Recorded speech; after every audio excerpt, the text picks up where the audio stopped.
When we talk about integration of production planning as well as EWM, so within the EWM environment, it's called as advanced production integration. Okay. So what exactly is advanced production integration? We will try to understand that, how we can use it, how we can utilize it. We'll understand that, what are the different configurations that are required, what are the different master data that is required, as well as what are the different scenarios in which this is applicable. We'll try to consider, whenever we are taking examples, we'll make sure that we talk from a scenario perspective, we talk from an industry perspective, so that it will be much more clearer to you. Okay. Also, whenever we are delivering the sessions, try to visualize, because EWM as well as production planning are very physical modules, right? It's not like sales and distribution and materials management.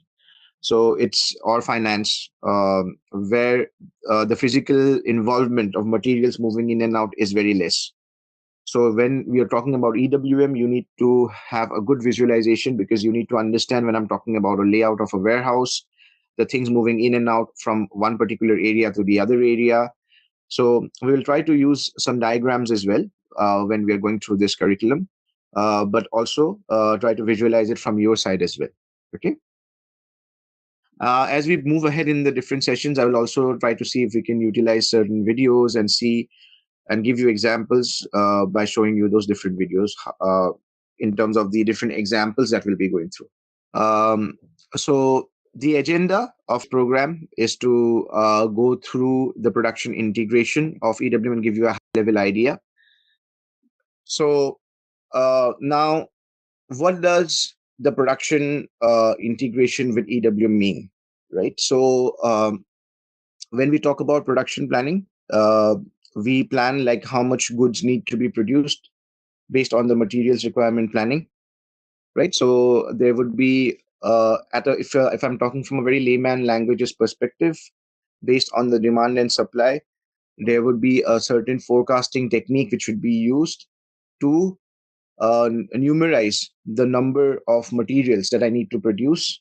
Now, if I'm producing or manufacturing a particular material, there is a different components which are required to produce that particular material, right? So those components will also be stored in the SAP system as materials, which will be linked to the finished product, which is called a BOM, right? A bill of material from a production planning perspective. So all these components which are going to be used to create the finished product are going to be stored in the warehouse. And when we store it in the warehouse, it is going to be either again produced within the same facility, or generally what we see in most of the companies or in most of the different industries, if I'm manufacturing a finished product, some of the components would be procured from external vendors. Okay. Say, for example, if I assume that I'm manufacturing an automobile vehicle, say, for example, a Tesla. Now, if I'm manufacturing a Tesla, now it is an electronic vehicle.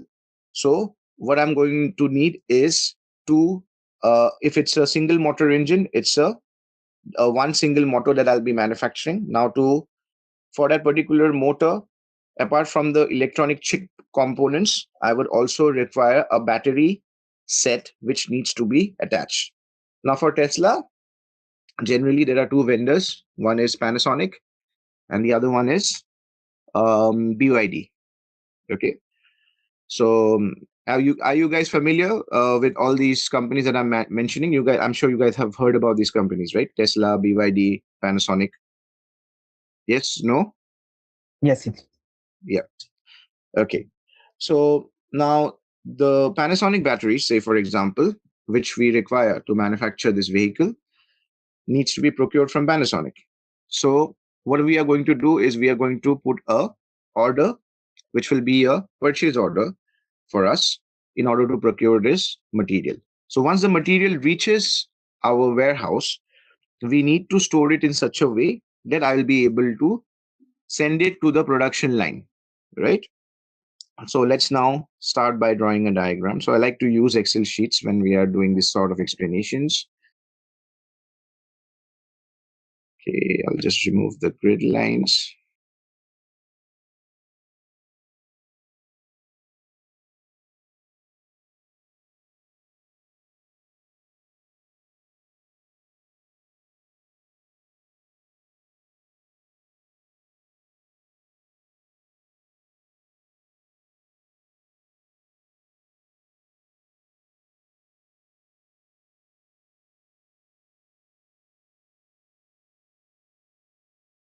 So let's assume that the truck comes in with the Panasonic batteries.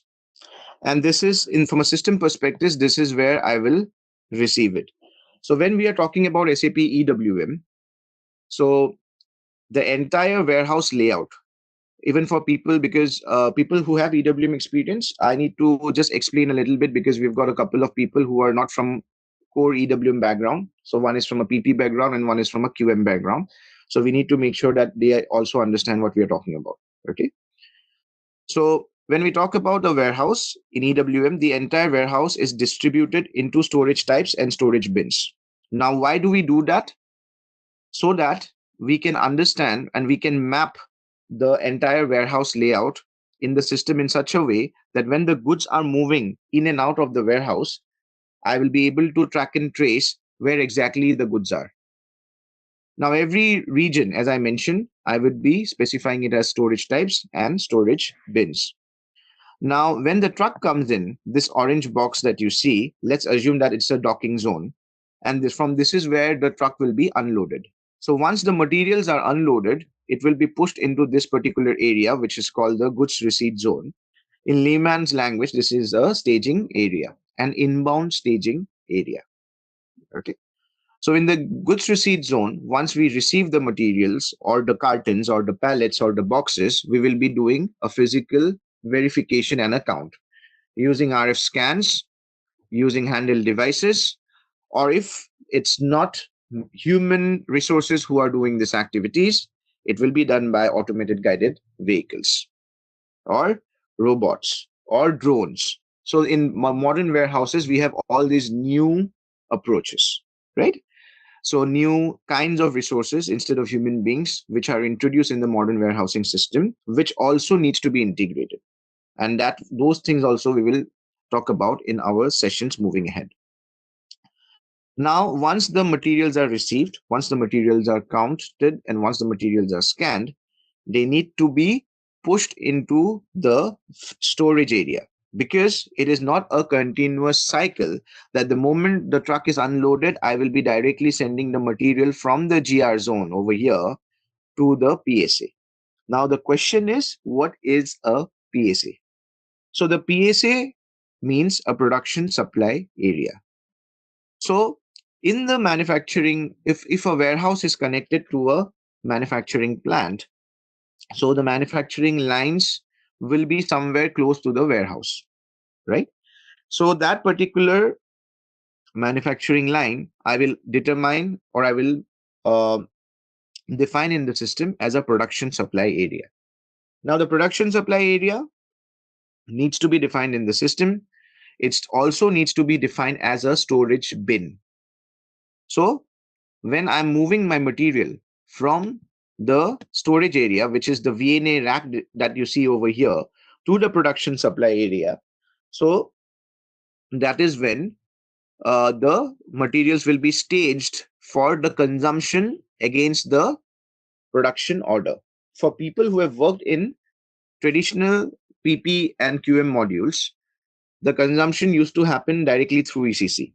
But when you are using advanced production integration in EWM, there is an option to either consume it once the materials are staged over here in the production supply area against the production order using RFUI, or you can also do the consumption using Fiori applications. Standard Fiori applications are also available. And I've also worked for clients where we have developed completely custom applications for consumption. I will later tell you why those requirements come in. Certain customers would ask you to create custom applications, and they will not be satisfied with the standard Fiori applications which are currently available with SAP. Okay, but in most of the cases, it would be able to suffice the customer's requirement. So either they will be using the standard RFUI, as I mentioned, for consumption, or they will be using the Fiori application. Okay. Now, this is the basic movement which will happen. So this movement of the materials, once it is being stored into the VNA rack, from here to the production supply area, the movement that will be happening is based on a particular activity that we do in EWM, and that is called staging. Okay. So that particular activity is called staging execution. So what it means is that these materials that are required for this a particular production order which is coming in from ECC. So the production order always is or a manufacturing order or a process order. Okay. So we've got generally three different types of document which a company will use based on their costing requirements. Okay. So let's assume that it's a manufacturing order. So the manufacturing order is created in ECC. And once you stage the manufacturing order, we'll be seeing all those steps in the system as well. Don't worry. Okay, I'm just trying to give you an overview right now. So once you stage the manufacturing order, that document gets distributed into EWM. Now, once it gets distributed to EWM, if we are using advanced production integration, then that particular document gets created in EWM as a PMR. And the full form of PMR is production material request. So the manufacturing order, the MO, gets created in ECC. You click on stage, and then a production material request gets generated in EWM. Now, this production material request will have details of what? It will have details of the finished product which will be manufactured, the quantity of the finished product, as well as the components which are required to manufacture that finished product. Because from our perspective, finished product will be created once the production process starts. But before that, we need to push the components which are required in order to produce those finished products from this storage area to the production supply area. And this movement of materials will be triggered based on the production material request which will get generated in EWM. And from there, we will run the stage transaction, or we can use the stage Fiori application. Now, what these two functions will enable us, it will help in creating a direction which is called a warehouse task, or orders which are called warehouse tasks for the resources to move the material from VNA rack to the PSA. So when I say VNA rack, just a quick trivia question for all of you. What does VNA rack mean? What is the full form of VNA rack? Very narrow aisle racks, like those in the warehouse that is there. So we have the setup that is there. It's something like that. Exactly. Very good, Mariam. So can you please explain for the entire audience what is the difference between a normal rack and a very narrow aisle? No, like the space is less, like that's what I imagine. Even I have not been able to go through that, but that's what those are very narrow eyes, like when we are storing the products that are there in the warehouse. So like you go to the racks, so the aisles that are there, the storage in a warehouse is like it is aisles and racks that are there. But in when I'm speaking of very narrow aisles, those will be the spaces between mm, the storage, I would say, the let's say cabinets or whatever we imagine them to be. The space is less, so we have is it like, Ani, you are like that's what I. Yes, I mean, what you mentioned, I think you have not seen it, but what you're saying is just you're trying to visualize. Right. You are 95% absolutely bang on target, and you're almost there. So the only thing that we need to understand, yes, the space between two racks in very narrow aisle. So that's why it's called. So this space through which a resource can walk in and out is called an aisle. Okay, this is basically the space between two racks. Okay, so in a large warehouse, you will have multiple racks stored parallelly next to each other, and there will be that aisle space through which a resource can move in and out, or that is the space through which a forklift will move in, and then will be putting in the materials and picking out the materials. Right now, what happens is that the difference between a normal rack and a very narrow aisle is a normal rack. Any sort of a forklift can go in, so the space between both the racks is pretty good. Okay, and when we talk about very narrow aisle, you need specific forklifts which will only be moving in and out or top and bottom. So when we talk about racks, racks generally have different shelves, right? So vertically also it will be generally pretty tall. So let's assume that these two are racks, the blue columns that I have just colored, and this is the space in between. So when we talk about very narrow racks, so what happens is that the resource will be able to go up and down and move in and out of the aisle. It will not be able to, that particular forklift resource will not be able to pick the material, say for example, and go to the PSA. It is not equipped for that. Its movement is only basically to be moving in between these aisles. So the forklift itself is designed in such a way.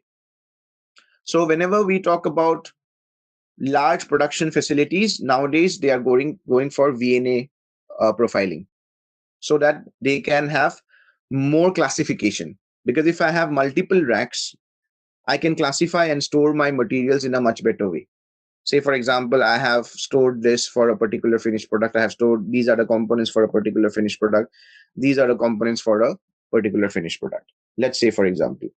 Okay, so that way we can classify and we can store the materials in a much better way when we are using VNA. So more and more companies are going for VNA racks if they are using manual forklifts and resources.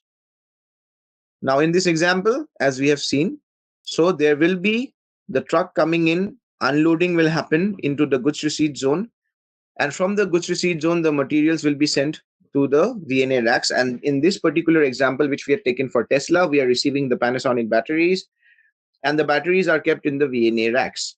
Now I'm going to manufacture a automobile vehicle, a Tesla Model Y, say for example, which is an SUV for Tesla. And for that I require and to manufacture the vehicle I require a few set of batteries, and that will be pushed from the VNA racks to the production supply area.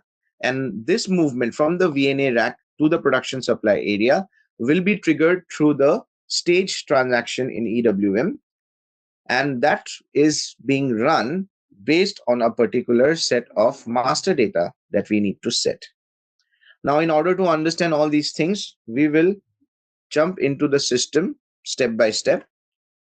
But before that, just from an understanding perspective, till now, is it clear for everyone, even for the people who are new to EWM? Are you guys able to at least get the gist of it, what we are talking about over here? There is a VNL rack and separate racks all will be there in the same warehouse.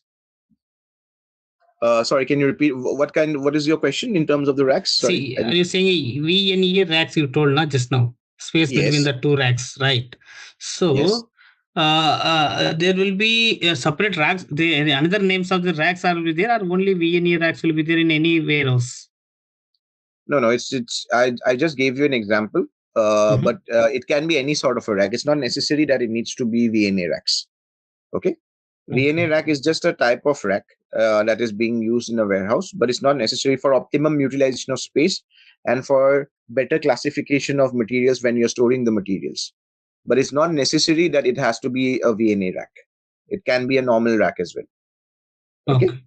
Okay. Yeah. So now going back to our slides. Let's see, what do we have? So over here, it's talking about uh, what it is covering. So planning, scheduling, MRP execution, monitoring. So all these things are not happening in EWM, the planning part, the scheduling part. There are, as you guys are aware, there are different planning modules as well, like demand planning and all in APO that we have that we can utilize. So this is not something which is controlled by EWM. Okay, but what is mentioned over here is that yes, it comprises of the end-to-end cycle, right? And then in terms of inventory and cost tracking, so that is again something which is inventory tracking. Yes, you can do it in EWM. The cost tracking purpose, again, it is something that you will be using the generic costing reports that you have from PP and FICO perspective. Okay. So when we talk about, so in this particular slide, it says about staging the raw materials for manufacturing orders. So that is what we were discussing earlier. Now, when we talk about EWM, there are two different types or versions of EWM that we have in the current environment. We have an embedded EWM. Embedded EWM means that in the same S4HANA environment, you will have the ECC part as well, and in the EWM part as well. Okay, so that is called the embedded system, where the user just has to log in into one system, and within one system, the user has access to both EWM as well as ECC. Whereas when we talk about the decentralized versions, so in larger organizations where you have huge volume of transactions, in those kind of scenarios or companies, you will see they will be going for decentralized versions where their ECC and S4 environment will be different. That is a separate system, and the EWM system itself is a separate system. Now, why do large organizations go for that model? The reason behind that is the EWM system controls not only the storage of your materials, but also your goods receipt as well as your goods issue. That means your inbound and outbound activities are also being controlled within EWM. For some XYZ reason, if your ECC system goes for a maintenance or it is down for any XYZ issues or server issues or whatever, you still have your EWM system to go ahead with your day-to-day execution stuff. So therefore, larger organizations with more number of transactions, they prefer their EWM system to be different. So that is called the decentralized approach. Or we have the other approach where we have one single box, which is called the embedded EWM system. Now, this question is for the people who have already worked in EWM. Okay. Now, I mentioned, if you guys remember just now, that the production order or the manufacturing order or the process order will be created in ECC, and then it will be replicated into EWM as a production material request. So the question is, this replication which happens to EWM, how does it get replicated? What is the setting or the config or the master data that triggers this thing? That the moment you create the manufacturing order and you click on stage, it will get replicated to EWM as a production material request. So what is that most important thing that needs to be there in order for this communication to happen? So we are logging into the SAP system right now. So this system that we'll be using is an embedded system. Now remember, the setting that I'll be showing you is the same setting that you need to perform for both decentralized as well as embedded system. Okay. So we go, there's something in EWM which is called the distribution model. Okay. So to go and maintain the distribution model, I'll explain to you the logic, why we need it, what is maintained within it. It is a bit of a technical part as well, but you will understand. No issue about it. Okay. So within the distribution model in EWM, so there are different BAPIs. Okay, so what is a BAPI? BAPIs are standard business application programming interfaces, programs which consist of function modules which help to create the documents in EWM, which help to do the postings from EWM to ECC, which help to update the documents from EWM to ECC. So these are the three different functionalities. Number one is creation and replication of the document. Number 2 is the goods receipt and goods receipt. That means the goods movement messages that needs to be sent back, because these two things will be triggered whenever you are using EWM, whether it is decentralized, whether it is embedded. The goods movement messages will always be triggered first and posted in EWM, and then it will be posted back into ECC. It's not going to be the other way around. Remember that. So for that also you require a standard programming interface which will be triggered, and that gets triggered through something called as PPF, post-processing framework. I will explain those things as well later on to you guys. Okay. And then any updates in the delivery, you're making change of quantities in the delivery, you're reducing the inbound delivery quantity. So that particular thing should also get updated in your ECC delivery as well, right? So that thing also is controlled from the business application programming interface or the standard BAPIs. Last but not the least, your manufacturing order creation, your PMR. So that is the last one if you see over here. So this is something which needs to be maintained. Otherwise, no matter whatever configuration, whatever master data you are maintaining, it's not going to work. Okay. So within this, if you see the receiver determination criteria, there are filter groups, and there you will see the ECC warehouse number over here. Okay, so these are the ECC warehouse numbers for which currently we have this particular manufacturing order stage EWM parts BAPI getting activated. Okay, so in order to maintain that, in order to maintain this distribution system, do we do it one by one, all these BAPI assignments? No. So whenever we are setting up the distribution model is only created once. Remember that. The distribution model in every client, that means in the development system, in the quality system, in the pre-production environment, if it is there, in the production environment. So in all these different clients, you will be creating the distribution model only once. For your warehouse, you need to generate the distribution model. So there are two different things. There is the creation of the distribution model, and then there is the generation of the distribution model. So this particular screen, this particular transaction, please note it down, BD64. It will not be mentioned, I think, in your slide. In the slides that will be there. So please note down this transaction, BD64. And this is where you also need to maintain the different BAPIs. Okay. So this model is already created. We are not going to create a model, but in order to create a new model, say, for example, you getting a fresh system, that is quite possible when you're working on your different projects. So you need to click on. So whenever this transaction opens, remember, it's always in the display mode. There's no separate transaction for this, like a delivery or a sales order for change and for display and for creation, like that. So it's just one transaction. You click on this edit icon over here. And from here, you can create your own model view. Okay.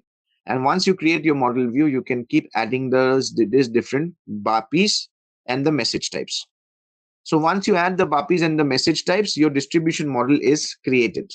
Okay. So it will look something like this. So once the model is created, what you need to do is go to the transaction. Please note this down as well, /OSPE/OL19. Now, this particular transaction is also a part of your EWM configuration. But remember, knowing the transaction will help you in doing these things very fast. Okay. So /O/SP/OL19. Please note it down. So if you go over here, so you will see this is the generation of the distribution model from SAP ERP to SAP EWM. Okay. Now over here, you would see that I will maintain the warehouse number, the logical system of SAP EWM. What does logical system mean? Now the communication between EWM and ECC, when we talk about the document creations, that means manufacturing order, outbound delivery, inbound delivery, all these three documents, the communication, the update of these documents, the creation of these documents, the communication happens through RFCs. Okay. So the RFC, what is the full form of RFC? Remote function call. Right. So it gets, the communication happens through RFCs, and for RFC communication to happen, you need two logical systems. So even though we are using an embedded EWM environment, remember that the logical system needs to be created for the EWM system separately. That means from a user login perspective, you are just logging into one system, but from a transactional perspective, we are still talking about two logical systems and communication of two logical systems with each other. But does RFCs control every communication in EWM? The answer is no. It is just the transactional communication which happens through RFCs. When you talk about different document like a shipment, the shipment communication in ECC which gets generated and which gets communicated to EWM, that happens through ALE or iDocs. Okay. The communication between third-party interface systems can happen through iDocs, can happen through different web interfaces, can happen through middleware interfaces, and then they can happen through standard SAP interfaces, defined interfaces as well, like with the ASRS systems. Or from an MFS system, we can use telegrams as well. Okay. So we've got all these different options, but generally, if you see from a transactional perspective, it will always be RFCs till now, what we are using in EWM. So in order for these RFCs to work, as I mentioned, that there should be two logical systems. Now I will show you the table. You can note it down if you are aware, well and good. So the table is TBD06.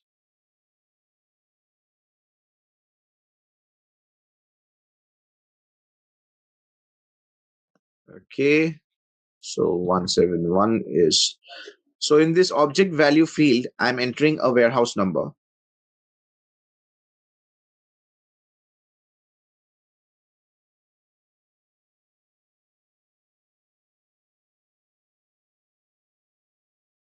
So over here, you can see for this particular warehouse, this is an ECC warehouse number 171. Okay, and you can see the receiving system, the EWM logical system is this one, S4H EWM 100, and the sending system, the S4 system is S4H CLNT 100. So there are two different logical systems which have been defined, and when you are generating the distribution model, you need to mention for your warehouse number the warehouse ECC warehouse number. Why I'm mentioning the ECC warehouse number, because your ECC warehouse number and your EWM warehouse numbers, although it's the same warehouse, it will be different. Remember that. Okay. So the ECC warehouse number will always be a 3-character warehouse number, wherein your EWM warehouse number will be a 4-character warehouse number. So say for example, if my ECC warehouse number is 171, my EWM warehouse number would be R171. Okay. Now for this particular warehouse that we have taken an example 171, if I open another table, I can see that assignment. What is the ECC warehouse number assignment to the EWM warehouse? So the table is T340D. If you're using a decentralized environment, even there, this table can refer to in terms of that assignment mapping. But remember, this will be in the ECC side or the S4 side. It will not be in the EWM side. It will be there in the EWM side, but the naming convention of the table will change. In EWM, this table is SC/SCWM. SCWM means Supply Chain Warehouse Management /T340D. Okay. So I push in 171. Now I click on a vertical view. Let me just scroll down and you can see the LG-num. So LG-num is warehouse number, WME, warehouse management system, is 1710. That means this is your warehouse number for your EWM warehouse number. So this is a mapping that we need to do. So for people who are new to EWM, what we will do is towards the second half of session, we'll quickly try to create a warehouse, and I will show to you all these different mappings. Okay, I'll try to create it quickly so that we can utilize the time and you will understand the connections, how it works. Okay. So you see over here now, this particular ECC warehouse number is 171, and for 171, the distribution model is generated. So this distribution model for this particular warehouse is already created. So I'm not going to do any changes. So what I will do, I'll check the entries for here. Instead of creation of entries, I'll check the entries. So what is the logical system of SAP EWM? So it already, the table is open. So we'll just take this value over here.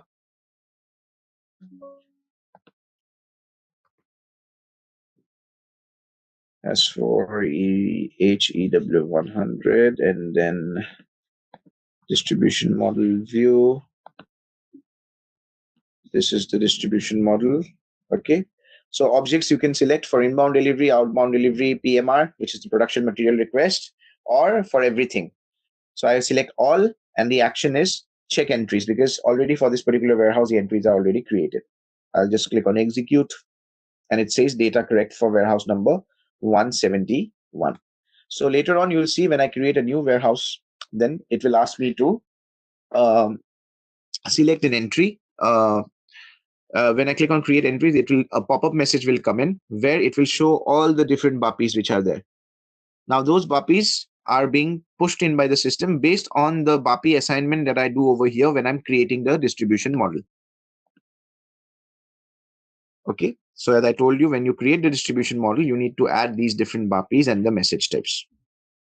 Is this part clear for everyone?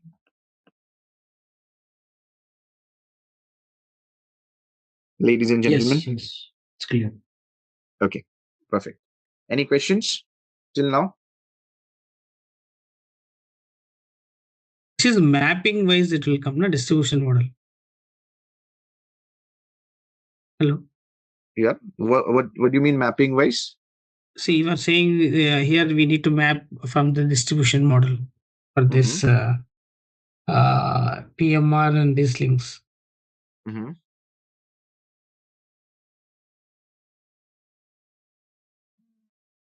I didn't understand. I didn't get your question. Sorry. So I'm not understand this with what you explained here. Okay, so for the production order which gets created in ECC, in order for it to be created as a production material request in EWM, so this BAPI needs to be assigned for your warehouse number. Okay.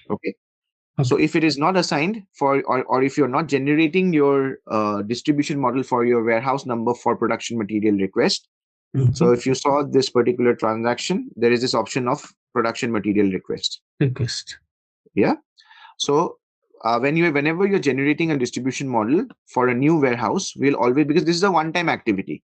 It is not every time you need to do it. It's just a single one-time activity when you're setting up your warehouse for the first time. So if that warehouse has a manufacturing scenario, because all warehouses, remember, are not related to manufacturing plants. Some warehouses are just distribution centers. Okay.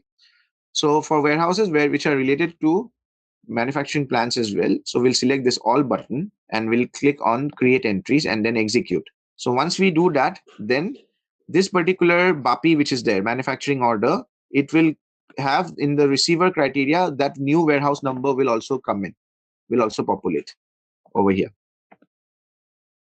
Okay. So if you don't have the warehouse, if your warehouse is not, you're not generating the distribution model for the manufacturing order stage parts, in this case, if you're not selecting this option, you're not selecting all, then the PMR will not get generated. No matter whatever, even if you do all your configs, all your master data maintenance. So that is what I was trying to show over here. Is it clear? Okay, it's clear. Okay. And also you given two tables, as TBD06, T34D. Yes. Yes. What is the difference between these two tables? What I understand from this, one is for EWM side, one is the EC side, or how it will be? No. So this table is basically the entries which you see in this particular view over here. Okay. So this table has got all the data which is there, which is being maintained for this particular view. Okay. And so whenever you are setting up a distribution model for your warehouse, so you will have the different, you can see the method which is here over here. These are the different methods against which your warehouse number is assigned to. Okay. So that is what I was trying to show to you. So this is one table, and the other table is basically your ECC, because whenever you are generating the distribution model, you are generating it against your ECC warehouse number. So the ECC warehouse number and the EWM warehouse number is different, although it's for the same warehouse number. In ECC, the warehouse number is 3 characters. In EWM, the warehouse number is 4 characters. Okay. Okay. So that's what in the table T340D, you can see the assignment. What is your EWM warehouse number over here? Okay. Okay. I think it is clear now. So we'll move forward. So production, in this particular slide, it talks about production planning. I'm pretty much sure that you guys are familiar with all these things, what it does, production scheduling, MRP, and capacity planning. Now, from this slide onwards, it talks about integration of production planning with EWM. So what it's saying is that it combines PP, MM, and EWM modules. So at the end of the day, the whole objective of production planning with EWM, what are the key things that we are performing in EWM, and what are the things that you guys used to do before the integration with EWM? So if we go back to this diagram, so you see over here, once the material is being staged to the production supply area, so those components will be consumed to manufacture the finished product. So once we have the finished products and we are receiving the finished products, that means we are again doing a goods receipt of the finished products. We will be storing it somewhere in our warehouse again, once the finished products are done. So the goods receiving of the finished products, the consumption of the components to create the finished products. So all these different activities earlier used to happen when EWM was not there, when only the production planning module was there. It used to, and this entire list of activities used to happen in ECC. There was nothing from coming in from EWM or from a different environment. But now, with the advent of EWM, we have these activities. That means the consumption of your components, the staging of your components to the production supply area. That earlier also used to happen if you were using WM. Okay, the staging part was still there. Consumption part, the staging part, and the receiving of the finished goods, all these 3 different activities we are now performing in EWM. So that is what is at an outset advanced production integration. Now, advanced production integration also means the creation of the PMR, and when we are doing staging, automatically the system determines how much material I need to send to the production supply area. Okay. So in order to understand all those things, we will go through step by step the different configurations and the master data that are required in order to set these things up. Okay. Let us go back to the slides. So in this particular slide, it's talking about integrations of MFS, ASRS, AGVs. If we are using MFS, ASRS, and AGVs, yes, these are modern technologies. MFS is actually a part of EWM. MFS is basically something that we use if we want to control an automated warehouse setup, the robotic arms, the picking arms, the put-away arms, and all those things. Okay. If EWM wants to control that, then we will be using MFS. So those robotic arms and those automatic conveyor belts, the identification points. So we will be calling them programmable logical controllers, or PLCs. And we can define in EWM in such a way that we can control those things using EWM. But does it mean that we will be using advanced production integration? The answer is no. If we have ASRS and EWM, does it mean that we need to use advanced production integration? Again, the answer is no. If we have AGVs, do we need to use advanced production integration? No. It's not like that. But over here in this slide, what it is talking about is that there are new technologies which have come in. MFS is a part of EWM. Okay.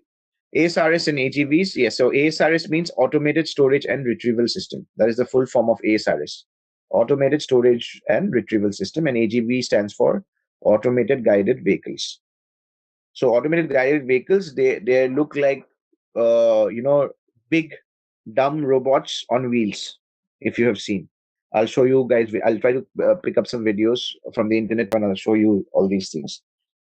So automated guided vehicles will be like basically scanning the pallets, picking up the pallets, putting away the pallets, or you've got small robots working across the warehouse, and then you have ASRS systems where everything, the big arms come in, pick up the pallet, push it in, big arms come in, pick it out, robotic arms.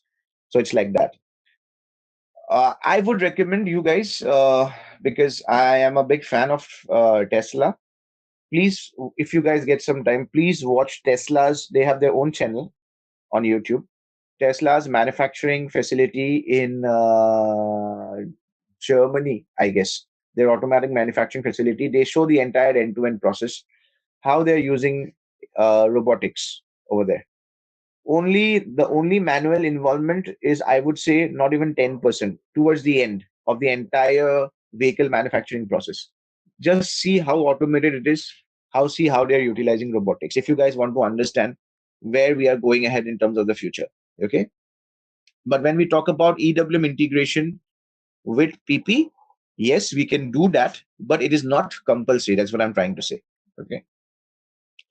EWM integration from a PP perspective, like we can also use it in repetitive manufacturing industries like automobile. Okay. So when you guys must have also heard about Kanban systems and all those things. So these are basically generally utilized in repetitive manufacturing processes and being utilized in companies where we have also using just in time. Okay. So wherein the production process is it's running in a continuous cycle, and you need to keep pushing in components, cycle after cycle. It is not, it doesn't stop anywhere. Okay. So it keeps on going in and in and in, and you keep producing. So that is how it works. So those are called your repetitive manufacturing, just in time Kanban. So all these different processes, also there are certain different settings required in this from a system perspective if you want to control it in EWM, and the way it is being executed is also different. So that is also what we will check in our sessions when we are covering those topics. Okay. Moving on to the next one. So this is basically the same thing that is being shown over here, which I was drawing in my Excel worksheet. So the production staging. So you can see the warehouse operator is trying to pick up the pallets and push it over here. From here, the consumption posting is happening. And then the consumption posting is happening, and the production lines, goods received from production, is happening. And again, the operator is storing away the materials back into the warehouse. Okay, so this is something which we have already discussed. So now this is again talking about your delivery-based production integration. So when we talk about delivery-based production integration, so instead of when we are using delivery-based production integration, what happens is that there is, instead of a production material request or a PMR, an outbound delivery gets created, and against the outbound delivery we do picking and then the consumption, the goods issue. But that particular method of delivery-based production integration approach in EWM is not a part of advanced production integration. It is not. So when we talk about that approach, that is more of a traditional approach. We will see that approach as well, but that is more of an approach which is used when we don't have, when we don't want to plan the goods in terms of product groups, material groups, and we are just creating simply outbound deliveries, and we are just creating warehouse tasks and doing the consumption against those outbound deliveries. So it's a much more simpler option, but that is not a part of your advanced production integration. Okay. So this is what this particular slide talks about. So now, in terms of production integration with SAP EWM, the supported processes are mentioned, and there is a comparative analysis which is done between delivery-based production integration and advanced production integration. So over here, if you see, when triggered by staging, SAP ERP or SAP S4HANA creates an outbound delivery and sends it to EWM where the materials are further picked. SAP EWM creates a PMR in the advanced production integration based on the staging trigger and a message received from ERP or SAP S4HANA. Staging plan, warehouse tasks for outbound delivery orders and posting change in SAP EWM for ERP or S4HANA. Create warehouse tasks directly from the staging screen in production or schedule creation using the schedule for production.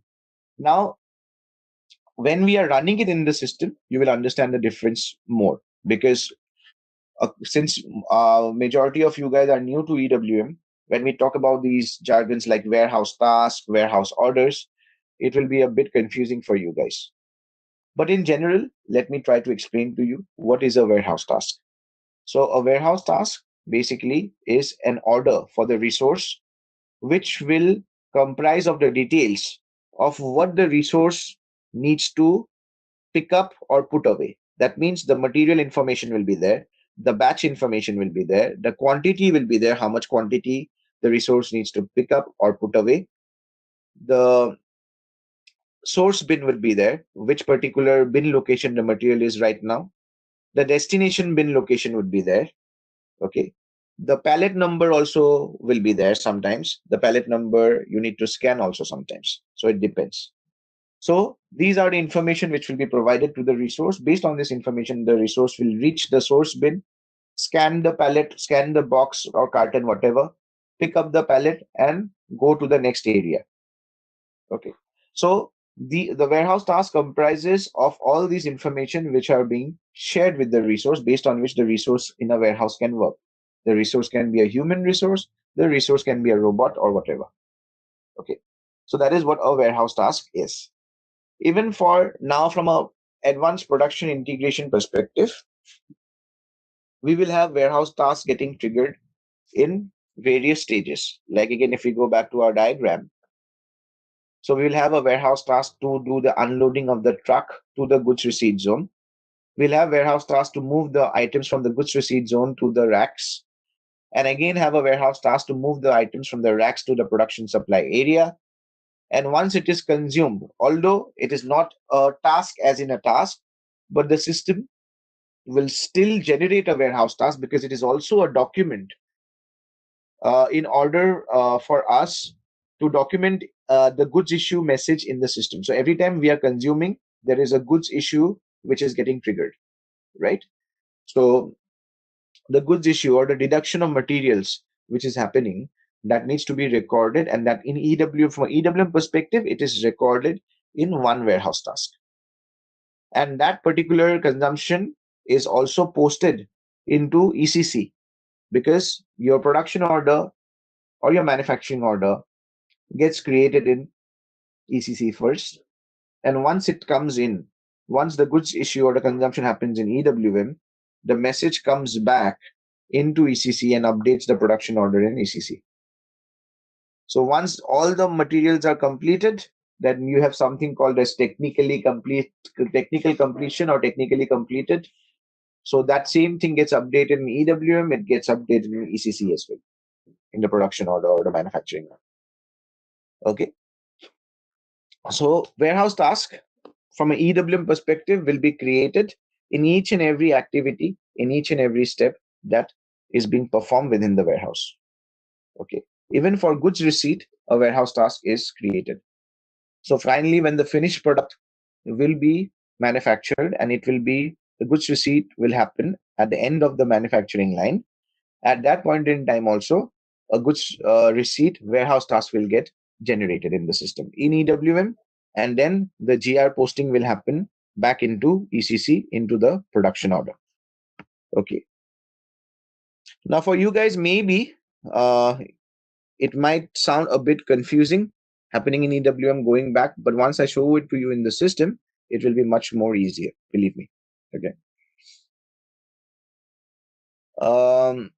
Now, in terms of advanced production integration, also, when do we use it is what is mentioned over here in this slide. Is when they're talking about space limitation.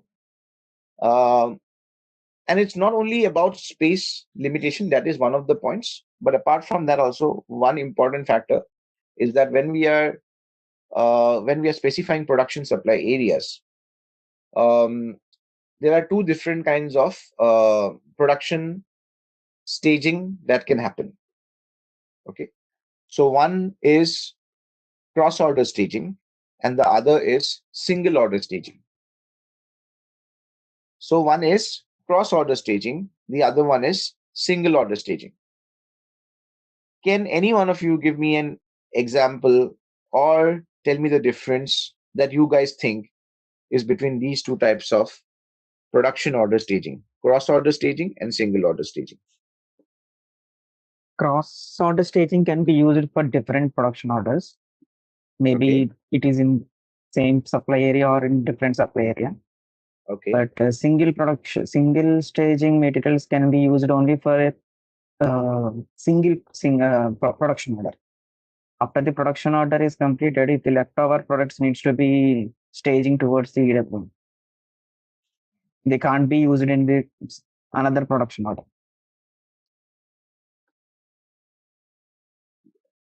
So what happens if they? You're saying they cannot be used? Okay. Yes, you're again 95% there.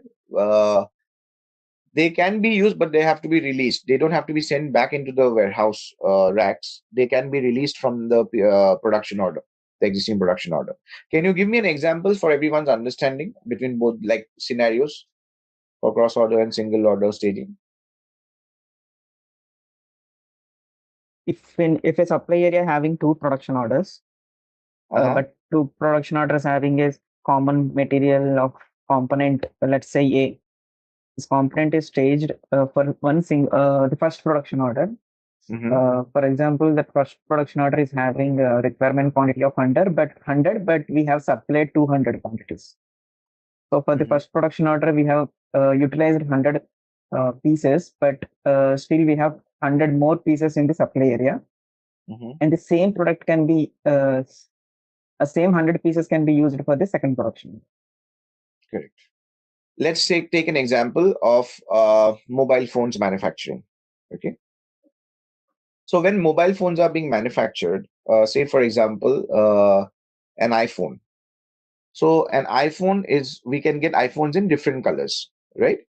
So the powder, the color that you see on an iPhone on the back is not a standard paint. It's called a powdered coating. There's a particular powder coating which is being used on those phones.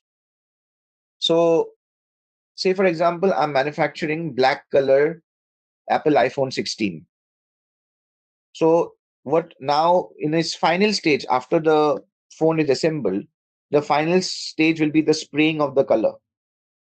Okay, whether it is manually, whether it is automatic, I don't know what is the process inside an Apple manufacturing plant, but I'm just assuming the final stage of the product will be where we'll be spraying that powder coating. Now that particular spray, now if I'm manufacturing a black colored phone, so what I will do is I will, from my rack in the warehouse, maybe I will take a 5 kilogram drum of the powdered coating and I'll keep it in the production supply area. So obviously I will not be spraying 5 kilogram, the entire unit of the 5 kilogram in one phone. I'll be using it in multiple phones. Okay. So maybe the 5 kilogram of powdered coating, I can use it on 500 phones, say for example, and my one manufacturing order is 100 phones. So that means I can use it in 5 manufacturing order, one whole drum of powdered coating. Now, this particular process is called cross-order staging. That means the same pallet I can utilize in multiple or same pallet or packaging unit. In this case, it's a drum. I can utilize in multiple production orders. That is what Manoj was saying. Okay, so this is called cross-order staging. Now, if we talk about single order staging. Now, in single order staging, suppose now for generally what happens is that, as I mentioned, in suppose again let's take an example of Tesla. So when we are manufacturing Tesla Model Y, if it's a dual motor, or it's a single motor, that one motor is in one packaging unit, I will only be utilizing that particular packaging unit for one vehicle. So if one, and generally one vehicle will be one manufacturing order. So I will be only utilizing that particular packaging unit in that particular vehicle to manufacture that vehicle, and that is single order staging. I will not be able to break the motor into two and then use the second half of the motor in another vehicle, right? So it is the whole piece, the whole packaging unit, I'll be utilizing it in one manufacturing order or in order to manufacture one vehicle. So that is an example of single order staging. So is it clear for everyone between what is the difference between cross order staging and single order? Yes. Okay, so moving ahead now. In this slide, you just go back Sure. here. You mentioned advanced production integration. There is no repetitive manufacturing. Within advanced production integration, no repetitive manufacturing, but the process is different. It's called JIT, JIT. just in time and Kanban. So that is, we have EWM. So in your course curriculum, it is included, but it's not a part of advanced production integration. But it will be covered in your course curriculum, these two aspects as well, Kanban and repetitive manufacturing, because the setup is different, the execution process is different in both the cases. Okay. Delivery based production integration, again, you can see there are more differences in terms of stock reservation. So this is something which you'll be able to understand further all these differences as and when we are doing the actual physical transactions in the system. So I think that will be better rather than just because if you just read this, this is not just theory. You do the practical first and then you read the slides. You will understand it in a glance immediately. But everything is documented over here. You can check it out. Okay.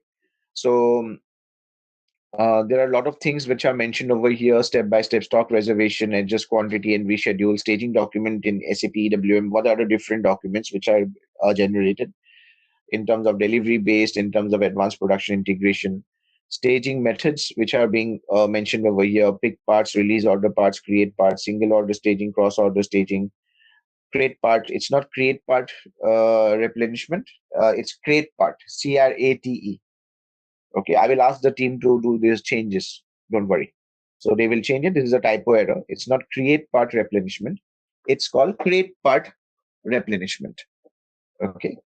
And there is also a method where there is no staging required, but that is not something that is just from a cost center consumption perspective. There's nothing to do with actual staging of materials. Okay. So now when we talk about like the consumption postings as well, you can see there is a difference. Consumption posting in ERP using transaction in consumption posting delivery. So when you create an outbound delivery, it will not be through this. It will be through the goods issue of the outbound delivery. The consumption posting in SAP EWM, consumption posting using transaction RFUI or NWBC. So NWBC is basically your NetWeaver through which we can also do the consumption postings. Okay. So for consumption posting, let me quickly show you. Have you guys used NetWeaver ahead? I mean, previous to this, have you guys ever got a chance to use NetWeaver? No. So let's see if the profile is set or not.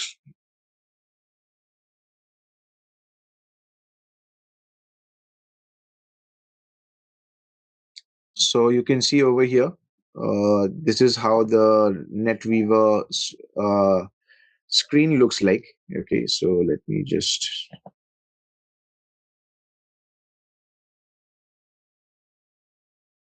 I will have to set up the display of this particular screen. But it's a bit similar to your Fiori interface. Let me open up the Fiori interface as well.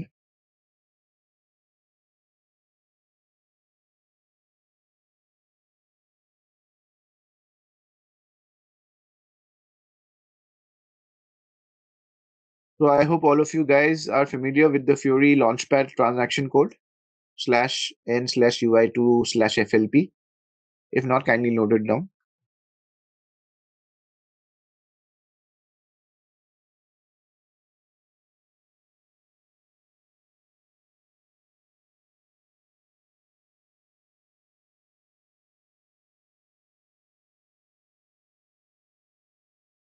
So it's taking a bit of a time. I'll set up the menu and the catalog. Okay.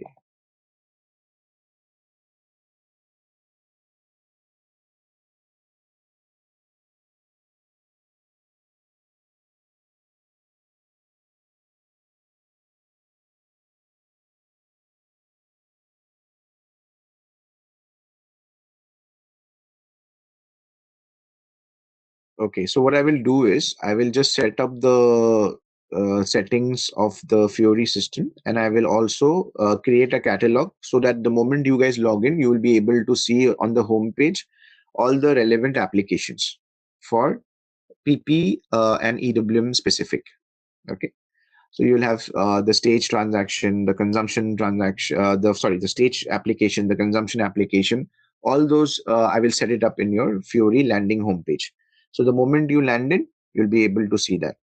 Because right now, if I click over here, there is, let me just see, yes, there's nothing for EWM, or whatever is there is for internal sales, inventory management, and document management. There will be a folder over here which will show extended warehouse management. So if you click on that, you will be able to see all your, or within the my home itself, you will be able to see all the EWM specific transactions, the Fiori applications. Okay, so I will not spend time in doing that right now.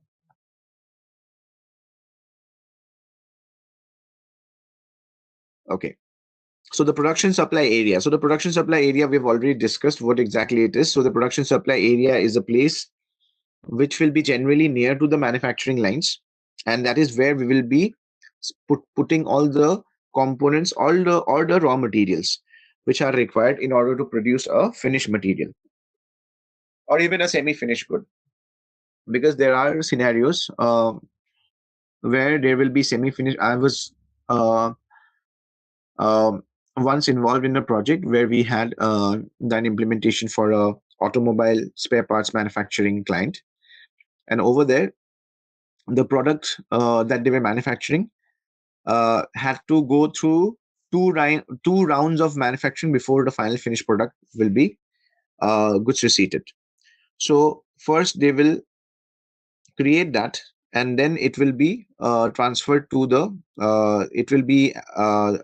the semi-finished good will be prepared, and then it will be added to the then that particular item will be added onto the it will be stored in the warehouse racks, and then again it will be picked up and pushed into the production supply area. So there are two different production supply areas which were there. One is for creation of the semi-finished products, and one is for the final finished products. So once the semi-finished products are pushed into the warehouse racks, again there will be another set of staging warehouse tasks which will be created to pick up the semi-finished products and put it back to the production supply area for the final manufacturing items. So that is also something that was done. Okay, so whenever we are talking about the production supply area, so it's not only about the finished products, it's also about semi-finished products. Now a control cycle is something again which is there from a ECC perspective, which is used in production planning. So I don't think I need to explain to you guys what role does a control cycle play. But yes, it from a EWM from a staging perspective, from a configuration perspective, we will have one step where we are also setting up the control cycle. So I will show it to you once we are doing the configuration in the system step by step, the ECC part and then the EWM part as well. So both the things we will be covering in terms of the advanced production integration as well as the normal configuration that is required only from a creation of an outbound delivery perspective. Now, when it comes to consolidated staging. So consolidated staging is something which is required when you are picking up items from different racks in the warehouse. But from a consumption perspective, you will be creating a full pallet at the production supply area so that that pallet will be picked up for the final consumption. Okay. But the raw materials maybe are stored in different parts of the warehouse. You'll be picking up those raw materials. And then finally, at the production supply area, you will be doing the consolidation. So now in terms of where the materials are being stored, that is something which is again being controlled in the EWM side. You will be having different, based on the different types of products, you'll be storing those products separately in separate racks. Now, certain products might have certain specific storage conditions as well. Based on that, you will have specific areas in the warehouse. Say, for example, there are certain components which need to be kept in specific temperatures, whether it is ambient temperatures, whether it is frozen temperatures, or whatever. So you will be having specific storage conditions. Based on that, you will be setting up a particular section in your warehouse, and the system will automatically, once the product comes in, the system will be automatically pushing it to that particular section in the warehouse. So from an EWM perspective, when we are defining the place where the materials are stored, from a finished product perspective or from a raw materials perspective, the control that is being done is on the configuration level and also at the master data level. Okay, so let us quickly check that.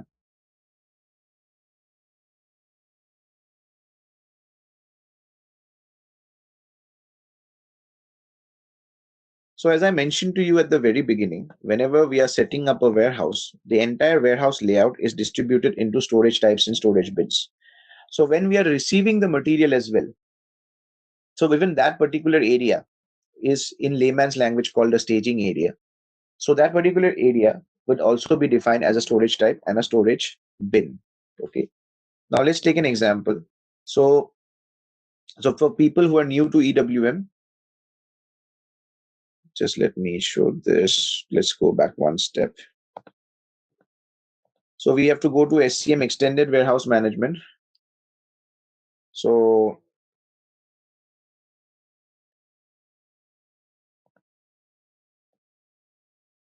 Extended Warehouse Management, and over here, master data, define storage types. Okay. So if I go in over here,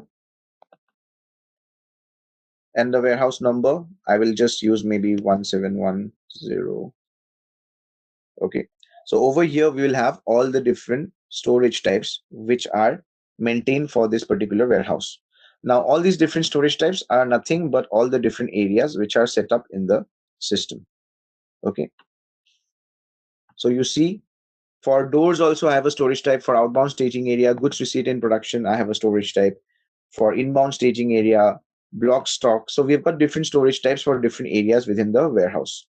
Now, within the storage types, I will be defining the different storage bins. So when I'm creating a storage bin, the mandatory part is the warehouse number and the storage type. And I can create a storage bin within that particular storage type. Now, if we see over here for Y915, which is the goods receipt in production, so this particular storage type will have multiple bins assigned within it. So if I want to check that, I'll just quickly open the bin master table. So whenever you want to go into the bins, I would recommend just use this table. So it is /SCWM/LAGP. You can note it down.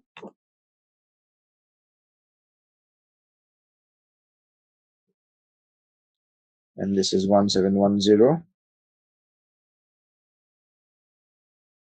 And over here, what I will do is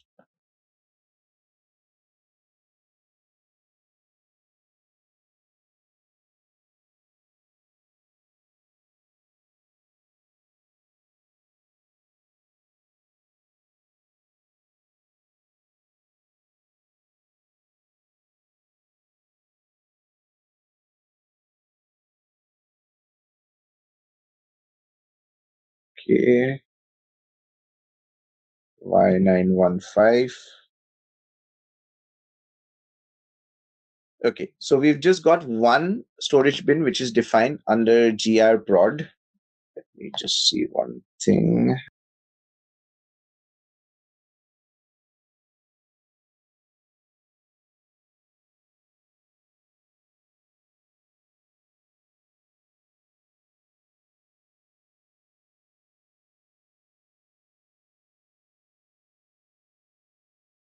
So this particular storage bin that we see, this would basically be the storage bin just next to the manufacturing line, end of manufacturing line, where the finished product is coming, and we are doing the goods receipt of the finished product at this particular place. Okay, so this technical term LGPLA means storage bin. Let me just change it so that you guys would understand, especially people who are not from EWM background. Okay, so this is warehouse, this is the storage bin, this is the storage type, this is the storage section. Now within a warehouse, as I mentioned, I can store my materials into based on different classifications. So say for example, I'm manufacturing a mobile phone. When I'm manufacturing a mobile phone, when I'll be selling it to the customer, I'll not be just selling the phone, I'll be selling it in a box, and the box would comprise of a USB cable. Nowadays, earlier used to come with the whole charging unit, it's just the cable nowadays, and maybe a user manual and some added accessories if it is there, right? So that is comprised in a complete box. So all these different materials like the cable, the phone itself, and these things might not be stored together in one kit. Maybe that is being produced when the final finished product is being created. But the cable and the other accessories, these are products which I might not be producing myself. I might be procuring it from outside. So that means I'll be storing it in some or the other box or in one particular part in the warehouse, right? So I will be classifying a particular rack only for cables. For different types of cables, there are different kinds of phone. So I will be, and different cables have got from a mobile industry, they have got different charging capacities. So based on that, I'll be setting it up. I can set it up as per storage sections as well. So in EWM, we've got this flexibility to further classify it in as per different sections. Now, sections I can define as per the way I've given an example based on the different types of accessories, or I can also, now if I want to when I'm in the manufacturing sector, if I want to group products, that these are for, say for example, for a company like Samsung, who which is manufacturing not only mobile phones, but they are also manufacturing air conditioners, washing machines. So it's pretty big, right? So it's a very diversified. If you imagine a Samsung warehouse or a manufacturing plant, how will be their storages? So they will definitely be storing their products as per the different divisions of products that they have, right? So for phones and mobiles, it will be different. And within that itself, again, there will be further sub-classification based on the types of phones that are there.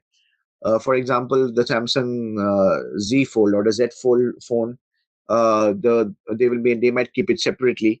Then again, for the rest of their phones, they might keep it separately. So like this, you can do further classification subdivisions within the system as well, so that it's easier to track and trace. So in EWM, you have all these features based on which you can do your setup. The storage type, the storage section is a configuration. Remember that. Bin creation is a master data. The storage type and the storage section is a configuration which you need to do within the SPRO configuration. So over here, when I go inside, suppose, so this is defined storage type within SPRO. And over here within storage type, you have goods receipt in production, storage type role. So within storage type role, you have all the different types of storage types. Okay, so you can see identification point, pick point, staging area group, work center, doors, yard, production supply. So you see over here, this has been kept as I. So, but where we have storage types which are defined for production supply areas, so that will be defined as a storage type with a K. Okay. So that is basically where I'm just classifying that this particular storage type is a production supply area storage type, and it will be used only for production supply area perspective. Now, if you see this particular storage type, the storage type rule is K, which is a production supply area. Okay, and if you don't have anything when you are defining a particular production supply area, and you're defining the storage type, if you're not selecting the correct role, then the consequent or the subsequent functions in EWM will not work correctly. Say, for example, when you want to run the stage transaction for that particular production supply area, it will not work. Okay. So therefore, whenever you're creating the storage type, make sure that the storage type role is created correctly. Okay. For production supply areas, always remember it should be the storage type role K. The rest of the controls. So the storage type comprises of three controls: the generic controls, the put away controls, and the stock removal controls. So when we talk about the generic controls, you can control over here whether there are different controls, but from our perspective, some of the important types are the storage type role, as I mentioned earlier, the storage behavior. Storage behavior should be standard when it comes to production supply areas, but storage behavior also comprise of your other areas, like when you're receiving the components, what kind of a storage you're putting it in, whether it is pallet storage, whether it is bulk storage, because for certain finished products, the component might, when you're receiving it, it might be in a bigger quantity. The pallet size might be bigger and you cannot keep it on racks. That means the storage has to be in a bulk manner, or in a bulk storage you need to store it. So therefore, when you click on storage behavior over here, you will see standard, pallet, bulk, and flexible. We'll not go deep into all these different storage behaviors because that is not a part of your training curriculum. But just to give you an overview and an idea, bulk storage, pallet storage, these are different. Flexible storage is a new storage which has come in embedded EWM.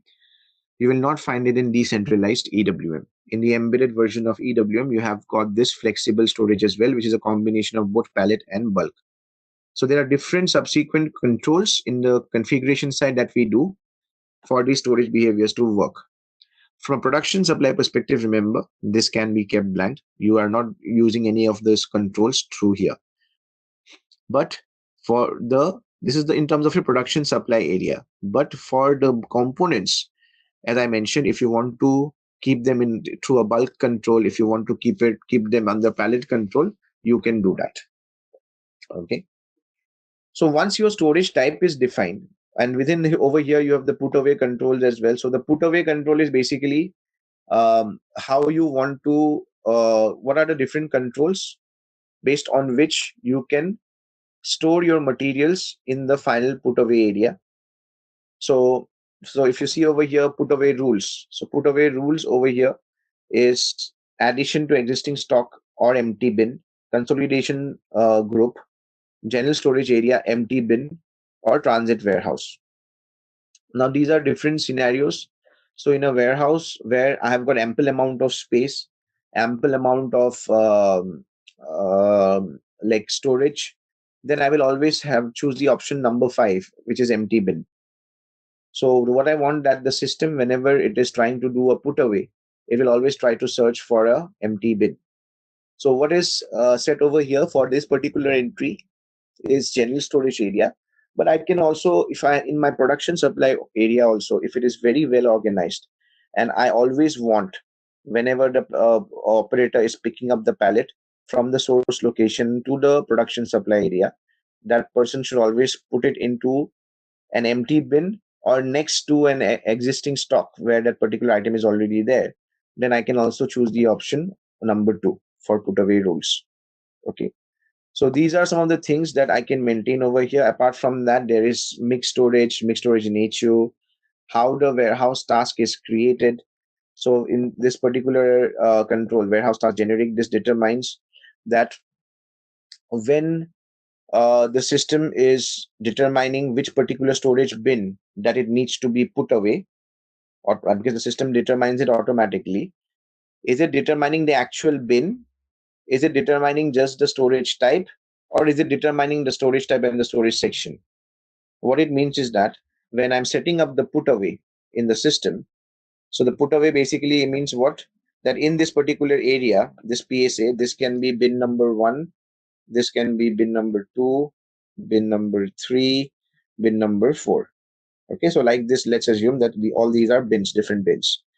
So if I want the operator to pick up the material and push it in bin number 1, and I want the system to automatically determine that it should go to bin number 1, then I will keep this as blank, WT generic. But if I want the system to only choose the storage type, that means it will only tell the operator that you go to PSA 1. So after the operator reaches here, the operator will see which bin is empty and then decide where to put away the product. So then I will choose the option number 2. If I want the operator, if I want the system to decide the storage type and the storage section as well. Now this bin number 1, 3, 5, 7, 9 can be under one section, and this one, 6, 8, and 10 can be under one section. Okay, so if I want the system to determine not only the storage type PSA1 but also to determine the storage section within this, that means tell the operator to you go and only choose any bin out of 2, 4, 6, 8, and 10, not go and look into 1, 3, 5, 7, 9. So that is also something which I can control over here. Okay, apart from that, there are multiple controls. I would request, if you guys get time, just go through this config node over here, and you can, but based on the current scenarios that we will be looking into, this is more than enough for you guys. If you want to learn EWM like completely, then we will have to cover each and every field. Otherwise, if we are doing that, then we'll be able to not cover the entire curriculum. But I'll try to cover as much as possible from your understanding perspective. Okay. Then in terms of stock removal control, this is something again we can control in terms of how the materials are being picked, not the sequence. Remember, so that is a completely different configuration. We will go into it, but this is just some generic basic controls that we have put in, or which we can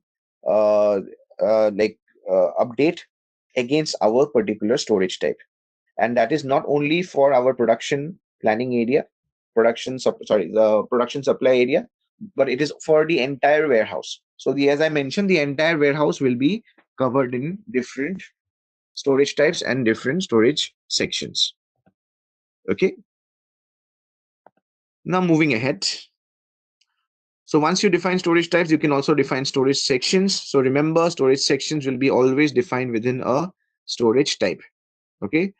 So it is not an independent configuration. It's like storage location. The way storage location is defined within a plant, similarly, a storage section is always defined within a storage type. But the storage location is not in ECC is not equal to the storage section in EWM. Remember that. In EWM, we do not use storage location directly. There is an indirect way of using storage location. I will come to that when we are doing the configurations. Okay. So after this, if we go to the goods receipt process over here in this configuration, then we can go inside the strategies. And over here, the first thing that we need to understand is the storage type search. So when we come to storage type search sequence, so over here, one important thing is what can we establish from here? So what we can establish from here is, say for example, this is one particular, and then this is another. Okay, so let's say PSA2. Let's assume that this is a storage type. The technical name of storage type is LGTYP, LGTYP. Okay, so this is another storage type. Now, when the warehouse task is getting created for the resource, so I want the resource to first go into this, and then if he doesn't find any space, go into this. Okay, so is that possible for me to design it? Yes, it is possible. Again, even before that, if now this is, let's assume this is A, B, C, D, E, F, G, H.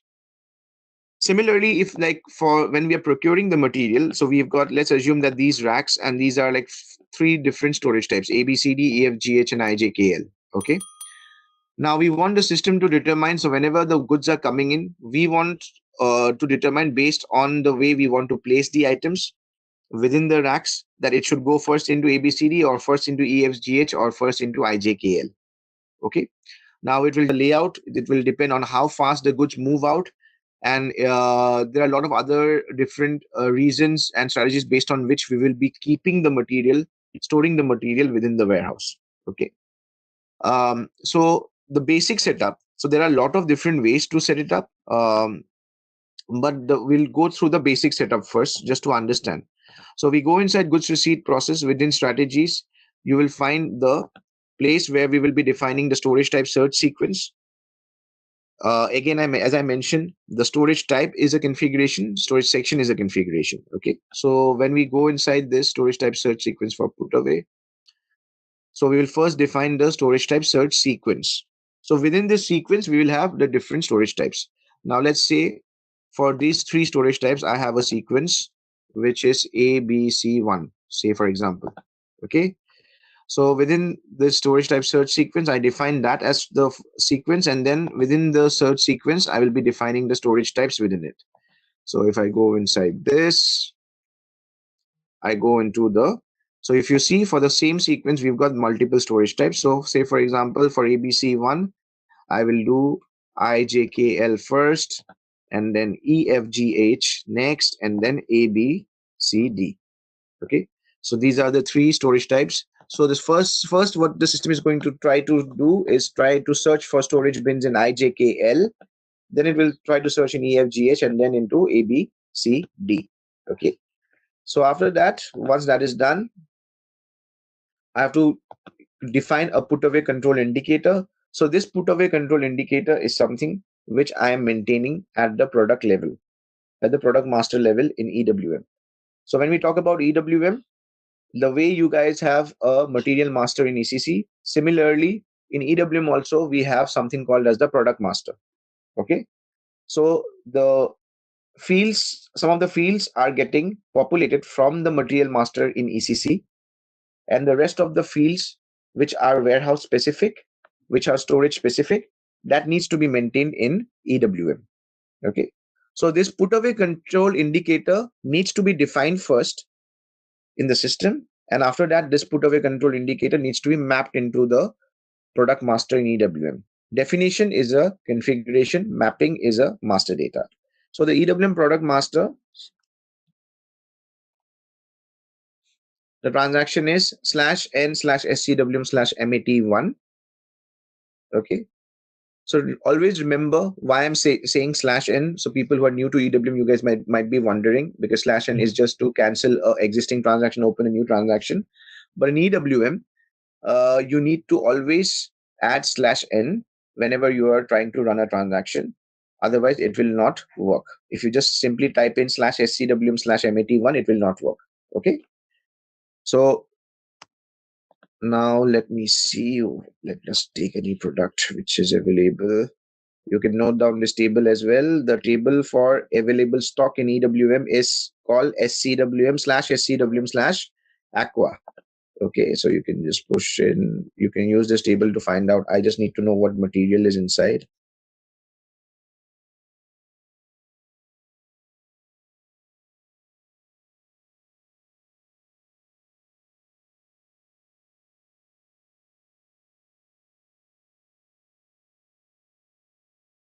So I will just take a product.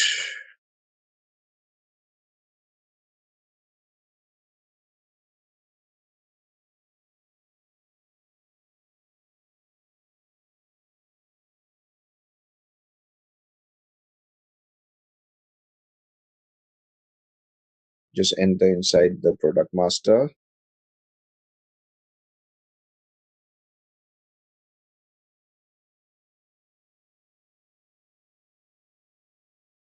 Okay, so over here, if you go into the warehouse data tab,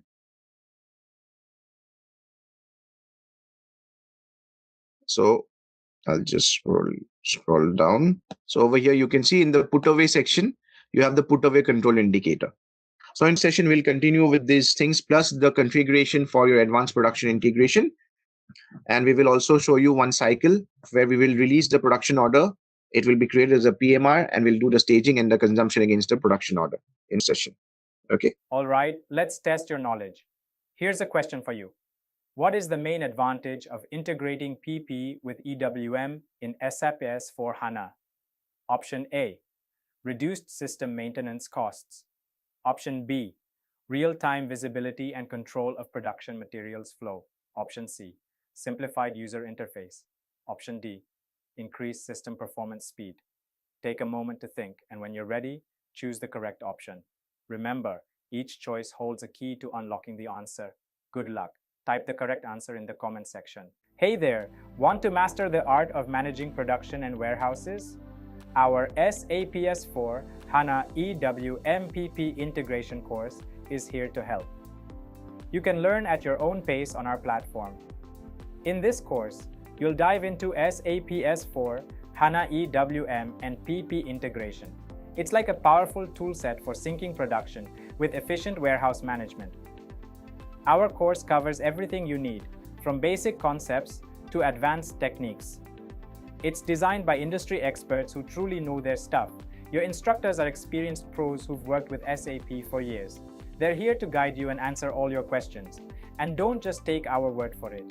Students love how clear and practical this course is. People like you have used it to boost their skills and advance their careers. The best part? It's super affordable. This amazing chance to learn won't cost a fortune.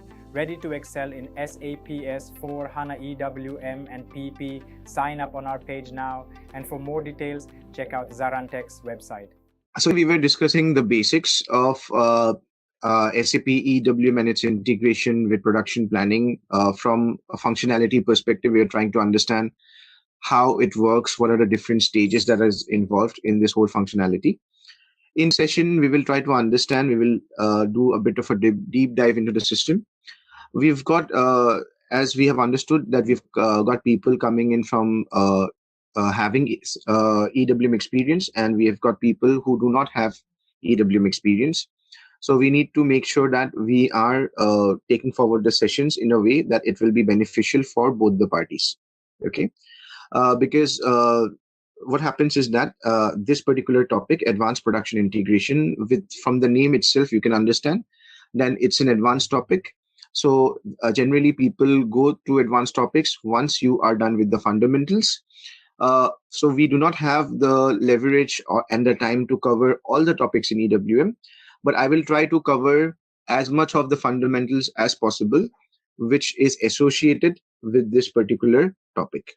Okay. But if you do not understand, especially people who are not from EWM background, wherever you do not understand any particular topic, please ask me the questions. Okay. In session, we have discussed the various processes, right from where the process starts in terms of material requirements, planning for the components when we are planning a manufacturing order. So at that point in time, we need to ensure that the components are there in place so that I can manufacture the finished products. Now for that, I need to either procure or manufacture those components as well. So generally, as I had mentioned, what we see is that the components we will be acquiring from external vendors. And in that process, we will be storing it as well within the warehouse. So in session, we were discussing about the inbound strategies, how in the system we are defining it, that where we will be keeping it within the warehouse, right? So we will continue from that particular point. In terms of the curriculum, so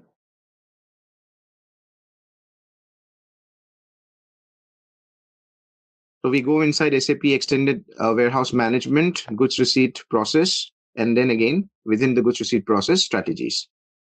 So we start off with the simple part first for the storage type search, and within the storage type search, we will be discussing how the put away is being determined. Okay, so we had discussed that we need to define a storage type search sequence, and within the storage type search sequence, we will be assigning the different storage types, right? So you can see over here, we have been able to define all these different storage types. So you can see there is a storage type defined for bin determination in narrow aisle, bin determination in mezzanine. Are you guys aware what is a mezzanine concept? No. You have been working in different projects, right? So I'm sure you No, must have Ravi. come across this term. What is mezzanine? Mhm. So mezzanine basically is when you have got different floorings within the warehouse or a storage structure. So mezzanine will be the middle floor, basically. Okay. So although the name sounds very complicated, but it's just the meaning is it's in the middle layer, basically. Okay.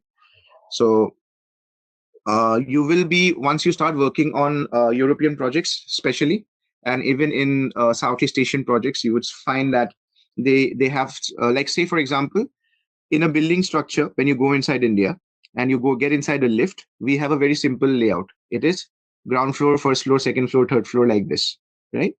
But when you get inside a Southeast Asian country's lift, even if it's a residential lift, say for example, they will have these kind of floors as well. So they will have 1M, 2M, 3M, like this. So that means it is a middle floor between 1 and 2. Okay, so remember that. So in warehousing, this is used quite extensively. So that's why I just shared with you guys what is the meaning of this. Okay, so once we define the search sequence over here, you see we have just giving the description and giving a naming convention, and this is free characters. These are like the maximum character length is 4, and it can be alphanumeric, it can be numeric as well. Okay, so there's no restriction. So based on like, say for in example, in certain warehouses, let's say let's take an example of again a company like Samsung. Okay, so Samsung, as I mentioned, they are manufacturing different kinds of finished goods like washing machines, mobile phones, televisions, blah blah blah. So therefore, they will be having certain sections where they'll be keeping the components of every finished product, maybe in a separate storage type, right? So within that storage type, say for example, we have like two areas like this. Let's create, and then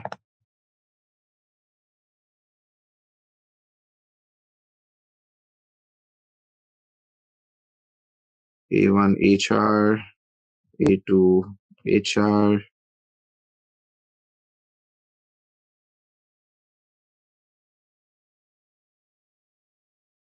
So in a warehouse, generally what happens is that if you have got racks, so I mean, I've just to draw it quickly, I'm not creating the aisle space and everything. So just for an understanding purpose, let's assume that this is how the racks are being stacked.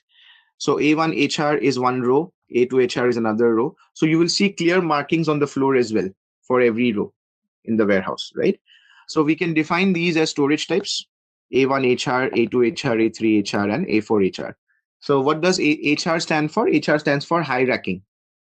Okay, so A1 HR is A1 high rack, A2 HR is A2 high rack. So generally, if the racks are pretty tall, so we will be marking it accordingly like this. And we'll be doing the naming convention also like this. But then again, it is not mandatory that you have to follow this naming convention. It all depends on the warehouse management, how they want to do the naming convention. So that's easier for the forklift operators and the resources to identify the areas. Okay. So now these particular storage types, we can map within one storage type search sequence. Okay. So maybe let's say it is SAHR. So SAHR basically will have all these storage types mapped within it. Now, what does it mean is that I want to make sure when from the GR zone, the product is going to be stacked over here, it will first go into A4 HR, A3 HR, A2 HR, or A1 HR. I want the system to determine it based on the configuration that I'll be doing. Okay. So if I go back now this is where I just do the definition. And if I go back, the next step is to assign the storage types to the storage type search sequence. So over here, you can see, say, for example, now this particular warehouse, right? So for the search sequence PUTW, you have first 0050 storage type, then 0020 and 0010. So in our case, as we mentioned, A1 HR, A2 HR, A3 HR, and A4 HR. Okay. So this is how we can do it as well. Now, once the storage type search sequence is mapped to the storage types, the next important step is to define the put-away control indicator. Now, the put-away control indicator, remember, is a configuration. The put-away control indicator is a configuration, but it has to be mapped in the product master in EWM. Okay, I will show you the linkage, how it works. Now, over here, you can see for the warehouse 1710, you've got so many put-away control indicators. So YQ01, YQ02, YQ04, and YQ05. Similarly, we can also define another put-away control indicator, which will be for our high rack storage system. Okay. So what I will do is quickly, let me just create so that it is understandable for everyone.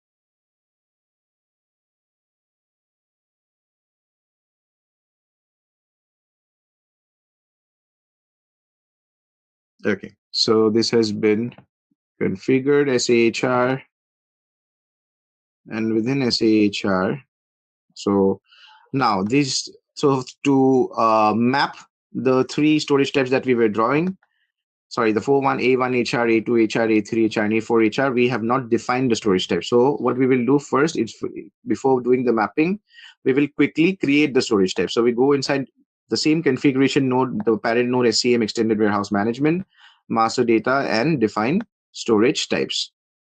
So over here, I will quickly create three storage types. So I will just see whether there is anything defined for high racking. Okay, nothing for high racking, but I'll just copy this one, which is for the narrow aisle storage. I'll just copy this. Okay, this is fine. So I will just change it to. So I will show you another shortcut where we can create a warehouse within 10-15 seconds, especially for the people who are new to EWM. And it will do the configuration. Your entire configuration will be copied from a source warehouse number. But this is something which I'm just doing on an ad hoc basis. So that's why I'm doing it one by one. Okay. A1 HR. I'll not just put in too much of descriptions and definitions over here. So I'll save this.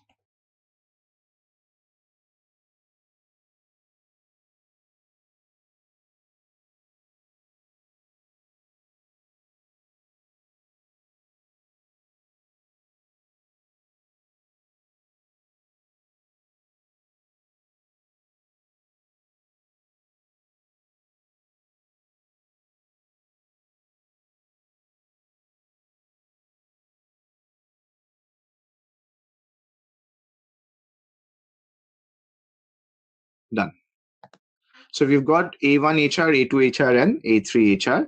We go back to we had defined the storage type search sequence, which was SAHR, and we will assign the storage types to the storage type search sequence. Okay, so I will just create new entries over here. So 1710 search sequence is SAHR, and then the storage type is A1 HR. Okay.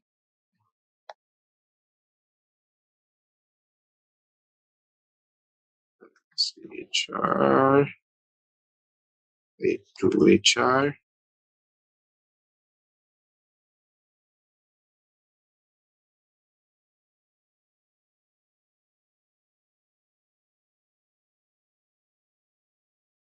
Done.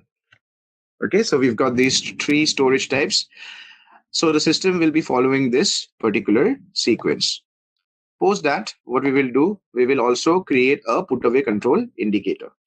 So when we create the put-away control indicator, we'll just create 1710 over here. And the put-away control indicator, I will use the same one. Paki for Hyrax. And I will assign so this is not mandatory to assign the storage type search sequence, but if I'm assigning it, then by default, this put-away control indicator will be only going through this particular storage type search sequence. Okay. So once this is done, the next step is to specify the storage type search sequence for put-away. Now we go inside this. So we will go and just take one existing. So over here, so we will not be using any particular. So when you are, now this is basically the permutation and combination based on which the system will have the search sequence. So what permutation and combinations can be possible? So it's based on your warehouse number. You can see over here. Then your put-away control indicator. Then your warehouse process type. I will explain to you guys, especially the ones who are new in EWM, what is a warehouse process type. Okay. Then quantity classification. So quantity classification is basically, if I click on F4 search help over here, you can see carton quantity, pallet quantity. Now this is basically the different kinds of packaging in which you want to define different search sequences. Say for example, certain warehouses, if the product is coming in boxes, it will be stored in a specific rack in the warehouse, right? So for that, you want a separate search sequence. Say for example, let us go back to our diagram.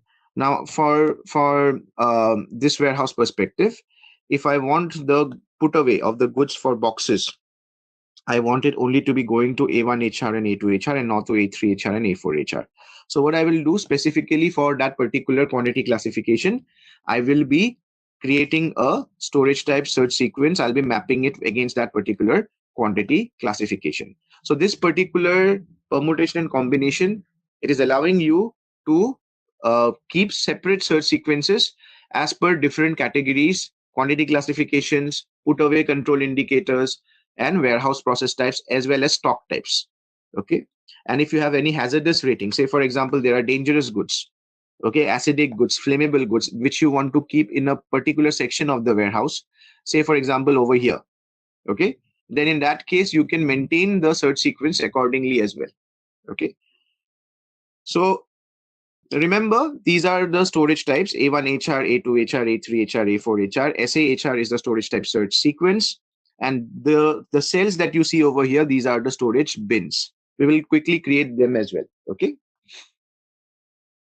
So the quantity classification put-away control indicator. Put-away control indicator is something which we have seen, we have defined in the previous step.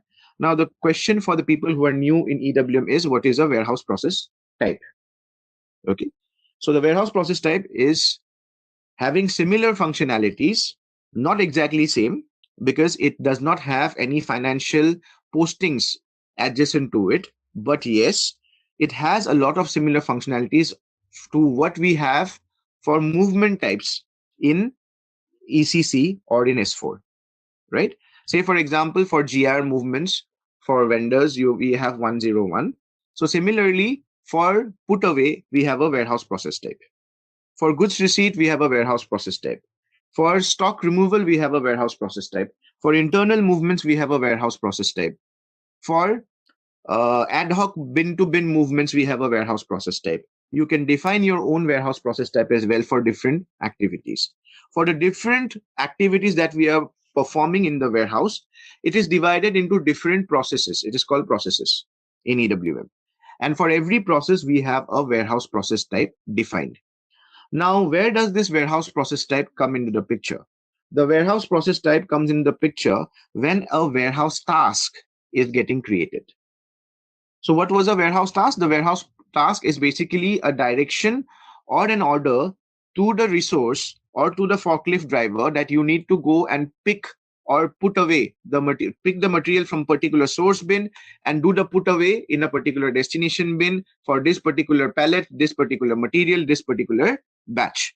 So all those information will be available in a particular warehouse task. And that warehouse task will be driven by this warehouse process type. Okay, it is a bit confusing, I understand, but if you want to understand what is the similarity, it's an identifier like the way you have movement type in ECC. But there is no financial postings like the way we have adjacent financial postings against each movement type in ECC. We do not have similar financial postings in EWM. Okay, so because EWM directly does not have a FICO integration, but yes, it has an integration because whenever you are doing a goods receipt posting in EWM, that goods receipt posting gets updated in ECC, and adjacently, once the goods receipt movement is posted in ECC, the subsequent financial ledger accounts will be updated. Similarly, for consumption goods issue postings as well. Okay, but not directly. The moment you do it in EWM, it will not directly update the accounts in FICO. It will be updated once the material document is posted in ECC. Okay, so these are the different combinations based on which we can determine a search sequence. Now, as I mentioned to you, the search sequence, why am I explaining to you the search sequence? Because when we will be taking in the components, we need to make sure where exactly it will be getting stored within the warehouse. Okay. Now, once we have defined all these things, what will happen is that we need to map the put-away control indicator to the product master. Okay. So there are two product masters in EWM. Remember that. One is the global product master and one is the warehouse specific product master. Okay, so when we talk about the warehouse specific product master, I'm opening a new session. It is starting with SCWM. So as I mentioned, SCWM, for any EWM transaction, it is always starting with SCWM, which stands for Supply Chain Warehouse Management. So SCWM MAT1. So if you go inside this and you can push in your product. So let's see this one. Display. And you can see all these different tabs are here. So wherever you see these tabs with a hat over here, okay, so most of the data in these tabs will be coming in from ECC Material Master. Okay.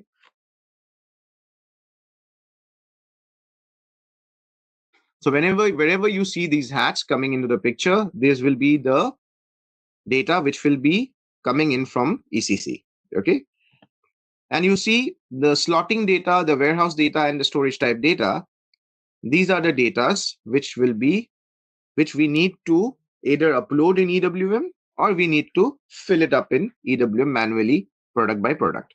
Obviously, whenever you are doing a rollout project, you will not be doing, because there'll be thousands and thousands of materials. You cannot be doing it one by one. So I've seen nowadays in the modern project structure, there is a separate team for master data maintenance as well, and which is because when we started off things in EWM, at that point in time, we were taking care of each and everything. But nowadays, these objects need to be handed over to the master data team, and they will be taking care of everything, including the upload and everything. But we just need to provide the data, taking it definitely from the key users, and then sharing it with the master data team, and they will be uploading it. So you can upload it, and there are certain fields over here which can be uploaded using the EWM monitor as well. We will go through that as well, especially again for people who are very new to EWM. And we can also, there's an upload transaction as well, which we can use to upload these various fields. So these various fields can be utilized for different aspects. So right now what we are doing, we will be focusing more on the put away part, but similarly, we can also use the same thing for the stock removal part as well. Okay. So we can use it for the put away part, we can use it for the stock removal part, we can use it for quality inspection, or we can use it for generic purposes. Okay. So as we progress ahead, I will explain to you some of the important things that we can use over here, which can be utilized from our production planning perspective as well. So you can see over here, the put away control indicator, which we had defined, we can do the mapping over here in the put away control indicator. So over here doesn't say putaway control indicator, but that is actually what it is. Okay, so it just says putaway control, but this is where you need to map the putaway control indicator. Regarding the bulk storage, the storage section indicator, we will come to that. Okay, but first let's try to understand the basics. So this is based on this, the system will understand which particular storage type to go. But there are nowadays, again, in the modern setup of the warehouses, we want to make sure that the system is determining each and everything. I have been a part of projects where the operators will go and determine, okay, I need to go and put the material in this particular bin. So they will go and scan that particular bin themselves. So the system will only determine the storage type and the storage section, okay, or just the storage type. If it's not mandatory to have a storage section, if you have a storage section, then the system will determine, and you can do that setting at the storage type level. I've shown it to you. Well, let me quickly do a quick recap where you can define that. You go inside define storage types. Sorry, I clicked on the information button.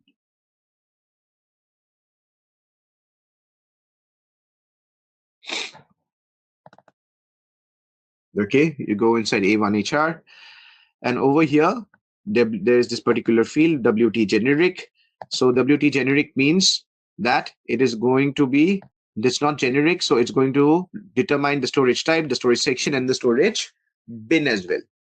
Okay, so when we talk about storage sections, now let's come to storage sections. So storage sections can be, again, it's a free field. It's not something that is provided by SAP that you need to make create the sections like this only. It depends all on the layout of your warehouse and how you are storing goods in your warehouse. Okay, but generally, if you want to understand, now in this particular rack, say for example A1 HR, A2 HR, A3 HR, A4 HR, you can be having different components, right? Now let's talk about the automobile industry. Now, if you talk about luxury vehicles like Porsche, say for example, everybody is familiar with this brand, Porsche. You guys must have heard, or you drive. I don't know, all of you, but you have heard about this brand, right? Porsche. Yes. Yes. You guys... Yes. Okay, so when we talk about Porsche, so remember Porsche is a vehicle which is completely customized. That means you can select the seat cover, you can select the steering covers, the wheel caps, the alloy wheels, everything, the wheel size, blah blah blah. Okay, so it's a completely make to order vehicle. Okay, now say for example in this particular storage type, let's assume this is a rack. Okay, and I have I will be storing alloys. So you know what is an alloy? So that's the part which is very prominent in the wheel. So you have that rubber coating on top of it, right? So which is your tire, but then the thing which holds it up is the alloy, right? So now that these alloy, it's called an alloy rim. So the rim has got different sizes, and based on the bigger size, they will keep charging you extra. All these luxury brands, right? So either say for example, there is a car in Porsche. You can search it out on the website later if you guys are interested in cars. It's called Porsche Panamera. Okay, so it looks like if you have seen Batman's car, it looks like that, like real life Batmobile. Okay, and that particular alloy, it starts off with I think 20 inches if I'm not wrong, or 19 inches, and it goes up to 22, the rim size. So what will happen is that obviously if somebody is ordering 22 inches rims, that means it's going to be very expensive, right? And it is not so anyways the car is so expensive. So some people who have finally been able to afford a Porsche will be going for the base ones, which is basically the 19-inch ones.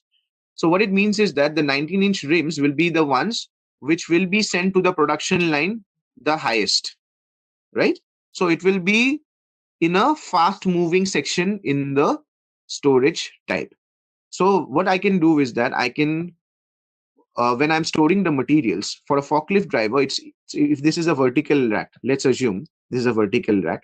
So this is the first two are the top sections, the middle ones, and then the bottom one. Okay, so in the bottom one, what I will put the fast moving items, right? So I will just, sorry.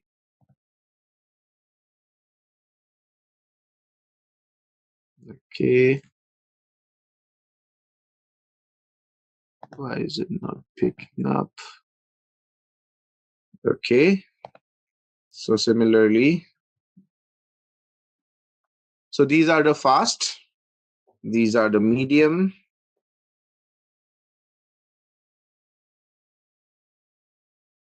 and these are the slow moving. So I can define sections like this as well. So in the system, when I'm defining sections from EWM perspective, I can define it in such a way that whenever the fast moving rims, so the 19-inch rims that I was talking about is something which is the highest fast moving, which I will be sending to the production supply area, because that is the car which will be ordered the maximum, because it is a cheaper price. So what will happen is that I will make sure that the forklift driver can come and put it also very easily and take it out also very easily, because it is at the lower section. So therefore, what I will do, I will create a separate section for within the same storage type. So I will create 3 different sections. Okay. So for that, what I need to do from a system perspective, I need to, after defining the storage types, I need to define a storage section. Now, the example which I gave, it is just one industry example. It can be different things as well. Sometimes what happens, like if you consider big FMCG companies, okay, you have like food and beverage companies. So you have baby food products, you have like coffees, and then you have chocolates. So you can create within one rack, if you are storing everything, so you can create separate sections within the same storage type as per the different product groups. So that is also another way of doing storage types. Okay. So it all depends how you are storing the materials. But from a manufacturing perspective, I will always store the materials, the components in such a way which is moving the fastest. It is always required in the production line. I will keep it in such a way that it is easier for the forklift driver to push in and take it out. Okay. So that is the way I will define the storage sections. Is it clear till here, guys? Especially the people who are new to EWM. Even for the people who are already in EWM, I think it will be a refresher for you guys. Is it clear till here? Yes, sir. People who are new to EWM, everybody is silent. Now, moving ahead. So now, after we have defined the storage sections, one of the most important activities is to create the storage bins. Now, remember, the same functionality, the way we have defined the storage types, the storage sections over here, as I mentioned to you guys, we will be defining the entire warehouse within storage types and storage sections. Storage sections is not mandatory, but storage types definitely is, because within the storage type, we will be creating the storage bins. Now, remember, this production supply area also we will be defining as a storage type. So we have PSA1 and PSA2, and within this, we have got all these different bins over here. Okay. Now let's assume that the production supply area is very big. Okay. So you have one big production supply area, and for that you have different sections. In one section, you will be keeping the engine parts. In one section, you will be keeping the adhesives. In one section, you will be keeping the liners, the paint materials, blah, blah, blah. So you can define the sections accordingly as well. Okay. So again, these are based on all assumptions. It will be changing on the layout of the warehouse. It will be changing on the industry of your client. So every client will have a different setup. Every client will have a different layout, different requirement. But at the end of the day, whatever it is, the storage type has to be created. And within the storage type, you have to create a storage bin. So for the production supply area also, you need to create storage types. Now let us quickly move into, so from this basic setup, as you have seen, that once we have defined the entire sequence, After that, we create the put-away control indicator, and we will be mapping the put-away control indicator in the EWM product master. Now, as I mentioned to you, there is another product master, right? So it is the global product master. So the transaction for that will start with SAP APO. Okay. So the transaction starts, the only difference between both the transactions in terms of the naming convention is that the EWM one will start with SCWN, the APO one will be SAP APO, and then it is MAT1. Okay. So in MAT1, you select global data, let the product be same, and click on display.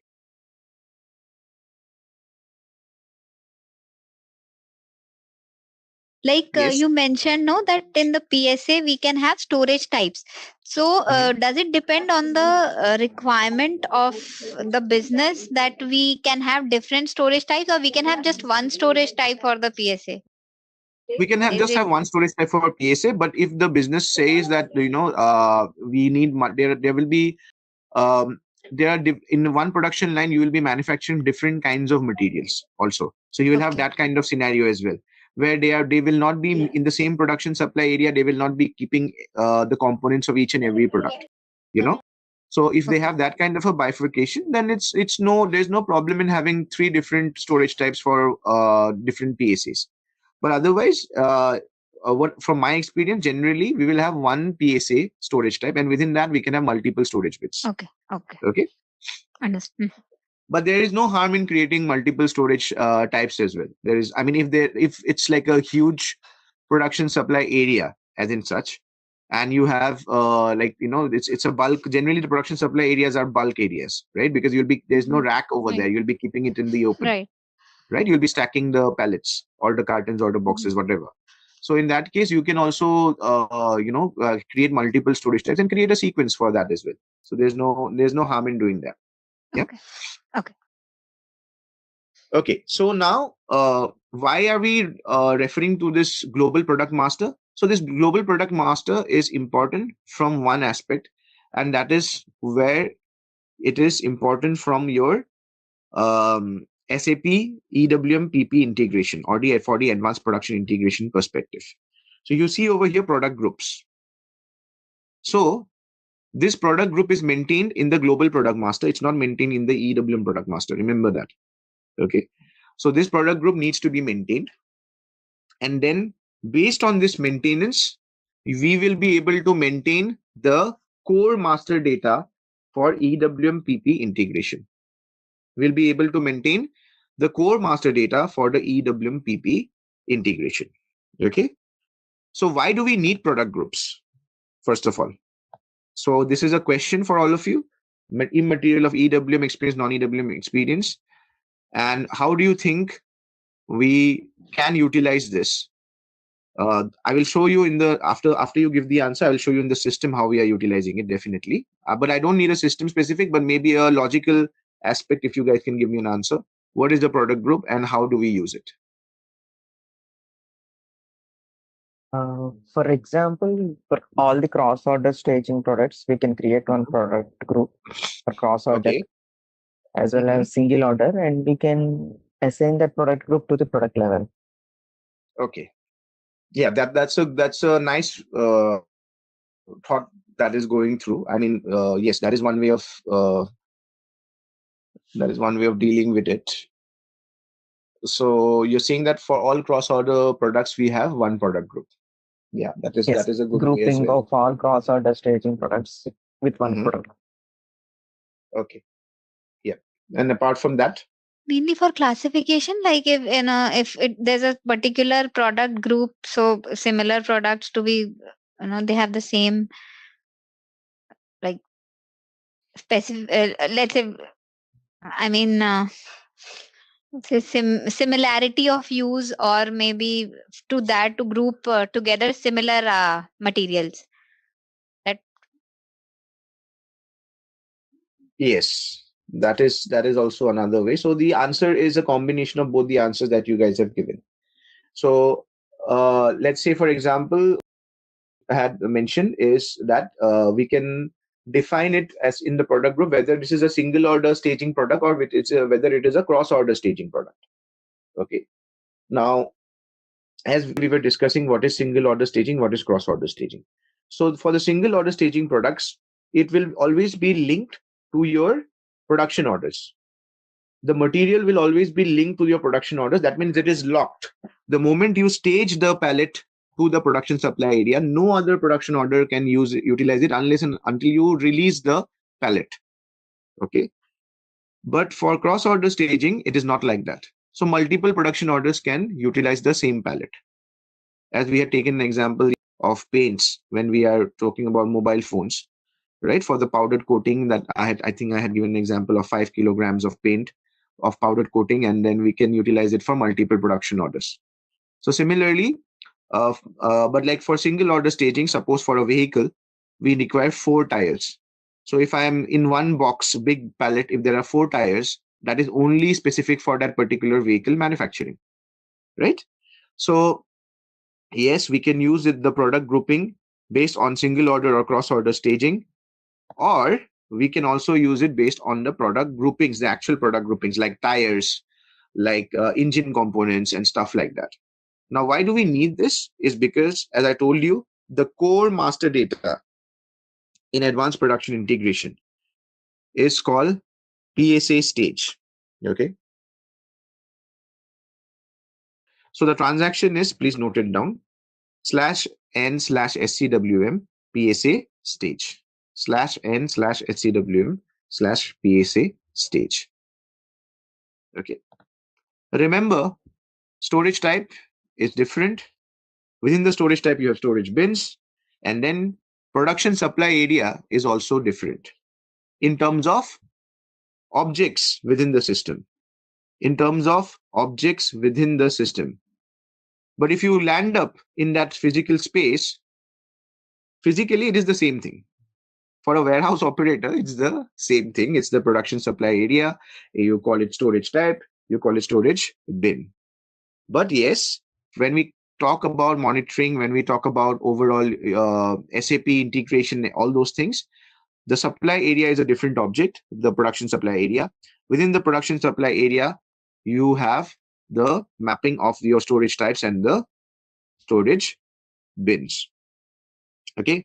So within this particular transaction, SCWM PSA stage, this is an EWM and PP master data transaction where we are mapping. So the disposal party is basically the plant, and in EWM language we called it as a party entitled to dispose. So this is what you see, BP1710 is the plant, and this is the supply area. Now this supply area is the same production supply area which exists in ECC. Okay, and then we have the products and then the storage bin. So this is a mapping. Okay, and then you can select the staging methodology. So let me just go inside one of them so that you will understand. So we have the party entitled to dispose, the production supply area. So the product group, you can map it as well. So this product group, as I mentioned to you over here, this is a demo server, but we will create that data. So when we are seeing certain, we'll be doing some more activities on, well, I will be giving you tasks to perform certain transactions in the system. And then we will be playing around with some data as well. Okay. So over there, we will be using different product groups and we will see how the system behaves differently. And we have products over here. We have the storage bin. Then we have the single order staging. MES relevance. So this is something we will discuss when it comes to the MES part. So you know, MES is a manufacturing execution system, which is a third-party system. And in most of the warehouses, you will see that MES system is prevalent. Okay, so from a production, actual production execution perspective, although the planning side, the production orders are created in ECC or in S4, but the execution part is done using the manufacturing execution system. So that will be a third-party system, right? So that one we will be discussing when we'll be discussing the MES and the ASRS part. Then the quantity calculation type. Now, what does this quantity calculation type mean? The quantity calculation type means is that what is this master data actually used for? This master data is used for staging purpose. What is the meaning of staging? The meaning of staging is that when I execute or trigger a transaction for that particular material or product group, the system, what it will do, right from this particular rack, if it is stored over here, suppose, okay, the system will be creating warehouse tasks for the operator to pick up the material from here to send it to the production supply area. Okay, so that is what the staging means. Now the staging will be based on what? So the staging will be based how much quantity should the warehouse operator pick. So all those things will be based on what I'm maintaining it over here. So over here, this is what you can see is quantity based calculation. So for quantity based calculation, you have to mention the quantity and the unit of measurement. So over here, you can see it has been selected as quantity base and the replenishment quantity is 1. Minimum quantity for PSA is 1. So if the quantity in the production supply area, the system will check that is already existing. 1 pallet is already existing, then the system will not create any warehouse task. But if it is 0, then it will create a warehouse task. If I change this to 10, suppose, then there is, suppose, already 5 pallets in the production supply area. The system will create warehouse tasks to pick up 5 more pallets. Okay. And the replenishment quantity I can create as 5 as well. Okay. So this is something which is based on the particular warehouse. This is something which the super user will be providing to you in terms of the information. They can set this up. This is a master data transaction. This is not a configuration. This is a master data transaction. Okay. And then what will be the warehouse process type used during staging that you have to mention over here. And what will be the clear PSA WPT?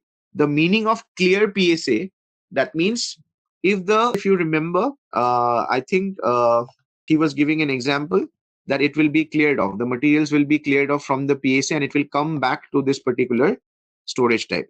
So what you can do is sometimes once the pallet is there, you have utilized it, and then you don't want to keep the pallet lying at the PSA. You want to push it back to the warehouse. So that can also be done using this clear PSA option. So I will show you how it can be done from a system perspective, but you need to mention in the system the clear PSA WPT, the warehouse process type. So Y220 is the staging warehouse process type, and Y325 is mapped over here as a clearing process type. The process type needs to be configured in SPRO. This is where you just do the maintenance. Now, since it involves warehouse process type and all, therefore, although this is a master data transaction, during the cutover activity, this remaining information will be provided to you by the super users, but the maintenance of this transaction is generally done by EWM functional consultants. Or later on, if there is a new addition which is required, it will be going to the AMS support team. Okay, because since it involves this warehouse process types and everything, because super users will not be knowing all these things. Okay. So apart from quantity based calculation, we have also calculation based on packaging specification. So calculation based on packaging specification means that for this particular product, okay, it will go and check what is the packaging specification that is maintained. So in EWM, people who are new to EWM, there is something called as packaging specification. Now, what does the packaging specification comprise of? Let me quickly show you that. So to check that, how the packaging specification is determined and configured, sorry, spell typo error. It is a configuration.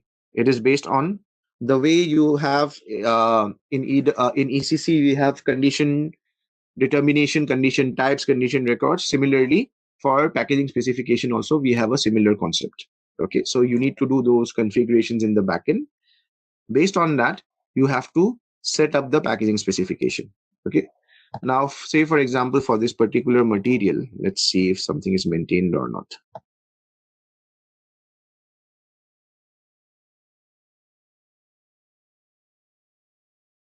Okay, it's not maintained. No worries, I'll maintain it so that on Monday we can be able to do a demo run.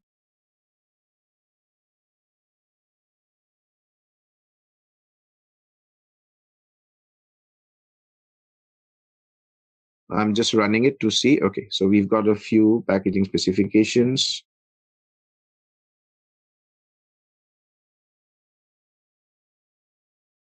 So I've double clicked and we can go inside.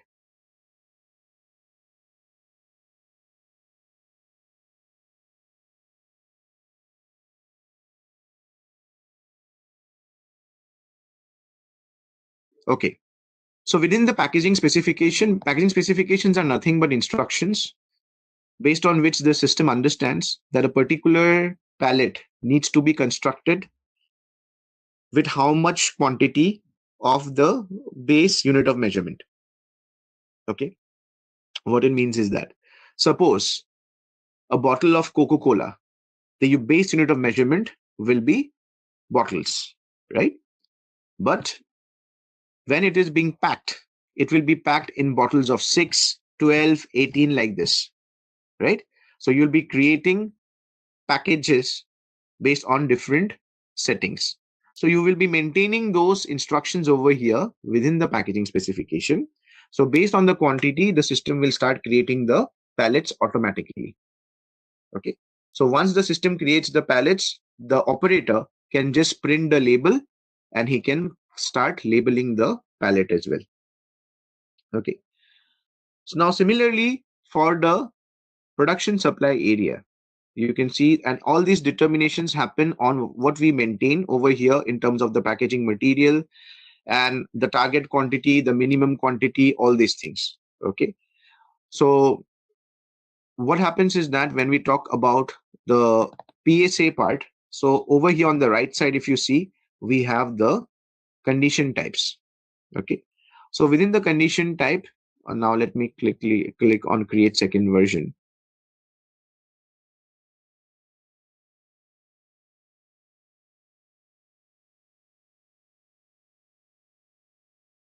So if I click on F4 help, so you can see this is the standard condition type which is defined in the system for production supply. So if I select this 0 PSD, say for example, so what happens is that it has an option of PSA which gets activated over here.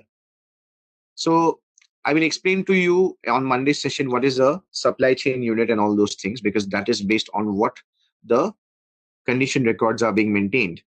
But you can see over here, the most important thing over here is that I can maintain the packaging specification for production supply area.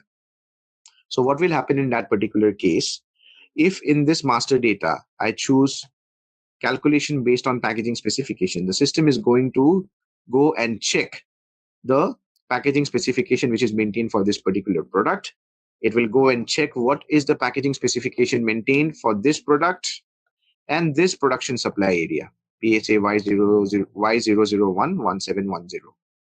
And then based on this, it will create the warehouse task for staging. Staging of what? Staging of the materials from the racks to the production supply area. That means how much quantity needs to be pushed into the production supply area. So either we use that or we simply use quantity based calculation and we maintain the quantities over here. Okay. This is one of the most important master data in SAP EWM PP advanced production integration. If this is not maintained, then nothing is going to work, especially for your staging. If the products are not staged, then you will not be able to consume as well. As simple as that. Okay. Now, for your reference, I told you I will be adding the two important applications on your home screen once you log into SAP Fiori. So to go into the Fiori page, what you need to do, you need to use the transaction /n/UI2/FLP like this. Okay.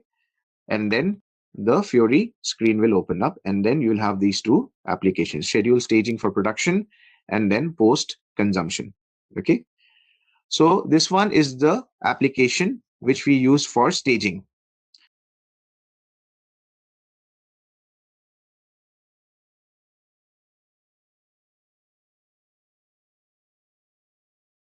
The consumption application is opening.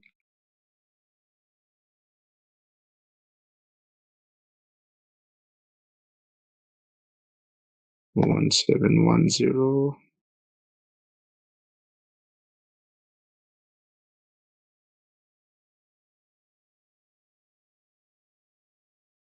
So what we are seeing over here is the production consumption application. So till now we have, this is a new production manufacturing order, sorry, which I had created to show it to you guys. So you can see the moment we are selecting the manufacturing order, so it will show us what are the items that need to be consumed and what is the available stock in the production supply area. The staging application, so before this actually we need to do the staging. Okay, so but the staging application apparently is not working. I need to check that. But in the meanwhile, what I will show you, because you guys should also know how to run it in GUI. So the GUI transaction to run the stage application is very simple, just SCWM/stage. Okay, so remember again, for EWM, people who are new to EWM, you need to again use /n to open this transaction. Without that, it will not open if you just simply type in. So the stage transaction is this. Okay, and you need to select the production supply area. So right now for this particular warehouse, we have this particular production supply area. You can select the staging methodology as well, whether it is cross order, single order over here, or no staging methodology. Okay. And based on that, you will execute. Once you execute, the system will show you whether any warehouse tasks need to be created or not. As of now, there is ample amount of stock, as we can see, for these two materials. There are two handling units having 192 pieces. So I don't think that we will be required to, the system will be creating any new warehouse task. But let's see. So product for staging, if you want to specify the product for staging, you can specify that as well. Okay. So let me see. This is 2021. Let me refresh it.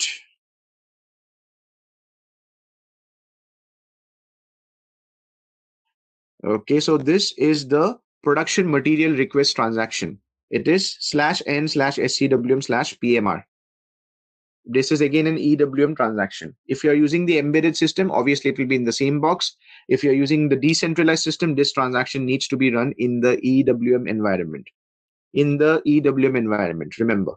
Okay, so it's /n/scwm/pmr. So this PMR, so if you can see, this is a production order which I have created.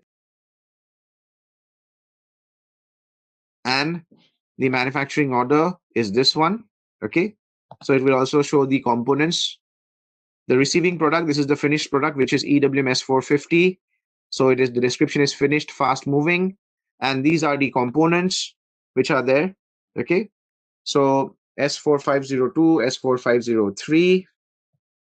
So this is single order, this is cross order, and S01 is non-staging relevant. So I think over here, what we have is the non-staging relevant product. So that means for this particular product, which is staging relevant. So the staging relevance comes from where? Comes from your PSA stage master data, which we have maintained. Okay. So the PSA stage master data is over here. So if you see for the product, let me show you, this is cross order 503. So for 503, this is the product. You see the staging methodology has been selected as cross order staging. So therefore, the system, when it creates the PMR, it automatically determines this as cross order staging material. Okay. Again, the other one, 502, it is determined as single order staging. So if I go here, 502, it is determined as single order staging. Now, if I change this, and then again I create a new production order, and I will do it in front of you and I'll show you, the system will determine this differently based on the master data that we have set it up. Okay. So right now, remember, this 503 is something which is determined by the system as cross-order staging. So let me do one thing. Let me quickly change that.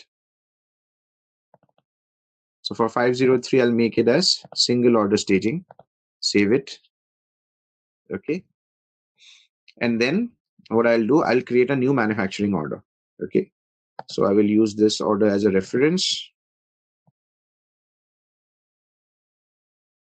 Replicate. Let this be open. I can use this. Okay. CO01. So I'm creating a manufacturing order. I'll just use this as a reference.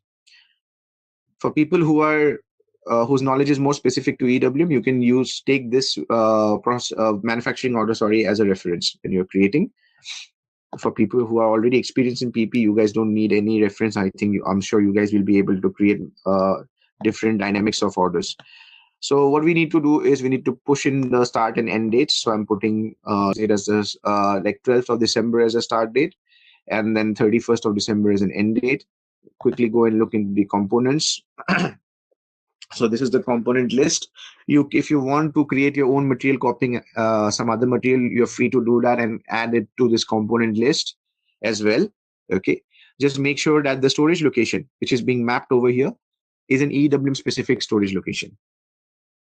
Okay. If you want it to be staged, remember that. If it's not an EWM specific storage location, it will not be staged. So how do you, for people who are experienced in EWM, how do we know which storage location is EWM managed or not? The availability group. Availability group, the mapping you're talking about, right? Yes. Great. Yes. So what we need to understand, so if we want to quickly check, so we will quickly go to a table, which is basically a config table, but it is easier from at the table level. So you go to this particular table, SCWM tmap stloc, and you enter your plant, okay, and the warehouse number as well, and then simply execute. So once you do that, you will find there are two storage locations which are mapped to this is the EWM warehouse number, okay. So 171D and 171S. So what is an availability group? I will explain to you guys on Monday. It is again something which is a part of your EWM fundamental courses, but you still need to understand what exactly it is. Okay, so I will explain to you on Monday what exactly is an availability group. So the storage location 171D and 171S, you can see are the EWM specific storage locations. And over here, 171S is the storage location which is maintained for all these components. Perfect. Okay, so what we will do is we will simply go in and create this. So error calculating costs, just ignore that. And that's absolutely fine with us. So I'll go to the change now. Okay. I'll release the order. Save it.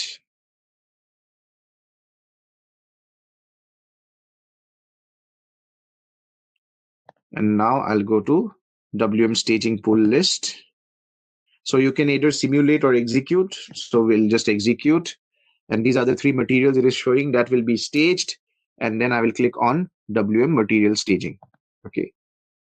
So the moment I clicked on WM material staging, if there is any error, it will show me the error over here in the log. It's saying there is no error. So I go back and I click on save.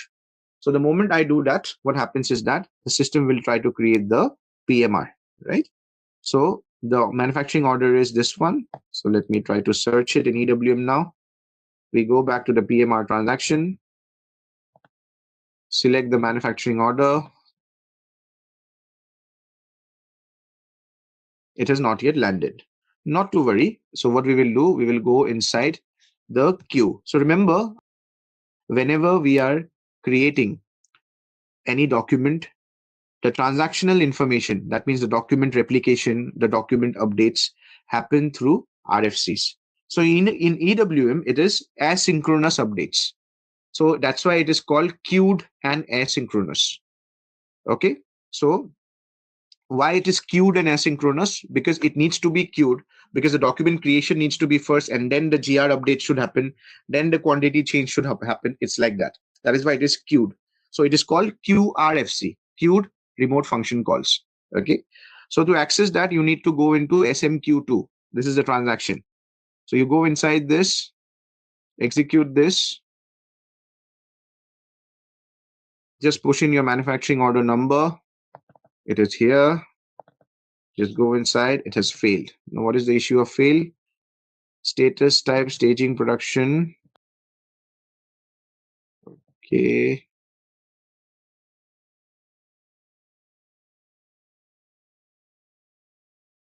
There is an error for this, and I cannot see the error. Okay.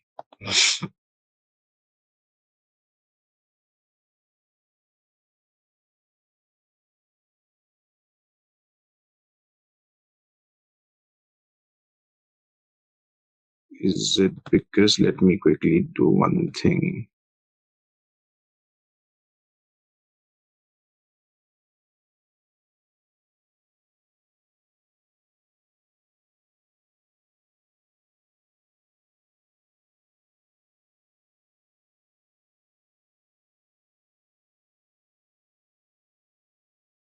But let us create it once again. CO01.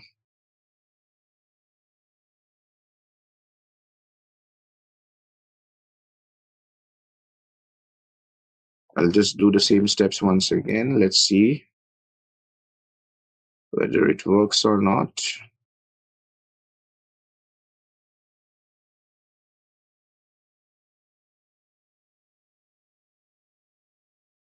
Okay, release, save.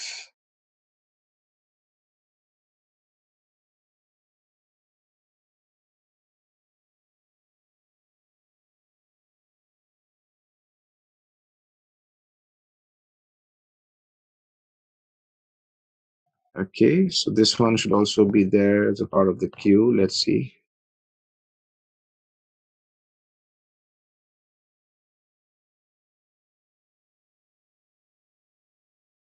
Okay, so that means it has got processed.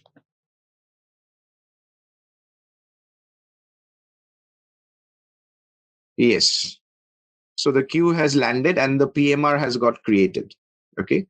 So what we can do is, I will also show you the queue container because that is important. So what I will do, so what happens is that there we can stop the queue. In order to stop the queue, so what we need to do is we need to put a parameter, a standard EWM parameter. So so what happens is that whenever the document is released from ECC, the queue will come and stop in EWM. It will be in a stop status. So when we go inside, we can go and check what is the issue within that. So I'll be putting that parameter, and we will set it up accordingly so that you can see the queue container. So the queue container is important because you need to know what is inside, and also I will show you sometimes if there are any issues, how you can debug, and you can try to understand the error. You might not be able to resolve it, but you can at least understand it. So basic things you should know, because from an EWM perspective, these are certain things that the functional consultant is expected to know, because every time you cannot be dependent on an ABAPer to understand that. Yeah. So I will just set up the queue parameter. So QRFC star debug star.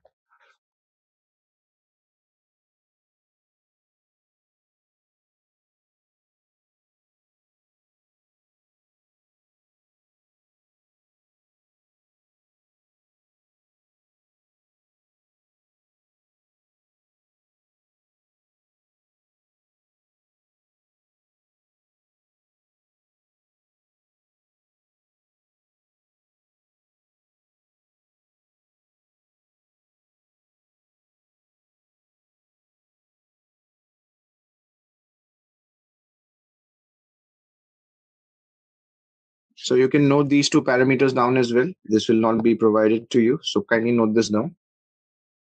So I put in a debug stop queue parameter. from both sides. So that means when the goods issue postings will happen, when the goods receipt postings will happen, even then the queue will stop. When the goods receipt, when the document is created, even then the queue will be stopped. Okay. So I'm saving it under my user ID now. Okay. So we'll just now, I'll quickly show you. I'll create a production order once again. And let me just go back to create.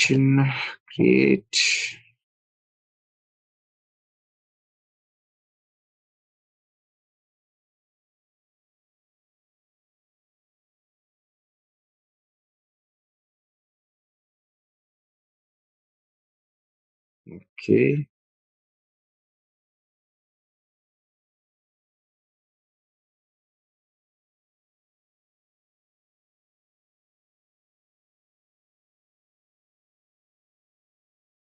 It's okay. We will refill the missing parts. That's not an issue. Okay.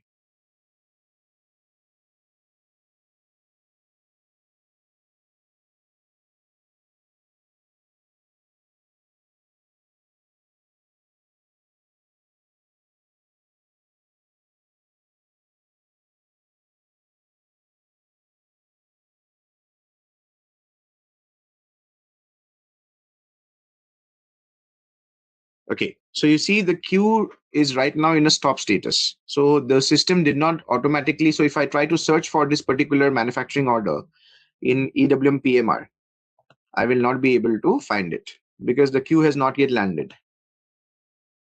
Okay, so it's not coming up. It's showing as blank, no documents form, if you see the bottom of the screen. So that is because I have not, so the queue is in a stop status. The execution status says it's no execution. And if I go inside over here, so the queue container is displaying like this. I need to register it so that you will be able to see the queue container. The queue container contains, so right now it's in a binary format. So it's very difficult to understand what it is bringing in from ECC. So once the queue container is being displayed, you'll be able to see all the information, the material information, the batch information, the quantity, the plant, what it is trying to do and everything. Okay. So you can see over here, this is the function module. So this function module is determined from where? This is a question. So this queue that it is trying to create the PMR, it is getting, that PMR is getting created based on this function module, production underscore WHR underscore maintain S/SCW. So how does the system know that this function module needs to be determined?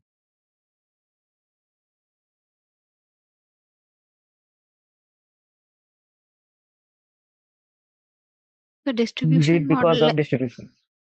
Yes, absolutely right. Very good.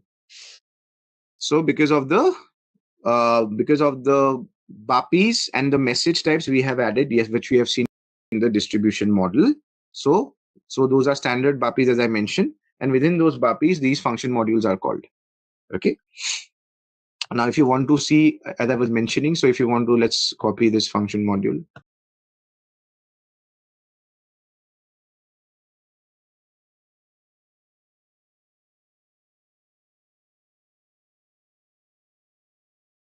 Okay, so I'll put it over here.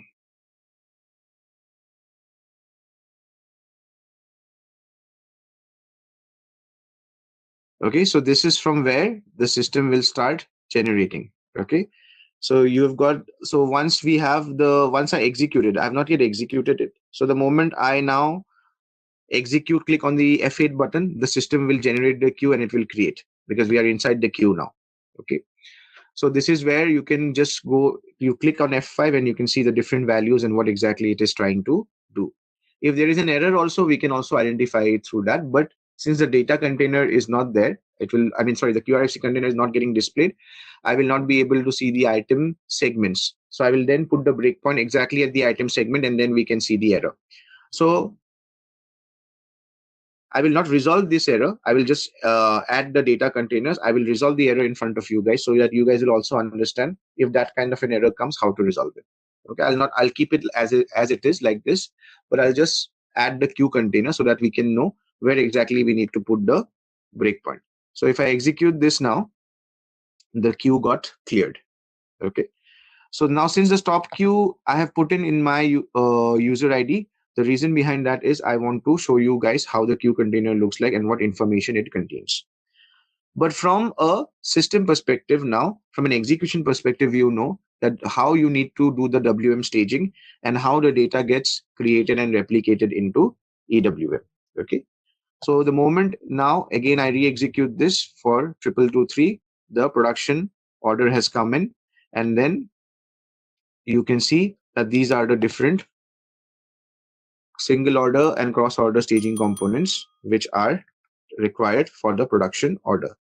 So let's see now if I try to do the staging for this. Okay, because I need to send the material. So let me first check what is the available stock in the warehouse for these components, right? So what I will do, I will copy these two materials, go inside. So for people who are new to EWM, this particular transaction is one of the key transactions for the super users in EWM. Also for people who are doing troubleshooting, or also for functional experts, this is also a very important transaction. So it is called the EWM monitor transaction. So the EWM monitor transaction is basically a cockpit for the warehouse overall execution, reporting, planning activities. Okay. So the transaction is /n/scwm/mon. So it's the EWM monitor. Okay. So the moment you go inside the EWM monitor, generally it comes up with this for the first time. When you're logging in, it will come up with this pop-up screen. You need to enter the EWM warehouse number and the monitor. Okay. So in general, always it is SAP, but it can be changed, it can be modified. So I will not go deep into that because again, that's not a part of your training program, but all these views and everything can be modified based on the clients and the customers' requirement. But this is a standard view. Okay. Now, we saw that from a overall perspective, we have the PMR getting created, and the PMR getting created also needs to be displayed over here, right? So a warehouse user will generally not be using the PMR transaction. They will be just going inside the monitor because from here they can view the manufacturing orders, they can view the inbound deliveries, outbound deliveries, everything.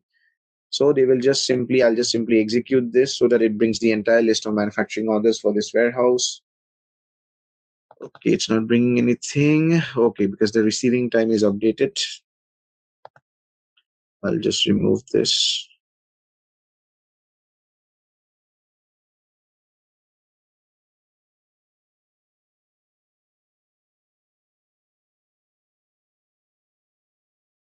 Okay.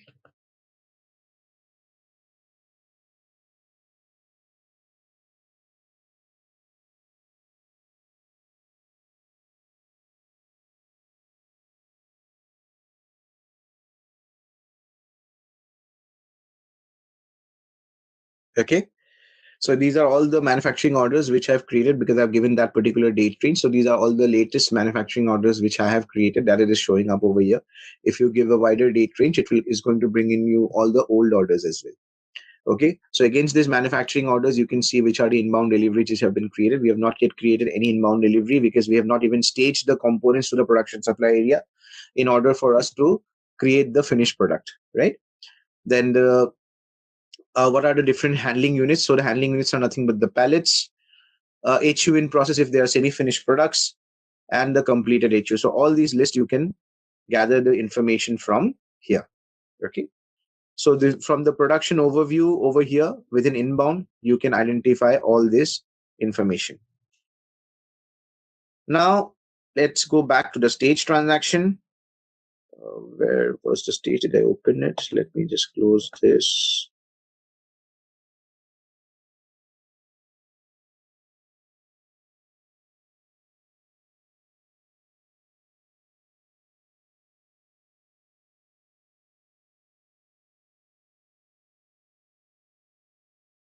Let me be a bit more specific. Push in the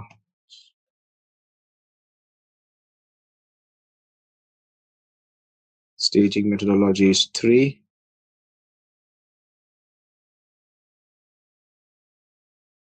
Cross order staging, sorry, my bad. And the product also I will mention. Generally, I've seen warehouses, they will not be maintaining products like this, because they will just run it and they are expecting whatever master data they are maintaining in the PSA stage transaction. It will go and check what is the available quantity in the PSA, and they will just keep running it 2 or 3 times in a day, so the PSA keeps getting executed. Or they will put a background job for this particular program. For this particular transaction, they'll put a background job on set intervals in a day, like 2 times in a day or 3 times in a day, and then it will keep staging, create the warehouse tasks, so that the operators keep getting those tasks in the queue, and they will pick up the material from the racks, and they will send it across to the production supply area. Okay. So I will just use this specific methods. Now, before that, we should also know what is the available stock for our components. So we will again copy the 2 components over here, 502 and 503, and check the stock. Okay, so I will just go into physical stock.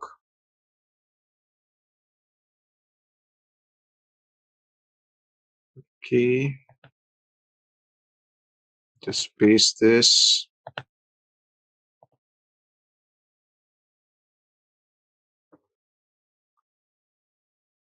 Okay, so for 503 and 502, let me sort it at the product level.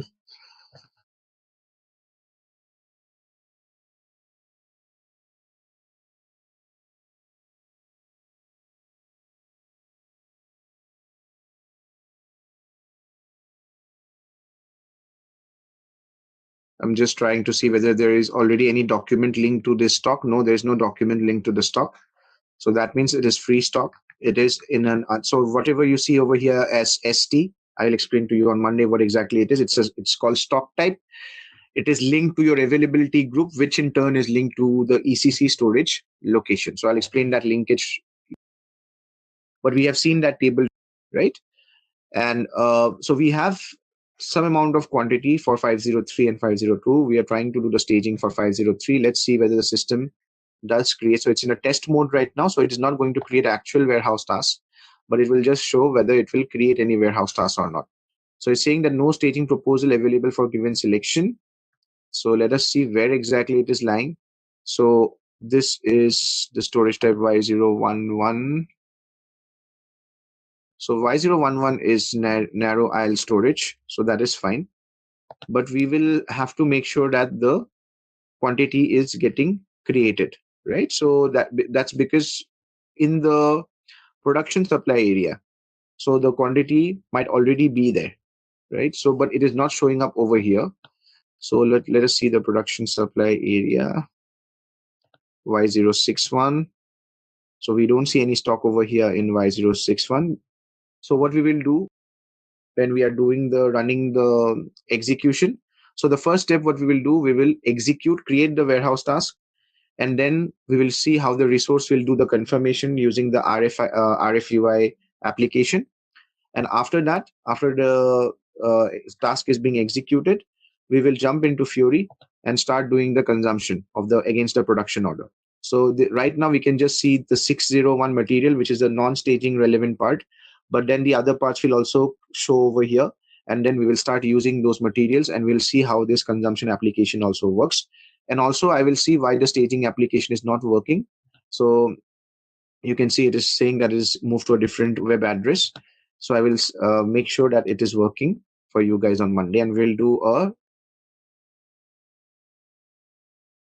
I'll be showing you guys how to do it. And the second hour, I'll expect that you guys should also be able to create the data from an end-to-end perspective and do the staging and the posting as well. All right, let's test your knowledge. Here's a question for you. Which document is created in EWM when a production order is released in PP? Option A, warehouse request. Option B, warehouse task. Option C, warehouse order. Option D, production order copy. Take a moment to think, and when you're ready, choose the correct option. Remember, each choice holds a key to unlocking the answer. Good luck. Type the correct answer in the comment section. Hey there, want to master the art of managing production and warehouses? Our SAP S4 HANA EWM PP integration course is here to help. You can learn at your own pace on our platform. In this course, you'll dive into SAP S4 HANA EWM and PP integration. It's like a powerful toolset for syncing production with efficient warehouse management. Our course covers everything you need, from basic concepts to advanced techniques. It's designed by industry experts who truly know their stuff. Your instructors are experienced pros who've worked with SAP for years. They're here to guide you and answer all your questions. And don't just take our word for it. Students love how clear and practical this course is. People like you have used it to boost their skills and advance their careers. The best part? It's super affordable. This amazing chance to learn won't cost a fortune. Ready to excel in SAP S4 HANA EWM and PP? Sign up on our page now. And for more details, check out ZaranTech's website. Can we process production order without any PMR document? So for example, if we create one production order and we release that production order, but in backend we have not received any PMR document. So in this case, can we proceed that production order without any PMR? For an in EWM integrated scenario, is it? Yes. So yeah, so as I mentioned earlier, when we talk about PMR, so that is when you talk about advanced production integration, PMR is an option. Production material request is an option. If not, then you can go via the outbound delivery process, where an outbound delivery would be created once you release the production order, and based on that, you can do the staging, which is basically the picking from the outbound in the outbound delivery process, and then the goods issue. So the goods issue basically will be sort of like the consumption, which will be the consumption posting. But in this case, why companies prefer to use PMR is because you can actually do consumption postings against the manufacturing order based on the requirements. And if you're talking about advanced production integration in EWM, then you do require PMR. Without PMR, it's not the advanced production integration version. So does that answer your question? Okay. In our project, sometimes user is not checking PMR document, whether it was generated or not. But in backend, they are performing 261 movement, but like they are performing consumption against that order. So later on, we have checked the PMR document and we have found that there is no PMR document. In that case, what we can do? Like once 260. Yeah, so so whenever a 261 movement is getting posted, so the first things, and in your project already EWM is there, right? So is it a decentralized EWM system or is it an embedded system? Embedded. If you don't mind. Okay. Embedded. So let's say, for example, let me go to a particular. Let us check. So whenever you go inside a material document, so there's always a reference document inside it, right? So I'm just straight away go to the table. Let's see.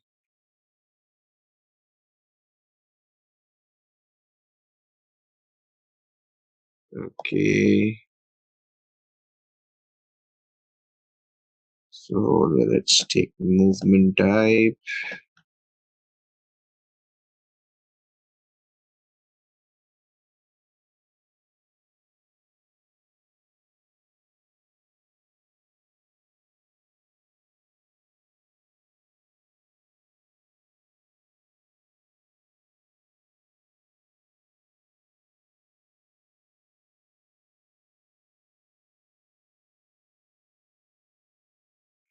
So let's just give a range. So I'm not so sure in this test system what ranges we have, and then movement type 261.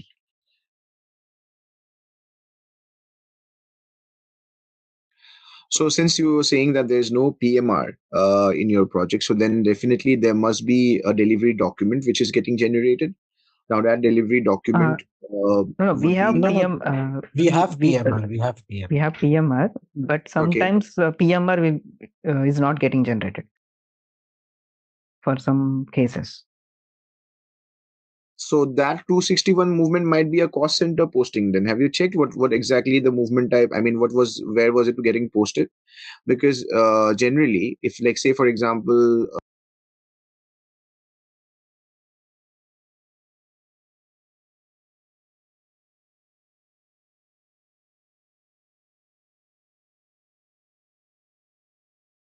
So in your material movement postings, what I would suggest is you just check out the reference document number. So when you're using an EWM system, so the reference document number, either if it's a delivery base, so it will have the delivery number, or when you're doing consumption posting against the PMR document in EWM, the 261 movement is getting posted. Then in the reference number, you will get the warehouse task number. Okay. So Yes, if you sir. check that field XBLNR_MKPF, or the reference document field in MB51, so you just run and check it out. What is the reference document number? So if it is giving you the warehouse task number, run that warehouse task number either in the EWM monitor, and then you will get to understand that warehouse task number is linked to which particular document, say for example. Okay. So Mhm. does it make sense?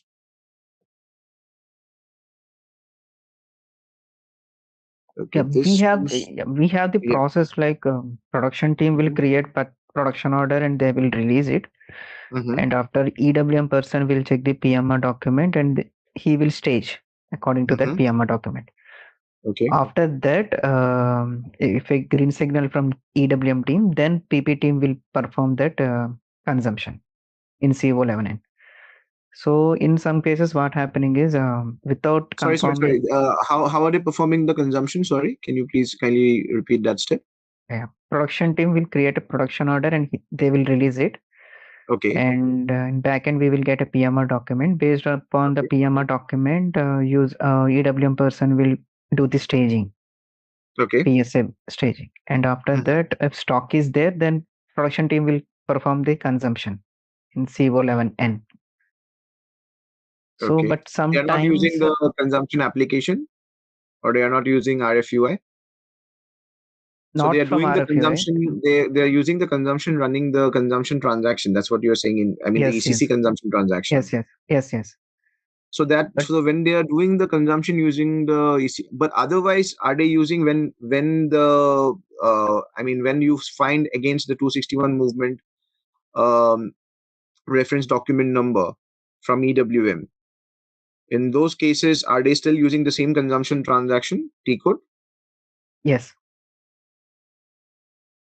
That's a bit strange, because if you're using PMR, then you should be doing the consumption using either the Fury applications, or you should be using consumption using RFUI, or else if your consumption is getting triggered from an MES system, then the IDOC should just directly come in and update the EWM system.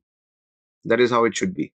And then in return, the EWM system will trigger a QRFC posting of 261 movement to ECC. That is how it should be. Nikhil, can you Because confirm? Ronnie, but what happens is, I'll tell you, we cannot post it through that consumption Fury app, because consumption of the materials on production line is handled by the production operators and not by the EWM operators. I EWM understand. operator will supply the material to the production store supply area, and then Mhm. thereafter production operators will decide when to consume it, right? Yes, agreed. So for that, they So have to use the production consumption application, which I was showing the other day to you guys on Fury. They have to So use the you're saying EWM that they production. don't have to. Okay, then in production consumption application, how do you Mhm. book the time and the cost which is occurred for the labor and the machine hours in the production consumption application? The production consumption application won't you won't be able to do the time consumption and the labor consumption, all those things. I'll show it to you guys. Uh, but that should be linked to your ECC setup, right? You can just do the consumption, like just direct consumptions over there. So, but I need to show you the application in order to explain you better regarding that. Yeah, that Yeah. that point will come to. point is what he's trying to say is he does not want the reference document. What he's trying to say is sometimes what happens is when we have a PMR process, and for some of the material, maybe the master data is not maintained properly, and there is an error while creation of a PMR after releasing the production order. Okay, so that means the PMR has not got generated in EWM. PMR has not got generated, yes. And after that, still there is consumption posting happening. So how can we relate that particular thing in EWM system if this thing occurs? First of all, the consumption transactions that you guys have mentioned, those are ECC transactions. I mean, yes, it's an embedded system, but that's not an EWM transaction. Okay. Right. So if they're doing the 261 movements using that particular transaction, that means they are doing direct consumption postings. They are not doing it via the EWM system. Okay. If they have now what you're saying is that the materials are EWM based, but since the PMR has not reached EWM, that means we cannot stage it as well against those particular manufacturing orders, right? Right. So physically, yes, it is in the production supply area. But I'm a bit confused now because your material should be in an EWM managed S log. So are they doing a transfer, an S log to S log transfer from a EWM managed S log? They're moving it to a non-EWM managed S log, which can be done, and then they are doing the consumption posting. No, they are doing consumption posting from EWM managed storage location only. Okay. I'll tell you what happens is there are some bins where the stock is as per the minimum bin quantity. So like, for example, if you say that there is a semi-finished product, mainly this happens with semi-finished products, not with the finished products. So in semi-finished products, there are raw materials which are commonly used for many production orders. Okay. So the minimum bin quantity of that particular bin is pretty high. So I'll have around say 5,000 to 10,000 as a minimum bin quantity in that particular bin, which is EWM managed. Now what happens if there is a production of order of 100 quantity? So the stock is already available in the EWM storage bin. So you don't need to supply that particular stock to that particular bin since the stock is already available. But as per the EWM process, there should be a PMR and then the stock should be staged. Yeah. So in that case, if the stock is available, they directly consume it from that particular, you can say a common bin or something like that. And then they confirm the production order, even if the PMR is not generated. So the question is, how do you relate that if these things are done irrespective of the PMR? How do you relate that with the PMR and how do you fix that particular? So that's what I was trying to explain. So if you have a material which is in an EWM managed storage location, okay. So first of all, if you do not have a PMR, so the question is, how have they pushed it to the production supply area? It can be done. It can be done through ad hoc bin-to-bin movements. Okay. So instead of running the stage transaction, I can simply just create an ad hoc warehouse task, which will tell my operator to just pick up these materials from here and push it to the production supply area. Because at the end of the day, that is also a storage bin, right? Right, exactly. So once you have moved the item to the storage bin, that's fine. But again, till the time it is under the EWM managed storage location, we cannot be using a direct consumption posting transaction, which you guys were mentioning. That is that's what I'm trying to say over here. So to use that, we have to move it to a non-EWM managed storage location. So I think there is a step that you guys need to check with your users whether they are using this particular transaction or not. Let me show you. Which one? ADGI. Okay. So it's called SCWM for people who are new to EWM. So it's called SCWM ADGI.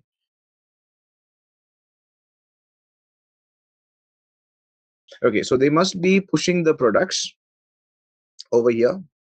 And then over here, there is this option of NWLO, which is non-EWM managed storage location.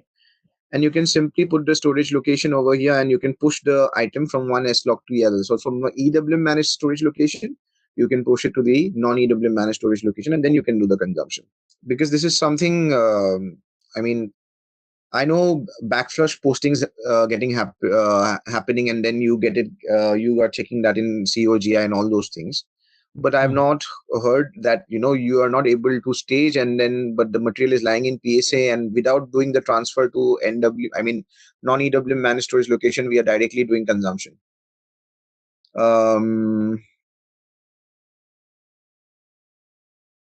Because I mean, when we are creating the manufacturing order, we are setting up the product as staging relevant, right?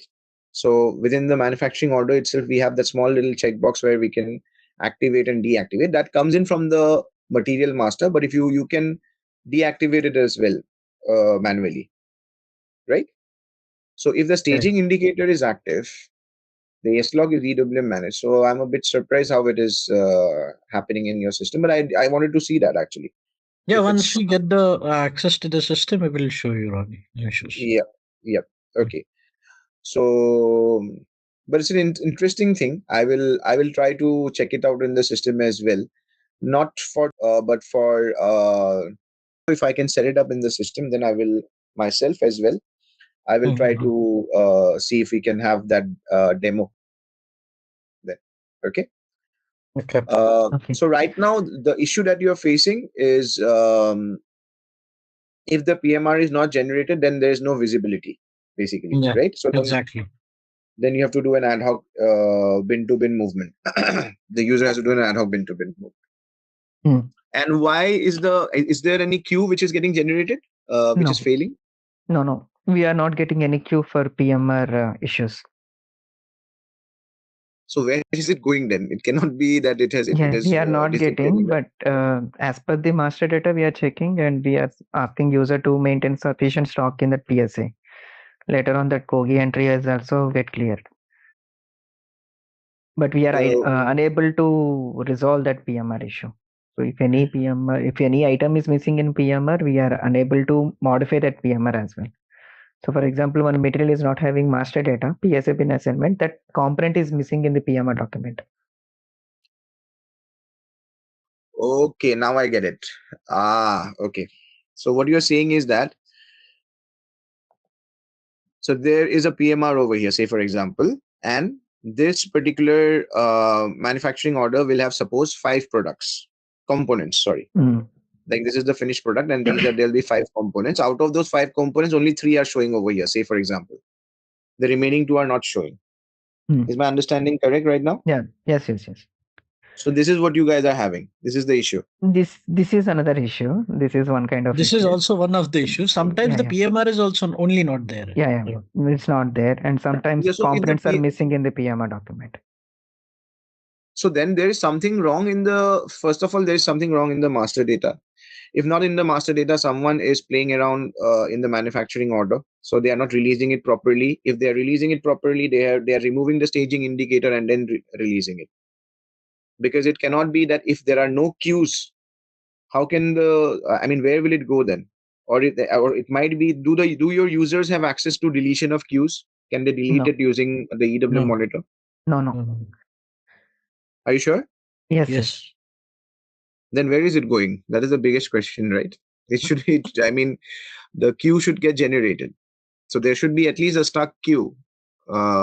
Because unlike a inbound delivery or an outbound delivery, if the queue is replicated from ECC after it is staged, then there is no active-inactive manufacturing order. Over here, you won't get that option. Either you get an option of a PMR or a manufacturing order, right? So you don't get an option of active, like in outbound delivery in EWM or in inbound delivery, you get an option of active, inactive deliveries. So sometimes what happens, certain things which are set as preconditional that this should be there, say for example, batch or goods movement bins and all those things. If it's not there, then it might remain in an inactive state or it might remain in a block state. But in case of manufacturing order, it can become in a block state over here if something is missing. But it will not be that it's missing completely and then there's no queue. There has to be a queue. Okay, so let me see. No, I think depending upon the setup, I think the queues will vary, because what we have queues. Sometimes we have queues for after the goods receipt is generated for the delivery created. So for that we have queues, but for PMR we did not notice any queues. No, so for PMR also there will be a queue. I'll show you. I'll give you an example right now in front of your eyes. Okay, so let me just run it.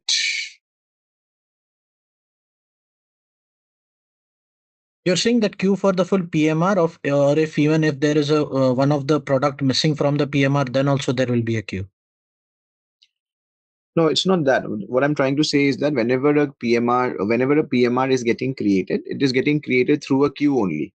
There is no other way the system can create a PMR in EWM. So whether you are using a decentralized system or if you're using a embedded system. Okay, say for example, if I create, I'll just quickly show you. I'll just create an order in front of you. So I'll put the stop queue parameter. So therefore the queue will not get processed automatically. It will stop. I'll show it to you.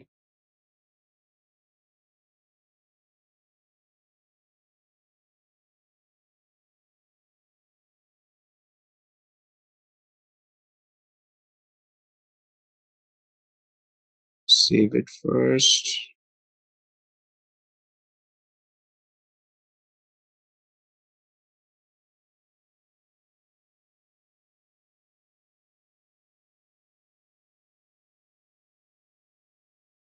There's less stock of a particular material. That's why it's saying missing parts. That's fine. So remember, whenever we are talking about EWM, so it will always, when we are talking about transactional communication like this, the communication always happens, as I had mentioned, based on the QRFC setup that you guys would be doing for your warehouse. So whether it is outbound delivery, inbound deliveries, or it is manufacturing orders, it will be flowing into the EWM system from ECC through queues, and the postings will also happen through queues. The way you just mentioned that inbound delivery, GR postings, yes, GI postings, yes, all these will be through queues. Okay, only for the where you're directly doing the consumption using the transaction CO11, I think what you mentioned. So that is one. So that is in one transaction where there will be no queue generation because this is an ECC transaction. Okay, so but for if you are doing a posting using EWM, there will be a consumption posting which will be, and a queue will be generated. Okay, so now what I'll do is I'll just quickly go inside components. Let me see one thing. Okay, let's go back. So this particular WM staging, is it mandatory to do it manually, Rani? So this, I mean, the way I'm doing it right now. Exactly. It depends actually. I think nowadays a lot of companies are using RPAs, RPA bots to do these kind of redundant manual activities. No. I'm talking about whenever we release the order, automatic WM execution can happen, right? On the setup, yeah, I think so. From PP side, there should be a set. Is there a setup for automatic WM execution? Yes, there is. Okay, so in that case, yes.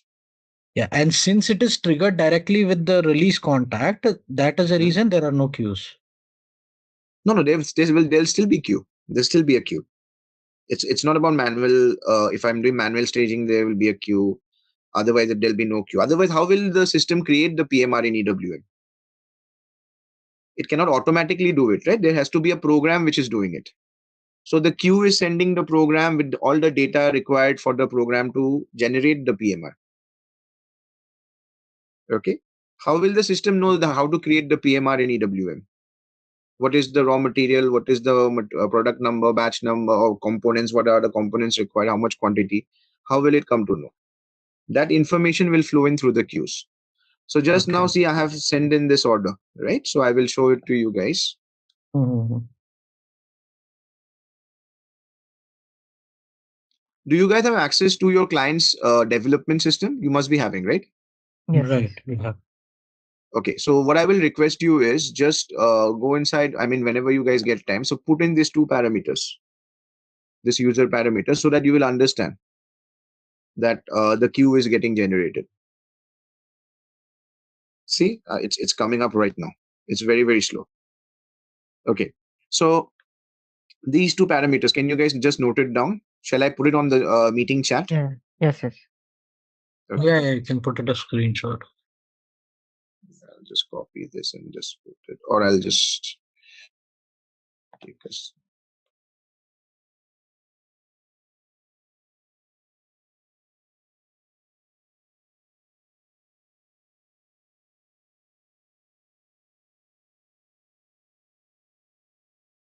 Okay, so just use both these two parameters.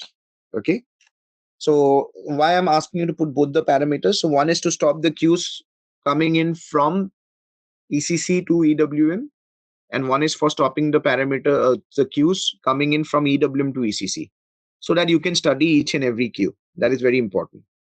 Okay, because the queue always contains a queue container, and that queue container contains all the information based on which a particular document is getting generated in EWM. Okay, so whether you are doing automatic staging, whether you are doing manual staging, it does not matter. The queue will still be generated, right? So you can use it on your development system. So let me just go quickly back into SMQ2. So when you're using a decentralized system, remember, if you're using both these two parameters, so decentralized system has something called as an outbound queue as well. Now, what does an outbound queue mean? Is because when you are the decentralized system is like two different systems. One is your ECC or S4 system, and the other one will be your EWM S4 decentralized system. So the moment you release the order, and automatic staging suppose happens, at that point in time, the queue will be generated. The queue will come and sit in the outbound queue, and then it will go inside the other box's inbound queue. That is how it works. Okay, but in a decentralized, in an embedded environment, it is just the inbound queue that we need to check. Okay, so let me just quickly run You have to this. set that up in SU3, right? Yes, correct, in SU3. Okay.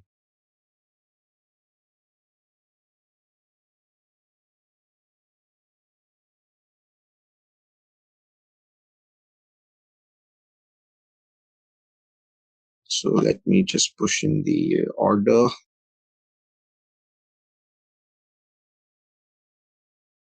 So our production order number was 100,224.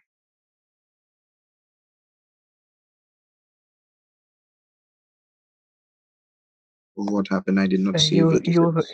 you have entered 224. Oh, sorry, my bad.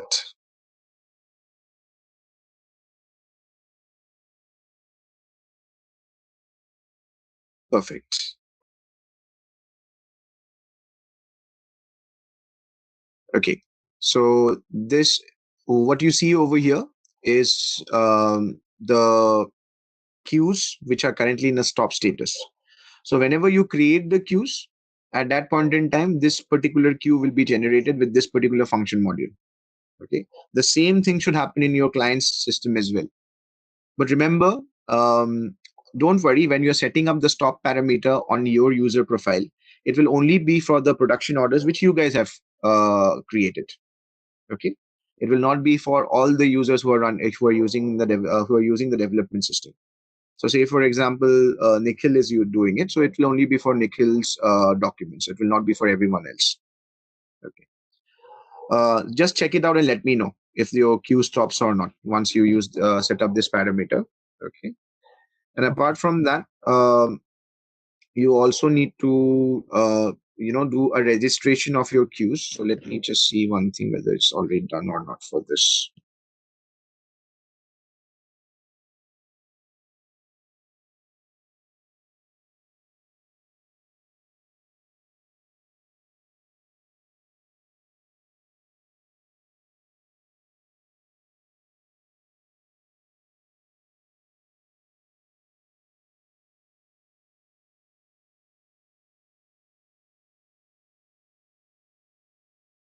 So this is PR star.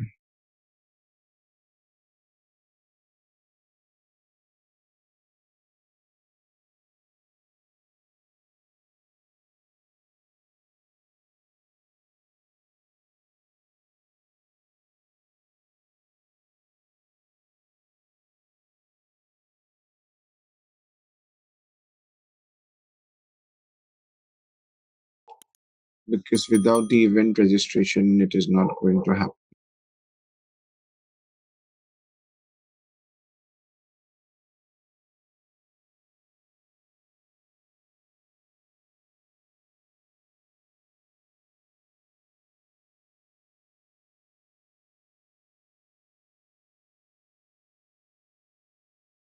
Okay, so let me check for the manufacturing order what will be the event registration program. So it's not taking right now. Let me give it one last try. Because I would have been able to show you the queue container then.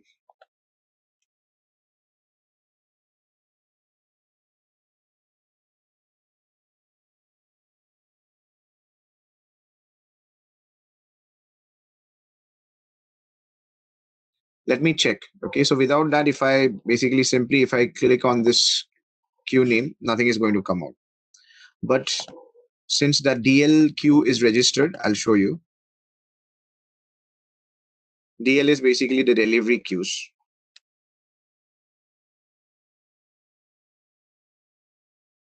Let's say, for example, this one. Gosh, the system is so slow, man.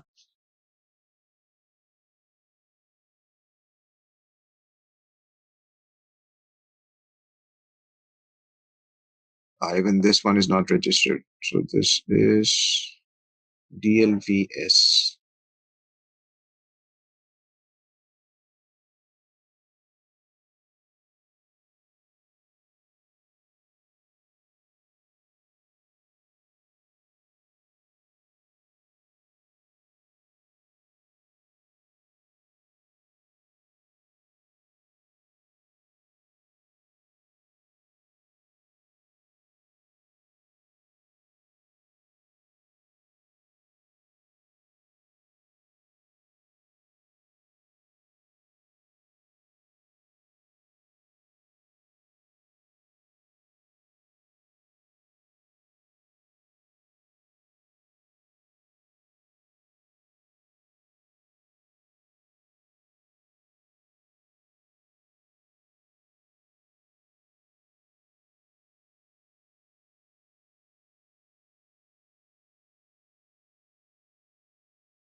It's not taking it.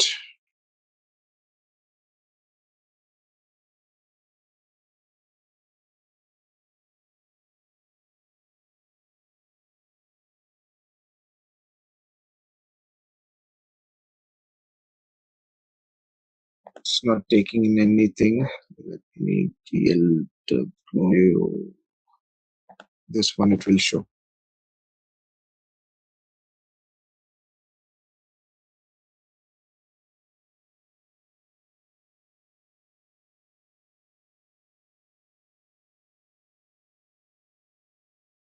So this is how your queue container looks like. So you'll have a similar queue container for the queue which is currently stuck for our manufacturing order. Okay. So the queue container, see, has all these different data structures which come in pre-filled from ECC. Okay. Now, based on this data, the document gets created in EWM, whether it's an inbound delivery, whether it is an outbound delivery. Similarly, whenever the GR posting comes in from EWM to ECC, it will be filling in all this data and it will be sending into the ECC system from the EWM system, whether it is GR posting, whether it is GI posting. Okay. Now, this particular queue that you can see is an outbound delivery confirmation queue. That means this particular queue is coming in from the EWM system to the S4 system. I am saying from the EWM system to the S4 system, although this is an embedded system, but remember, both the EWM system as well as the S4 system are two different logical systems. Physically, we just have one box, but logically, it's two different systems within the same box. So therefore, there is a queue communication between both the environments. Now, this particular queue container is getting called within this particular function module. Now, for our queue that we were checking, it was a different function module. These function modules are getting determined based on the distribution model that we had set up. Now you can see within the queue container, let's go inside once again. Sometimes when there are issues, you need to change the queue container data as well. Sometimes you will face those kind of errors as well. Okay. So now to change the queue container data, you need a special role based on which you will have this edit option over here. There'll be one more icon, which will be a pencil button. So if I click on this pencil button, this thing will open up all this data that you see, this information. Okay. And you can change certain information over here. If you don't have that, in that particular case, you need to take debug change.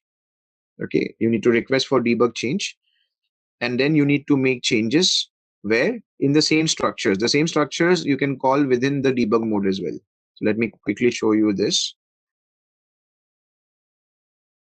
I'm not so sure whether, because we've got people who have already worked in EWM, whether you guys have already used this ways and means, but it will help you in your overall resolutions, not only for manufacturing orders, but also for your inbound and outbound deliveries. Because there will be cases, if you're providing support, there will be cases where you would require to make these changes within the queues.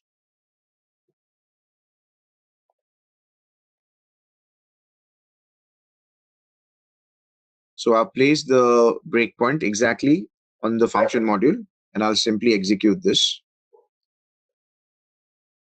Let's hope that it stops over there.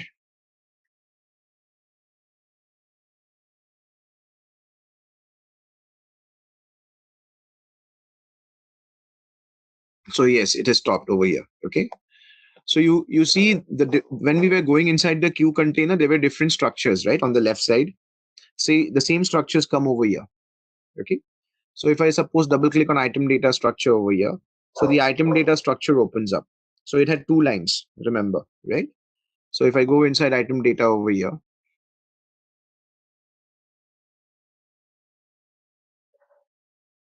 then we've got these two lines which we were seeing over there in the queue container. So it's the same thing, but I'm showing you in a debug view right now. Now, if you want to make changes over here, say for example, let's see whether I should have access over here. It's a demo server. So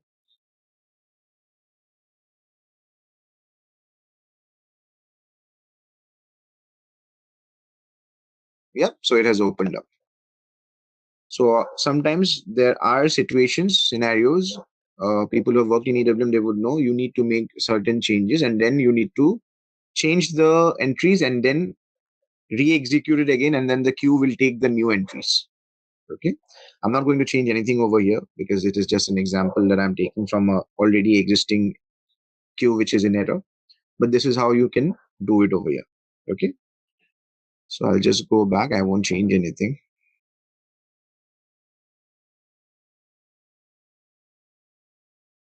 And I'll come out of the queue.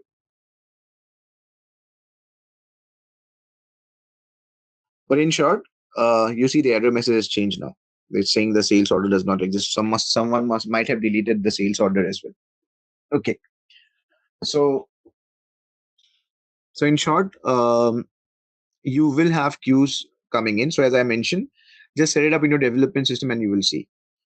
So my point is, if a particular order is getting staged and you're saying that the system is automatically doing the staging, the PMR is not getting generated, then there has to be a queue. If the queue is not there, then there are two options. Number one option is someone is going inside the warehouse monitor. So over here in the at the bottom of the screen, if you're following my icon, the cursor, so you would see you can go inside over here under tools, and then you can just execute this.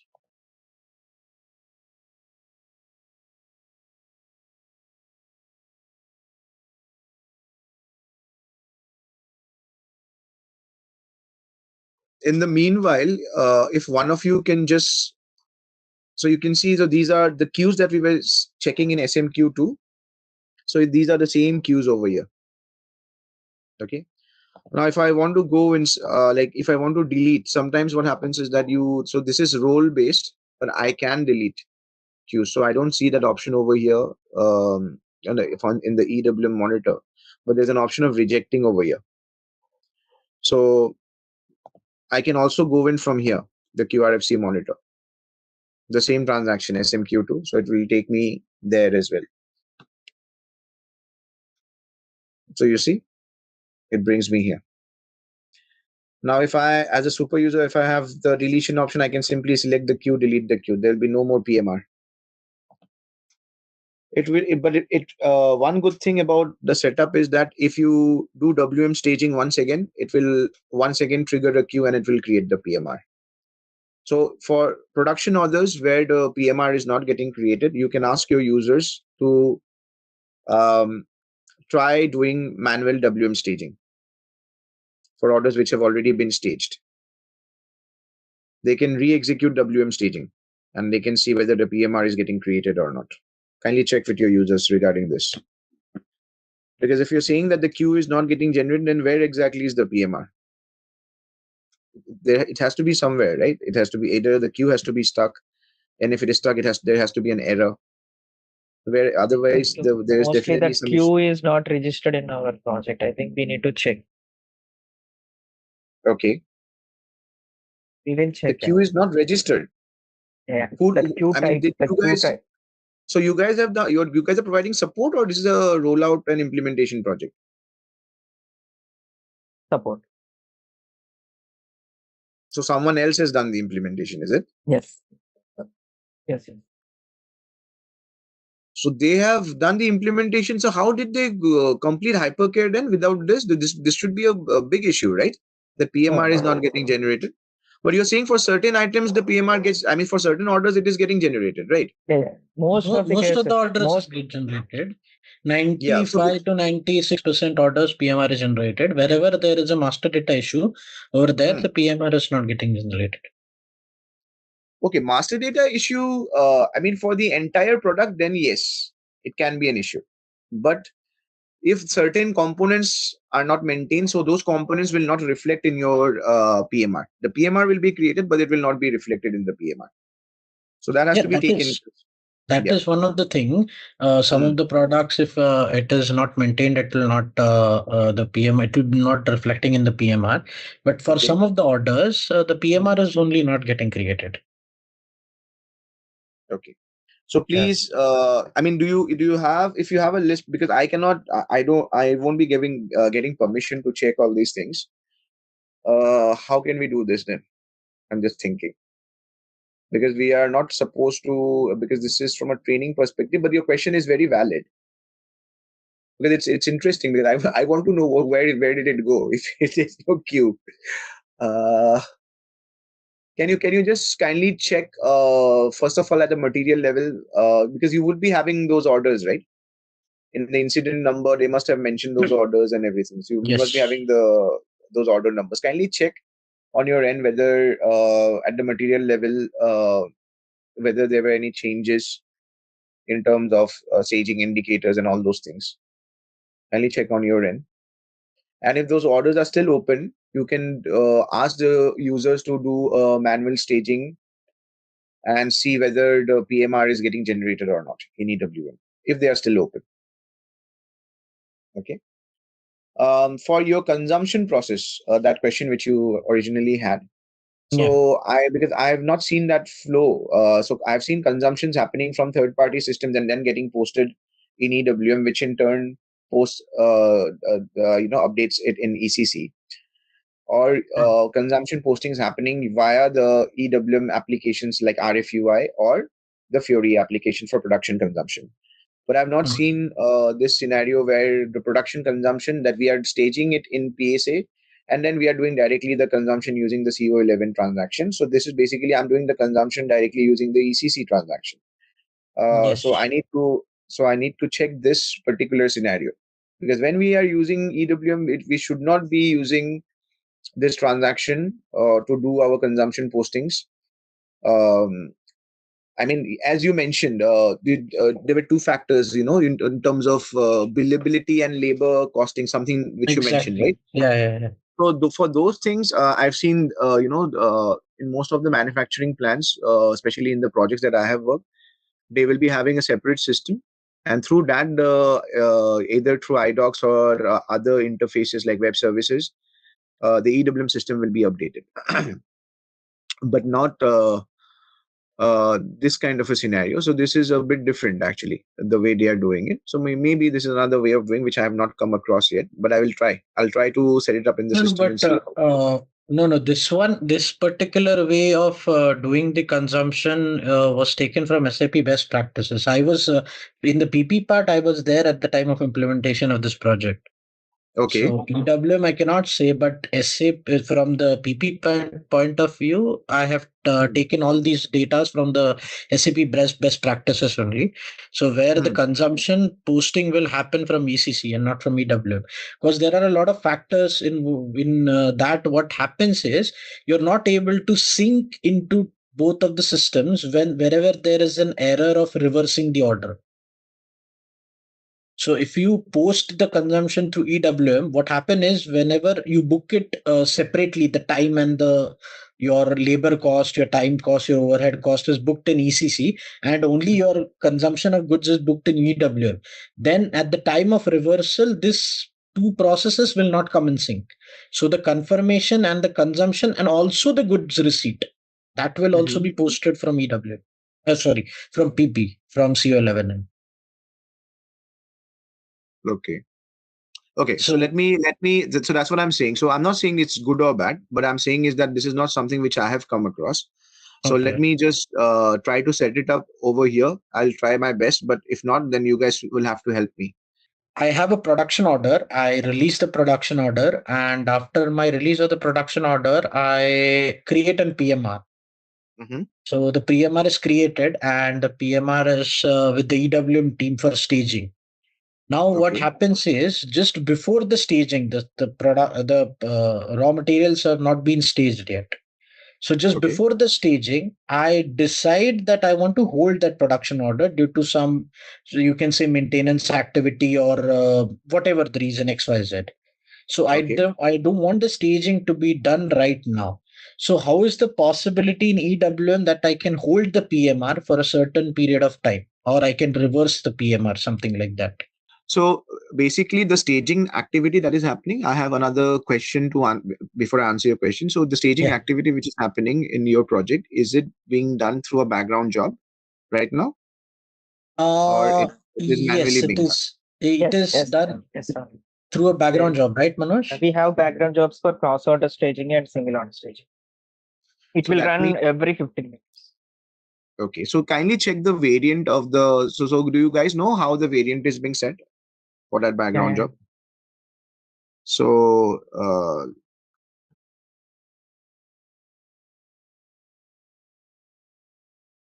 I mean, the background job must be for this particular transaction, right? Yes, the stage transaction. Yes. So over here, you must have put something for cross order, say for example, right? Like this, and then are you putting in any period or something, and then you would be removing the test mode, and then you are saving this variant, is it? Yes. So we are also providing supply area. The production supply area. Okay. Yes. Okay. So the question is now whether how you guys can if put it on hold. Basically, you don't want to reject the PMR. Do you want to reject the PMR? No, not to reject the PMR. I want to put it on hold for some time, maybe some day, and I will resume the production. So I want to put it on hold. I don't want the material to be staged for my production. Because of any XYZ reason, there is a delay in the for that particular production order.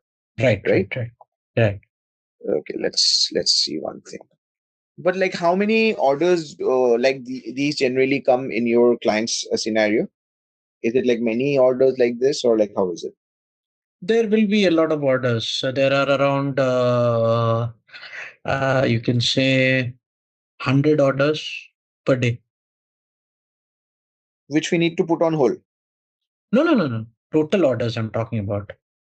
Okay. No, I'm asking like the scenario which you just explained, that like the PMR you need to put it on hold, say for example. Yeah, that You don't depends want on to the do the staging. situation. If there is a planning change or if there is a maintenance breakdown, then it might be around 2-3 orders. Oh, okay. a So day. that means you're talking about an exceptional scenario, right? So they're like Exceptional. breakdown or Yes. whatever. Exceptional. Okay.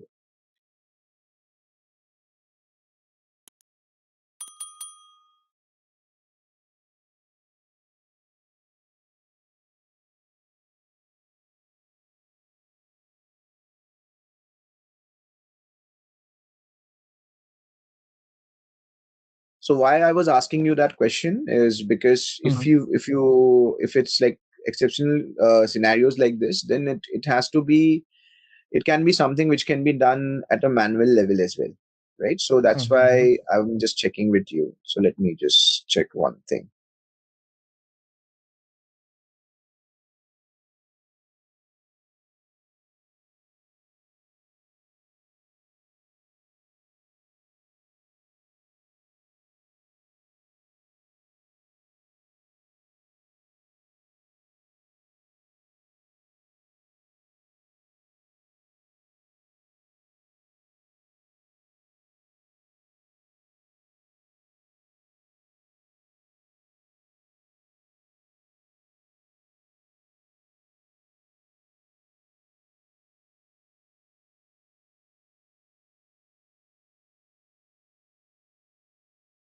So I'll try to do two things. Okay. So I'm trying to block this document.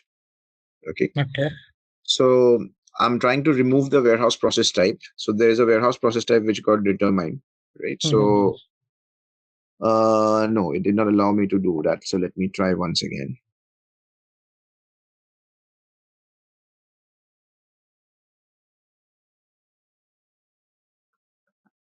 So if the document would be in a block status, the system will not be doing the staging for the documents which are in a block status. And these kind of exceptional scenarios will be only for a few documents, as you mentioned. So in that case, we can just remove the goods movement bin. So I'll try to remove the goods movement bin. I'll see also removing the warehouse process type. So if both of these things are removed, then ideally the document should be in a block status. So let me try doing that. Okay. Or if not, then let's go and see in the EWM monitor if we have an option to block the document, the PMR. Okay. And that'll be possible whenever we require it, we can activate again and stage the material, right? You can activate it again. Yes. So since it's taking so much of time, so let's quickly go over here in the meanwhile while it is running. So this is only the manual way around. It is. I'll try to find out if there is something. But I mean, we don't. I mean, for inbound deliveries, we have a rejection button. Say for example, so it will directly reject the delivery and complete and make it turn it into 0, the quantity in EWM. In outbound deliveries also we can actually delete the outbound deliveries, but for PMRs I don't see that option which is given in like this. But let me see. No, but what happens there might be something which I'm not aware of, so that's why I don't want to give you a right or wrong answer right now. Okay, so I need to check that, and because you guys know in SAP every day something new comes in. So there might be some note or the other which is there for this kind of a requirement, which is a valid requirement as well. It's not something which is a like completely out of the world thing that you're telling me. So and what happens is, I'll tell you, since the system, as in the people who are using this particular transactions are totally different. Like the one who is using the stage for production is an EWM operator, whereas the person who is who will be deciding that I want to go for production, I don't want to go production, it is the production operator. So what happens is the production operator or the production planner, when he releases the order, the PMR is generated. And whenever he does not want to carry out that order, he changes the status of the order to create it. Okay. Yeah. So at that time, if there is a possibility, should be a reflection on the PMR. but it is not happening as we have checked. So there might be, that's why I said there might be a few bodies which will be there for this particular thing which we can utilize. So I can help you find that body. But it's a but I have to check it in the system. Okay, so it does sound like a very valid request. So if I choose determination indicator manually, this goods movement bin should open up. So let me try.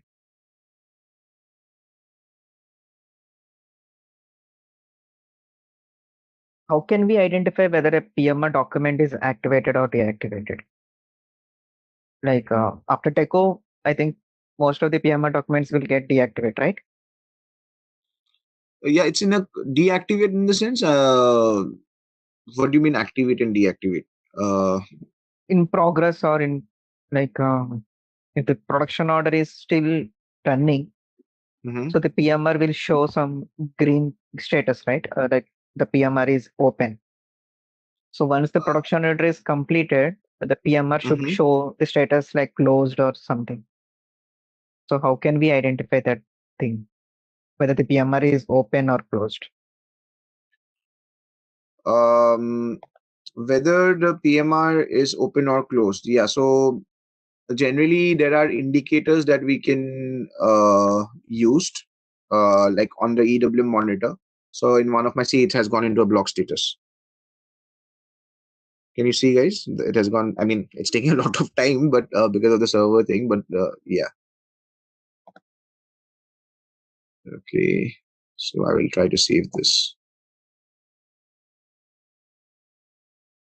Yes, issue resolved. So if you remove this goods movement, so what do you need to do? I mean, this is the manual workaround, okay? But I'll try to find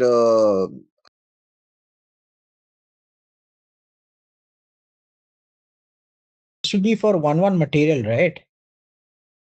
For each and every, but it's not going to take so much of time when you're doing it in a actual production system. It's going to be very fast. If you have around 300 materials, then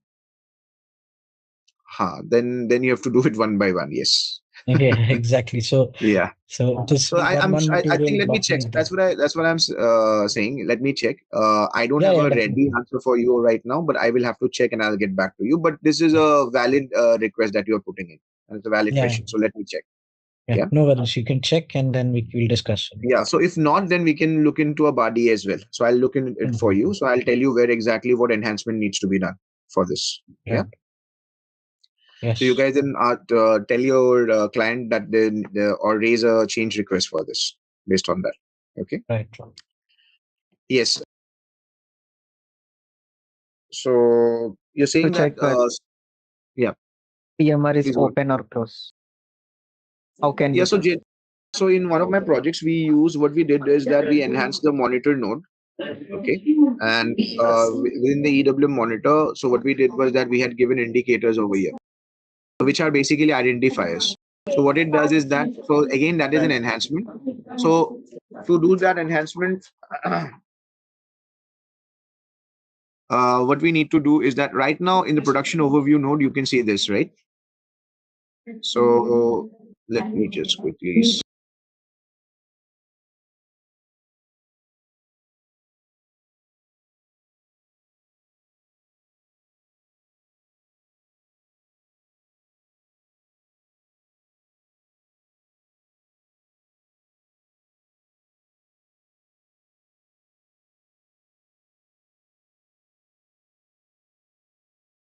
So, I mean, for the wider audience, especially for people who have already worked in EWM, do you guys know how how a monitor can be enhanced, or the things that you can see in the screen can be changed? Do you guys know what is the process?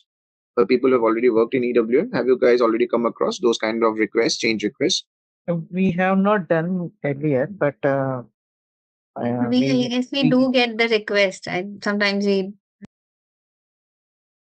But I think we can check. We have not done it, but no problem. No problem. I mean, because it is something. It is a mixture of code change as well as configuration. Okay, so both an evaporator is required as well as a functional consultant is required to do these changes. Okay, so say for example, now what he's asking is that I want to have an overview of whether my production order is completed or not. Now, in order to have that view, whether the production order is completed or not, first of all, we over here, like a delivery, we don't have that view over here. For an outbound delivery or an inbound delivery in EWM, you'll have the statuses: goods receipt, put away, completed or not, whether it's not started, partially completed, like that. But for production orders, you don't have that thing over here till now. So in order to see that, what we need to do, we need to go into status. Okay, so within status, so you can see this completion indicator. So this value will change to 9. Okay, so which is completed. So once this particular status is changing to 9, that is completed, that means the production order is completed or technically completed. So what you guys say as TECO, right? So in that case, what we can do, we can do an enhancement over here in the monitor, and based on that, it will show us the status of the production order. Because even in the standard view, you see there is this one. Okay, so say for example, this is one status of manufacturing order.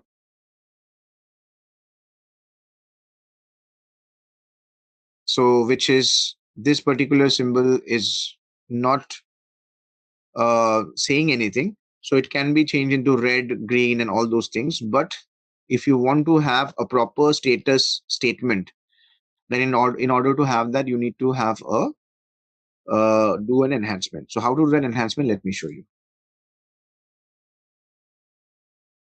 And this is immaterial of just the manufacturing order. Anything that you want to do in EWM, you need to go through the same process. Okay. So this is not the only way of doing it. You can change it right at the standard function module level itself, which is basically an explicit enhancement, which I would not recommend, but it can be done as well. Okay. So what I'm going to show to you is how to do it for the EWM warehouse monitor. So this EWM warehouse monitor that we were seeing earlier. Okay, so let me just again go over here. So you see, this is the display, and based on whatever we are trying to run and execute, it will show us the data over here on the right. Okay. So how does it happen? So if you go over here, customize monitor tree.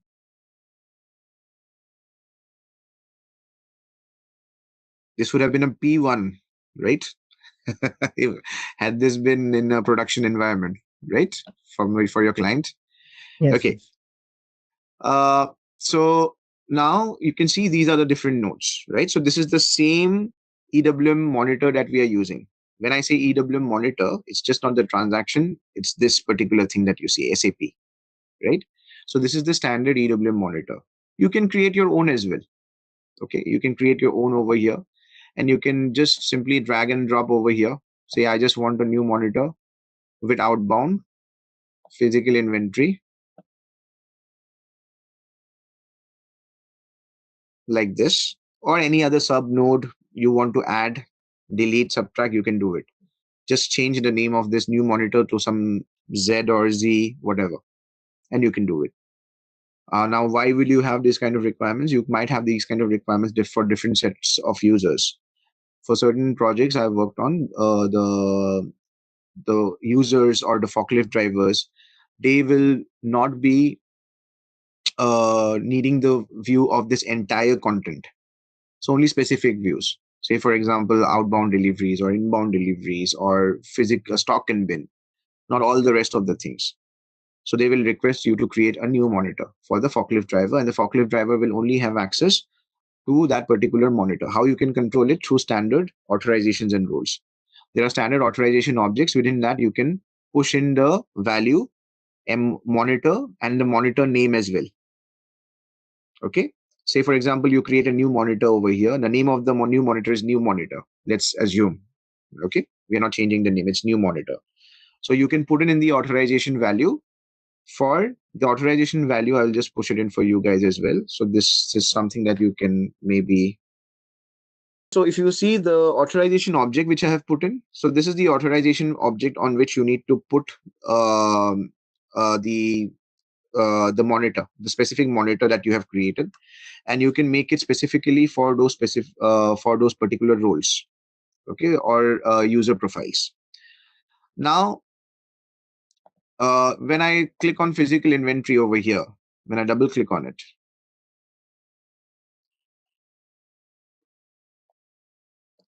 so you see over here, it's not giving me much of information. Why?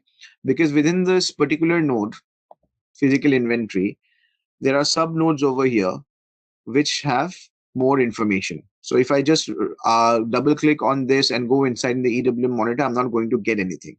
Okay. But if I go over here, okay, and suppose I go to physical stock,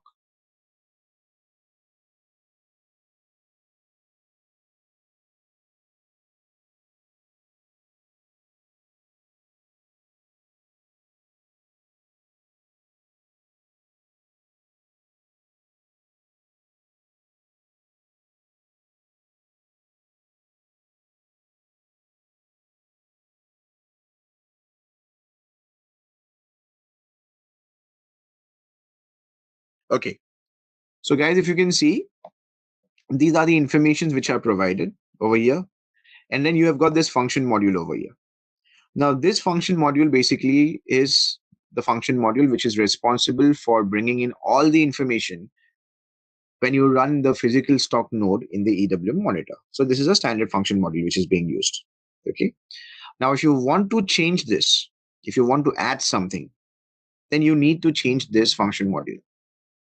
So we can copy this function module, create a new Z function module, and within that, you need to make the changes in the parameters.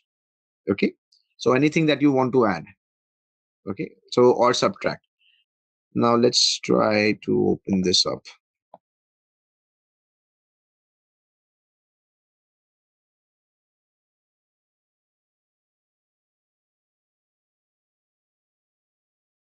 In the meanwhile, let me open up another screen. Hopefully it is faster. Because as I said, it's a dual effort. So if there are any changes that you are doing, so there has to be an EBAPer which is involved. And then there would be functional consultants also who need to be involved. So you need to write the functional specification, wherein you will mention what are the changes that are required and which particular function module the changes would be required. So it depends on what is the kind of functional specification you write. Obviously, there is no set parameters, but generally it's better if you provide the EBAPer most of the information. It becomes easier and the development work also becomes much more faster. Okay, so now if we go inside define node, so we were inside customize monitor tree, and I've still kept this thing open, the screen, where I can see all these different nodes, higher level nodes, and the function module. I will also show you the assignments, how these nodes are being assigned. Okay, so we go inside define nodes.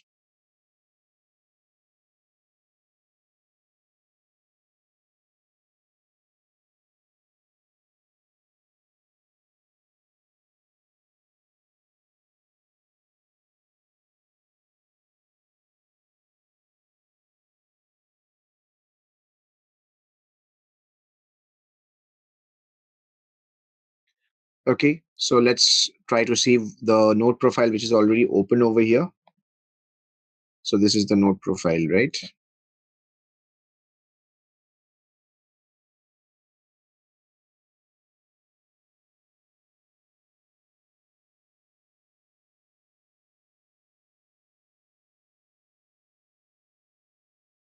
Okay, so you see within this particular node profile, you have this particular object class, and within this you have this particular list table type and this particular function module. Now, if you guys want to change anything, the new Z function module which will be created, it needs to be mapped against this particular node profile. And you can see this particular function module even when you are running in the EWM actual monitor. I'll show you that as well. Okay, so the DynPro program will show you this, obviously. But in the backend, it is this particular function module which is running. So this one is coming with this, the variant is this.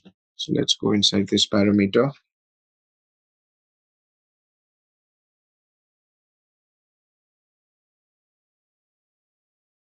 Okay, so this is the whole logic over here.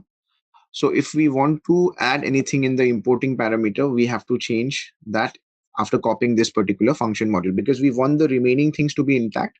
We just want to add an additional thing over here, right? So we have to change the importing parameter, and yes, so the exporting parameter, the input parameters, and based on that, the importing data will change.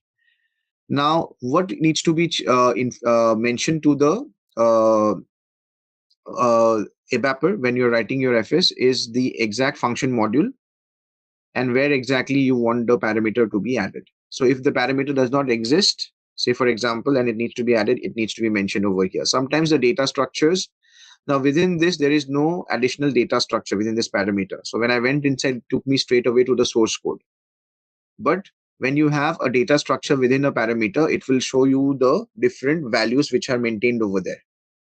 Say for example, source handling unit number, source storage bin, destination handling unit number, destination storage bin, like this. So if you want to add anything over there, you have to write the FS like that. It needs to be added within that particular parameter. Okay. So once that is being done, so in order to identify that, you have to come to this customized monitor tree SPRO node.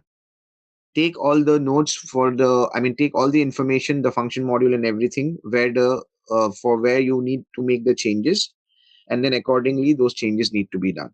So once the evaper has developed the new Z function module, that needs to be assigned in this particular configuration as well.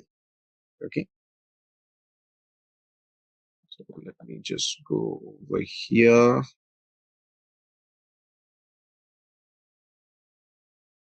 This is where I was trying to push in the node.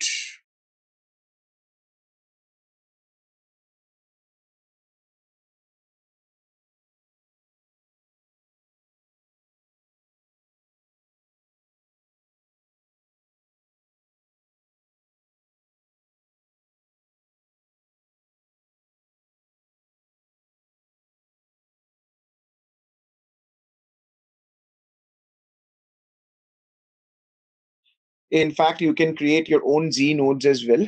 The system allows you to do that. You can create your own entries, and then you can assign it in your own Z node profiles, so that you don't change the existing standard structure which is available for the SAP monitor, and then you can maintain it. So once you do this,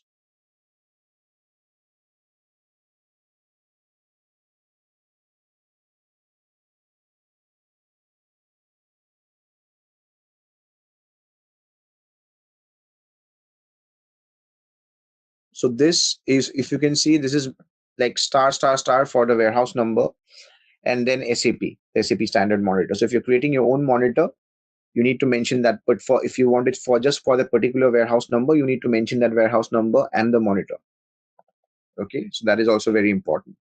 And then in terms of the node hierarchy and the sequencing, so this is how the higher level nodes. So in this particular case,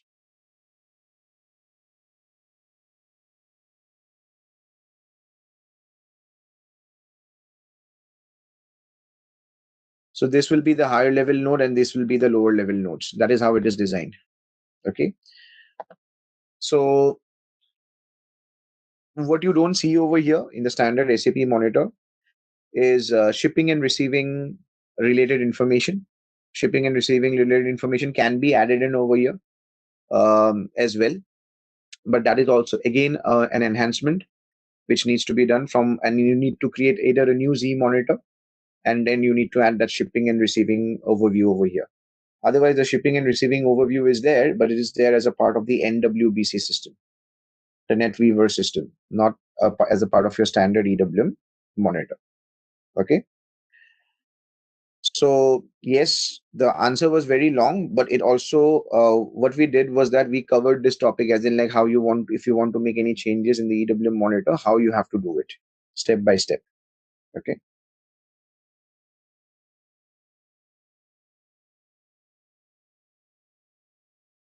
As of now. If we create a production order, we will get a PMR document. So once we created it, later if we do modification to that production order, the information will pass to the PMR, right? According to the changes, if production order quantity is increased or decreased, as per the modification, the PMR will also be updated, right? Yes, it will be. It will be automatic, or we need to perform manual WM staging? It should be, since the staging is already done and your queue is already established, so it should be automatic. There has to be, I mean, for it to be changing instantly, there has to be a ALE interface which needs to be set up. So I will check that in the backend. What is that ALE interface? But if not, then yes, definitely. If you just click on WM staging, it will come and update the PMR, the existing PMR. Okay. So Same if thing there's happens. a change of, if there's a change of quantity or additional components that are required in the BOM. So production order is released, then PMR also released. But I want to bring back to created mode that particular production order. But system should not allow because of the PMR already released. How to cancel that PMR? You don't want to do the staging, or you want to change the production order? What do you want to do? I don't want to do the changing. I want to change. I want to bring back to credit mode. That means I don't want to use this production order, or else I want to modify some master data in the production order itself. You can modify the master data in the production order. That's not a problem. There and you can again do the WM staging. There's nothing, and it will go and update the existing PMR. But not in the PMR. What will happen? Production order is created if I released. Okay. Then PMR will be generated, right? Yes. Now, I don't want this a PMR. If systems should not, I want to bring back my production order to created mode. If system will not allow to bring back to created mode, if PMR is existed, I want to cancel that PMR. How to do? System is not letting you do any changes in your production order because the PMR is already created. That is what you're trying to say. Correct. Okay. So is that the scene right now in your client's setup, that it doesn't allow you to make any changes if the PMR is created? Yes, it will not allow. Because what is the generally what will happen in the production should not generate any other documents. Then only I can bring back to created status, production order status. Once production order is released, PMR automatically generated. That means one document is generated. So systems is not bring back to, if I try to bring back to created mode, there is option is there, read PP master data. Then system will bring back release to created mode. Now PMR is already generated. It will not allow. So what I need to do, I need to cancel that PMR. Is it possible? Canceling the PMR. So that is what canceling the PMR is not possible, but we can actually so you want to bring it to created mode, right? In the ECC system. I mean, sorry, the S4 system. Yeah. You have created one production order, right, Ronnie? You can try on that. Bringing it back to creation mode. Let's try.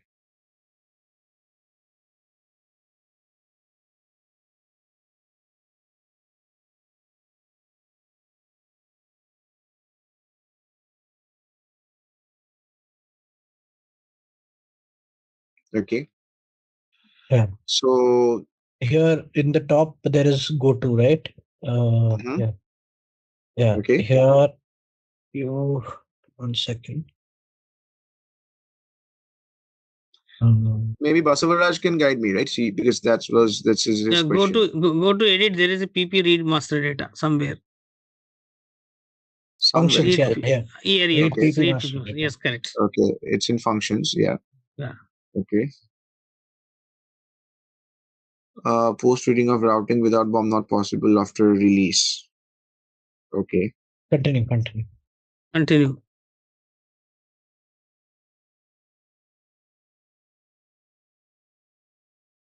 This is not correct. Nothing happened. Yeah. So because PMR is released, right?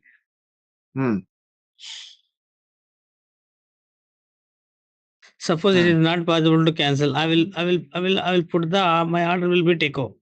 That means I will close my order without doing anything. What about the PMR? What will happen? The PMR will come to completed status. When I do the takeover, it will come automatically close status in PMR. Yes, it will. Okay. And so what if I untakeover the order again? That we can check it out. I mean, we have more orders. You want to do that thing right now? No, if possible. I mean, we can run it and see. Do you guys want to do it right now? Yeah, sure. Because this is an order for which we have not done any staging for this particular order, right? So we can just simply try to do the takeover. Yeah. Okay. So just give me a moment. Let me see whether this order is over here or not.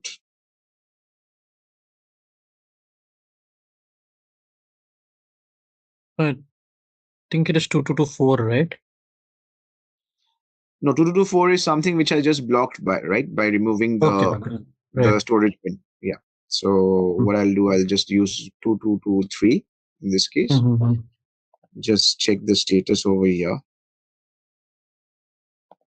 Okay. This is it. And let me just quickly check in the queue whether there are any stuck queues over here.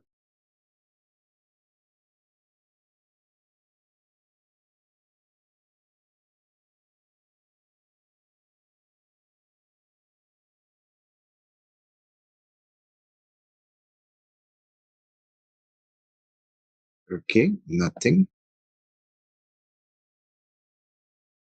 So let's now go to 2223. Yes. So kindly guide me. How do I complete the takeover?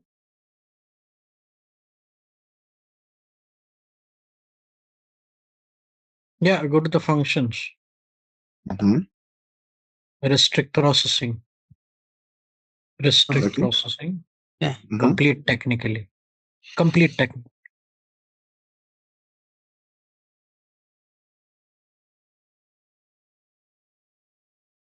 Yeah. Now you can save the order. Okay. Yeah. Now you can check the PMR. Before checking the PMR, let me see one thing.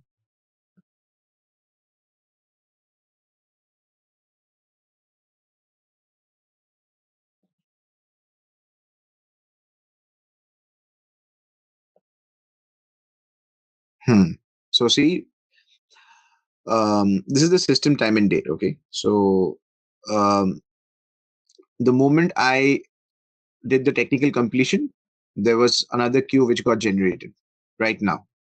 Okay. So if I just re-execute this status will still be in 1 because that queue is stuck right now because I had put that parameter. So my expectation is that it should be in a completion status once I execute this. So let's see what happens.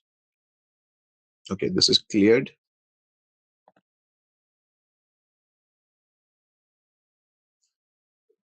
Okay, so you can see the status over here, technically completed, status value.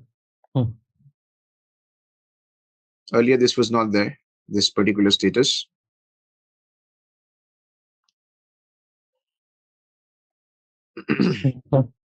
So what are all the statuses where the PMR will get blocked and no action can be performed on the PMR? Can you check the drop down in this particular screen, Rani? I mean, you're talking about this? No, you don't have an F4 help for this. No. Status, I think manufacturing order 8. That one. Oh, you're talking about this? Okay, sorry. Yes. Okay. So you have technically complete, cancel, release, not started, and completed. 4 of them. So what all statuses will not allow you to perform staging, and what all will allow you to perform staging? Technically completed will not allow you to perform staging. Completed will not allow you to perform staging. Cancelled. So I think so we have the status as released, and then we have the status as cancelled as well. So for Basavaraj question, so for that particular manufacturing order, so we have one more, so we can use that as well. Otherwise, I'll create another one. So we can try and see whether once we release it, whether we can put it in a cancel status and then again re-release it. But you are asking this question from your initial question, right? That how to block the production order for staging, right? Yeah, right. Yeah. I get you. Yeah, but I don't think, we cannot manually change this from here. There's no option of changing the status directly in EWM over here. Okay. Right. So so you saw that this particular status got updated from ECC. So that means the queue is coming in from ECC. So it will not be that we complete the entire consumption. So because it is based on the technical completion of the production order, and then only this thing will change. Okay, but let me there's another, I think one is the 222 is also there. Let's see.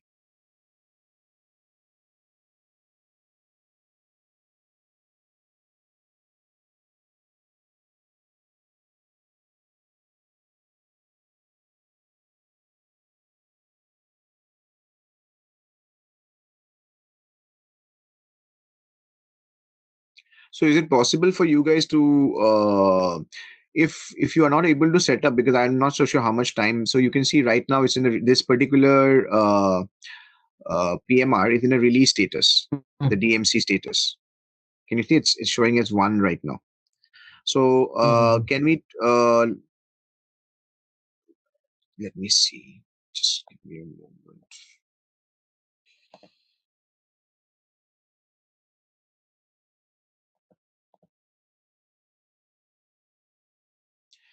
If you guys don't get the time to set up the system, I would request if you guys can at least give me the steps which are being performed from an end-to-end perspective, right from the creation of the production order, and then till the consumption for in your case, how it is being done. Then I can try to set it up for you guys, but not then. We'll do it on Thursday, that particular part. Yeah, sure. Yeah. Post reading of routing without bomb not possible after release. Check the log. Yeah.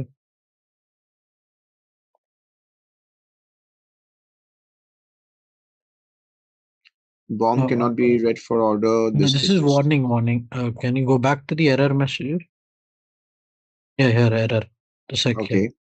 So this. Oh, sorry. I was just checking the information messages.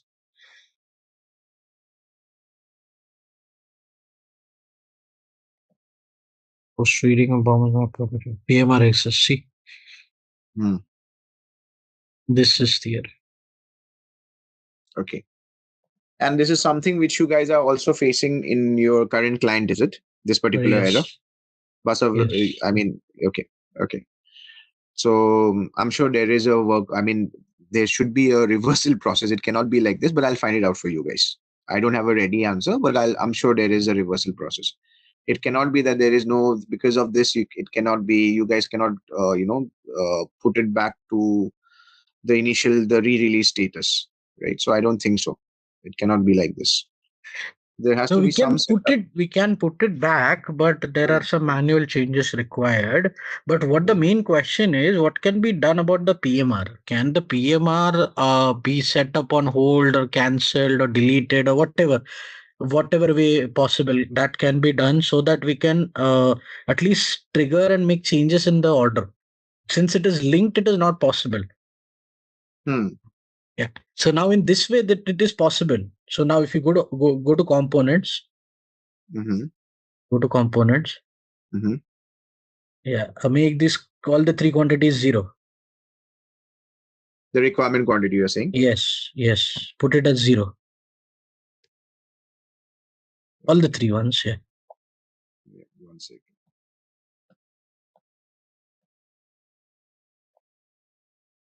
Sorry, Yeah. Okay. Now you go back. Go to the header one. Yeah, go back. Now you go to functions. Read PP master data. Continue. Now go to log again. So I have to do it again because I came out of it, right? So let me just log. Okay. No, go back. Here is a manual setup, right? Go back. Go back. Now you run the WM execution first. Okay. Yeah, simulate, execute, whatever. Yeah, okay. And now you go to read PP master data.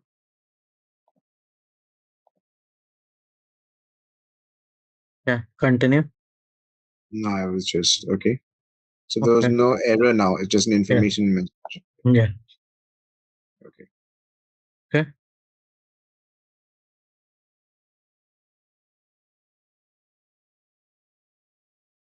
Yeah. See. Select that. Yeah.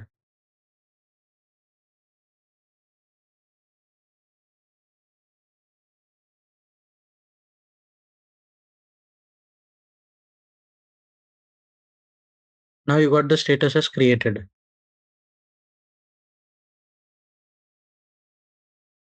Okay. This is the one. But still now you can save and now you check the PMR. The PMR is still there. So this is the case where we do not want the PMR. So that means again there should be a new queue.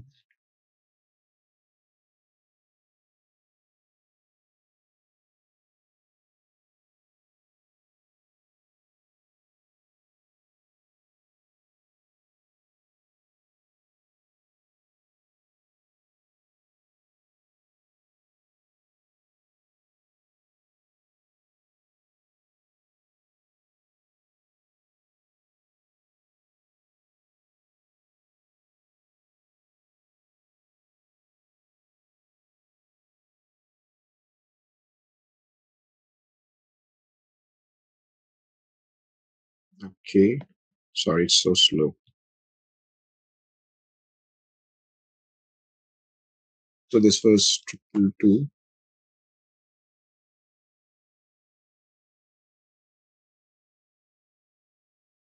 4 times 2, right? There's nothing.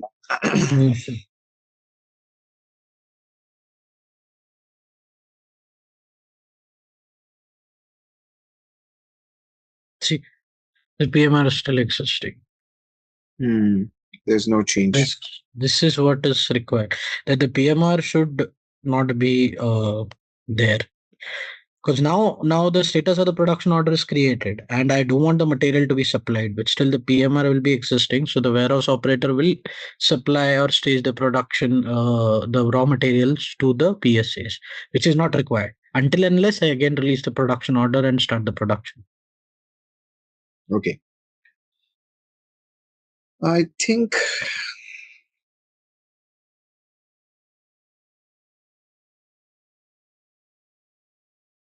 there might be SAP notes for this. Let me check for you. Yeah. Okay. No yeah. So I'll check and I'll update you guys. Yeah, how we can achieve this, because there is no, as far as I know, that we cannot directly, we can put it on a block status, but that again is a very manual activity. I've already told you that I'll check what can be done for that from an EWM perspective, because if we have so many components, which is quite possible, it's not feasible to do it manually one by one, right? So That is one thing, and the other thing is that I will check this part as well, that what can be done. Okay. But these are good things, good questions, and good scenarios as well. So, and these are some things that you guys are facing in your at your client level. So definitely, I will try to help you out with this. Okay.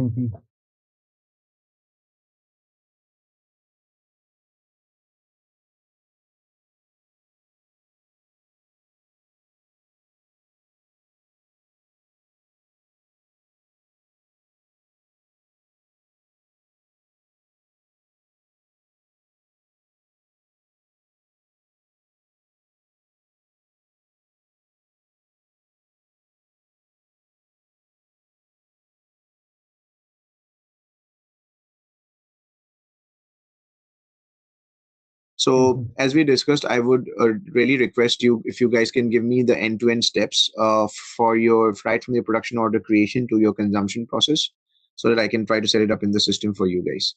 If you guys can do it for me, I'll be very happy. But if not, I can do it for you. Okay, I'll try to do it for you. Now, moving ahead.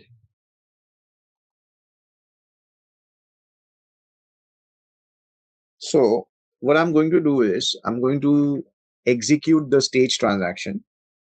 And when I execute the stage transaction at that point in time, see, I've just entered the transaction. It's taking so much time to just come in over here. Okay. So I will execute the stage transaction and I will put in a product. So generally, it's not mandatory that you need to push in any product over here. I'm not going to put any staging methodology, just to see what happens if I just execute. I'm running it in a test mode, so the system will give me logs. Okay.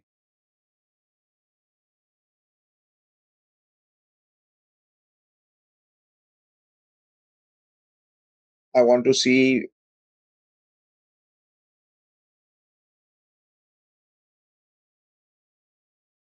So the system was trying to create warehouse tasks for the staging error, but the system gave me errors.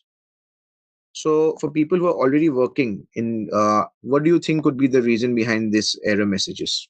There might be multiple reasons, but looking at this, how do you analyze, or how do you troubleshoot?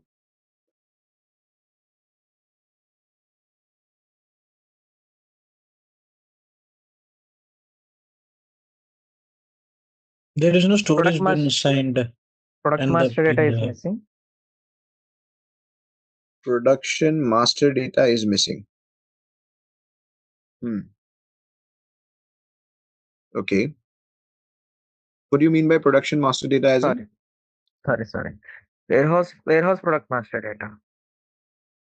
Oh, what I mean, which data is missing? System could not determine so. Maybe the bins are occupied with there is no empty bin, or there is no stock in the bin. Yes, that is one option. There is no. It might be possible that there is no stock in the bin, but stock is there. Just for your information, I have checked that. So what else could be the reason? Stock is reserved for other production orders or other orders. Or there are open warehouse tasks for the stock. This particular material, let me see.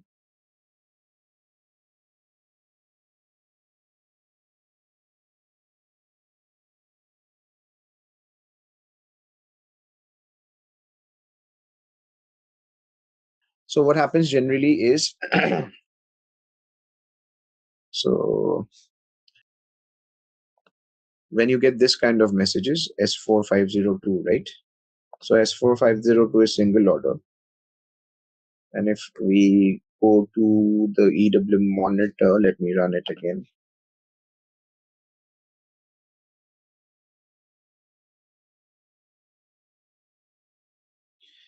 Okay, so let me just go into documents, warehouse tasks. Let's see if there are any open warehouse tasks for this product. Okay. I'm just extending the session by 5 minutes. That's fine with you guys, hopefully. So that we at least go a little bit inside this topic. Okay, so I'll just run this. In the meanwhile, I will also go into PSA stage.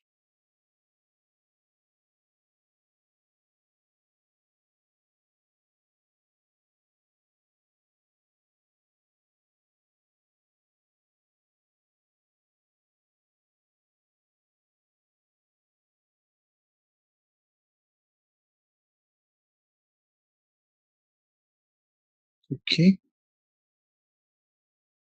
So this was this one. So let's go inside. It's Y220. Okay, so there's no warehouse task which is currently open for this particular product. But if we want to do a further filter, actually, what we need to do is the warehouse process type that is being used for the staging is Y220. Okay. And you can run this. I'll just execute and see if there are any open warehouse tasks which are there for staging. But you can use that for the product and warehouse process type combination. Okay, so this time it ran pretty fast. Okay. So now for this particular product, as someone mentioned that there might be no stock. Yes, that can be a reason as well, because sometimes EWM does not give you the correct error message. So that is an issue. Okay, so let's see the stock availability of this particular product. Why am I checking at physical stock level? Because if there is any document which is attached to this particular product, it will show up at the physical stock level. Okay, it doesn't show up in the available stock level. It shows up in the physical stock level in the EWM monitor. It's taking still a lot of time. Okay, so now this particular product, it is saying that the system could not determine the source storage bin. One of the primary reasons behind this is that the strategy. So because the system determines the source storage bin based on what? Based on your storage type search strategy that you have configured for outbound perspective. Because remember, why I'm saying outbound is not because we are dispatching it to a customer, but still we are picking the material. So whenever picking is involved, it is considered as outbound.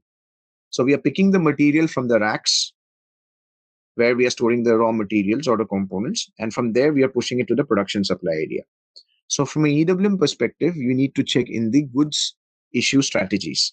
So when we talk about the goods issue strategies, now over here, you see, before we go inside goods issue strategies, I don't see any document number linked with this material. Okay, so these are the different stocks which are available right now. So we have 140 pieces which are available, right? And we are trying to do the staging, but the system is not pushing it across. It is finding the requirement, but there is an error, right? So the error was that the system was not able to determine the source storage bin.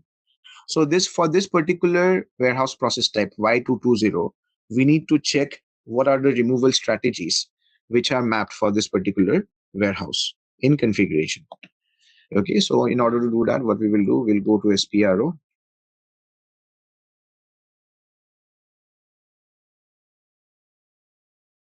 Extended warehouse management, goods issue process, strategies. So remember, we had checked the same thing for inbound as well, how we are doing it, how we are pushing the goods in terms of pushing it to the racks when we are receiving the material from the vendor or from a different plant. Now we are going to see a similar thing from an outbound perspective. So we'll go inside this. Okay. 1710.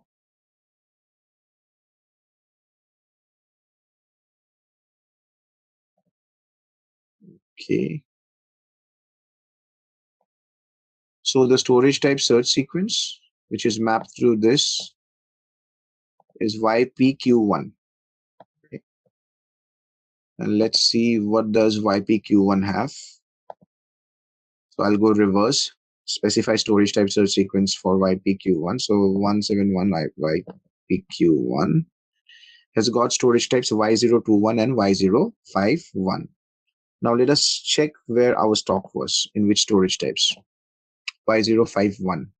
So Y051 is over here, right? So ideally, it is there in the storage type list as well. Okay. But still, the system did not pick it up. Now, if I go back,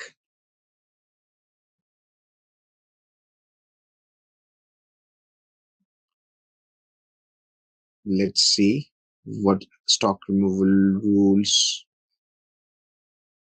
So YPQ1 has got Y051. So the system is still not able to determine the storage bin.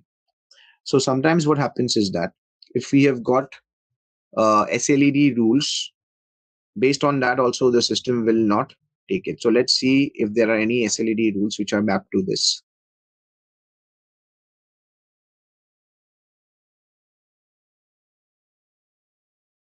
If not, we will try to run it again and try to resolve this issue, because this is something that you guys will face.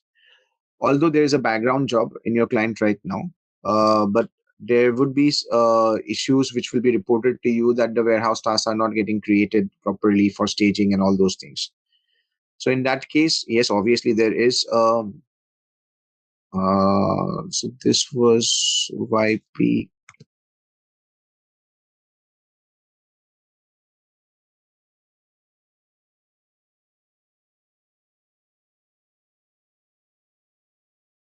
So it is Quan and date and time of goods receipt.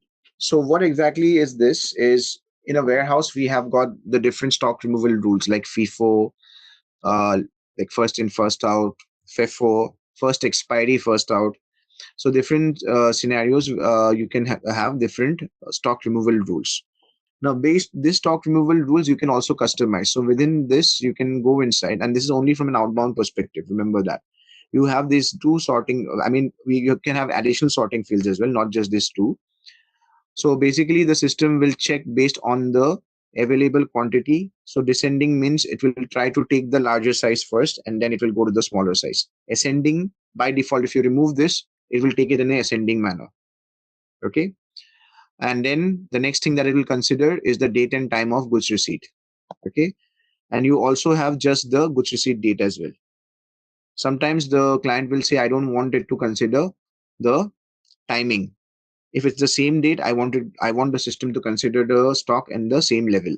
So in that particular case, you will use this WDATU underscore date, not WDATU. Wherein where it is FIFO, first expiry, first out, you will put this shelf life expiration date. Now this shelf life expiry date can be maintained at the batch character level. Generally, it is maintained there. And sometimes if you work for 3PL projects, it will be customer specific as well. Certain customers will be requesting for batches which are less than a year old, less than 6 months old, less than 3 months old, like this. So it depends on the customer. Yeah. So you can set up the sorting fields accordingly. And the system, when it is trying to pick up the goods, it will consider all these things. Apart from the fact that you are doing a mapping of the warehouse process type, the storage type search sequence, and if you have a stock removal control indicator mapped against it, that as well. So let's go back inside this parent configuration where we had seen what was mapped for Y220. So let me just go back again. 1710. Okay.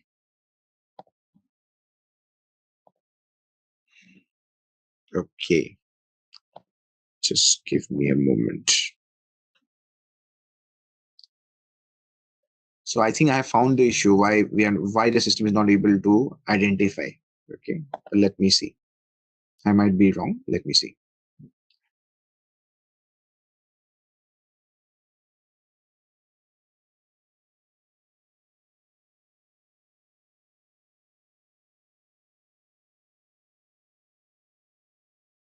YPQ2. Yeah, but still Y051 is there. No worries. We will be changing a bit of the configuration. We'll be loading in new stock. You'll check that as well. How we can load in new stock. There are different ways and means in EWM. We'll load in new stock and see whether the system is able to pick it up or not. We'll change a bit of the configuration. We'll change a bit of the master data as well. Okay. All right, let's test your knowledge. Here's a question for you. Which process handles the return of excess materials from production back to the warehouse? Option A, goods receipt. Option B, production backflush. Option C, reverse production supply. Option D, material return order. Take a moment to think, and when you're ready, choose the correct option. Remember, each choice holds a key to unlocking the answer. Good luck. Type the correct answer in the comment section. Hey there, want to master the art of managing production and warehouses? Our SAP S/4HANA EWM PP integration course is here to help. You can learn at your own pace on our platform. In this course, you'll dive into SAP S/4HANA EWM and PP integration. It's like a powerful toolset for syncing production with efficient warehouse management. Our course covers everything you need, from basic concepts to advanced techniques. It's designed by industry experts who truly know their stuff. Your instructors are experienced pros who've worked with SAP for years. They're here to guide you and answer all your questions. And don't just take our word for it. Students love how clear and practical this course is. People like you have used it to boost their skills and advance their careers. The best part? It's super affordable. This amazing chance to learn won't cost a fortune. Ready to excel in SAP S/4HANA EWM and PP? Sign up on our page now. And for more details, check out ZaranTech's website. Now, what we also need to understand is we were trying to do the staging part and we were getting some errors in the system and we were trying to check the relevant configuration and why it was not working, the staging part, right? So first of all, we will try to push in some stock in it, okay, for those components and then do the put away, the inbound. So we will just be following a normal process, a manual process. We are not going to use any of the Fiori applications or RFUI because this is just from a data perspective that we are uploading the stock. And then we will also then see whether the system is picking up on new stock or not. Okay.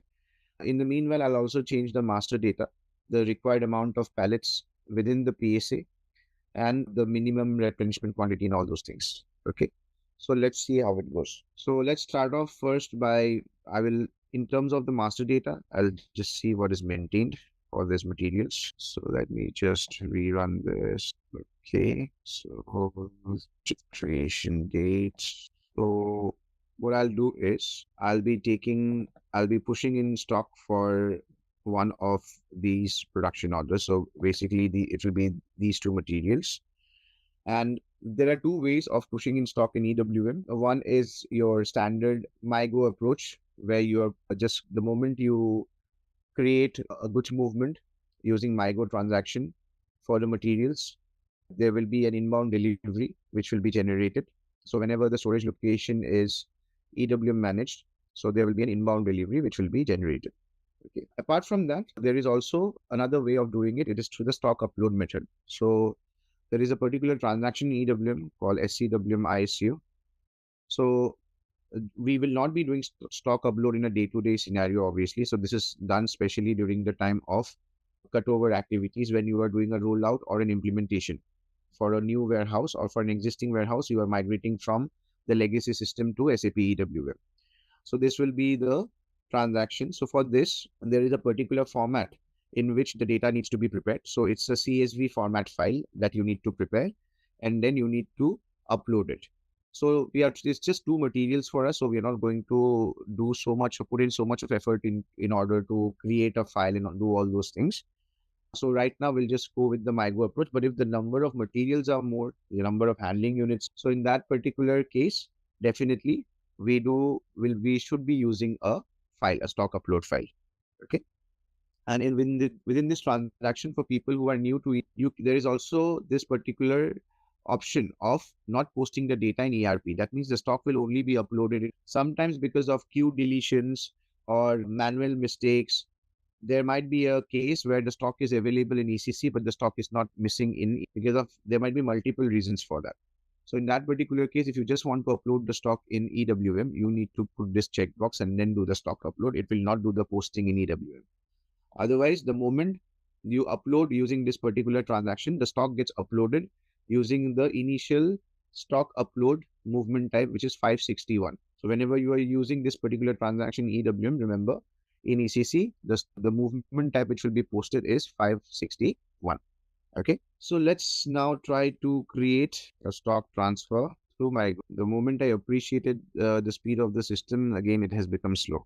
Okay, so we'll go off with this first. So what is the, let me quickly see what is the quantity for a full pallet for this particular product. So I'll go into the EWM product master, units of measurement. As I told you guys, so wherever you see this hat coming into the picture, so that means most of the data will be pre-filled and coming in from ECC. Okay, so we have this one pallet equals to 48 pieces. So let me push in at least 2 pallets. So in 96. So let the movement type be 561. That's fine. So this is 1701. Storage location is 171S. 1710. Okay, so I'm just putting the stock directly on the available for sale storage location. Okay, let me see what is the vendor number that we can push in over here. Okay, let's do a check. 1024 to 2411. This is a posting period error. Okay, so valuation area is 1710. Okay, company code is also 1710. Same was the message. So the period closure should be 10. So 10 to 11, right? What it's saying is the posting on 24/10 to 24/11. I can push in the date as well, right? By closing the period. Have you guys done this activity before? I'm sure you guys have done this, right? No? Yeah. So we can use the period as well as the date as well, right? No, you need to put the period, what period it is. You can put 10 over there, that what you want to close, and the year 2024. Okay. The current period month here, the control record is 11/2024. So incorrect period in control record of company code 1710. Why is it not taking this? Okay. Now I need to again redo this entire thing because it doesn't have a hard, we need to do a hard refresh. Quickly check one thing. So I'm checking what are the vendors that we can use from an EWM perspective so that I don't need to again re-sift the vendor. Okay. So I'm just checking that. So I'll be just simply using a vendor which is already existing in it. So from an EWM concept, it's always the vendor always needs to be replicated. The vendor, the customer, they always need to be replicated into as well. So there are different ways and means to do it. So generally, if you're using an embedded system, so you will be using the IDOC transfer method. But if you are working in more traditional projects or decentralized projects, there is something also called as SIFing. So for in your project, is it ALE transfers that you're using, or is it like web services that you're using to transfer the business partners? How is it? The customers, the vendors? Yeah, I'm Guys? using SIF. That's what I mean. Like, Sorry? we are not using SIF. Like, I think it is. Yeah, but then what are you are using? You're not using SIF, that is for sure, because it's an embedded system. Yeah, right. Yeah. So, but are you guys using web services or you guys are using iDocs? Do you have idea on that? Like, No idea. Mostly, I mean, just for, I mean, it's okay. It's not a mandatory information for me. Just for your sake, just find it out. How is your master data getting transferred? So let's try this guy. Looks like a vendor. Okay, check. This looks good. Then what was the other one?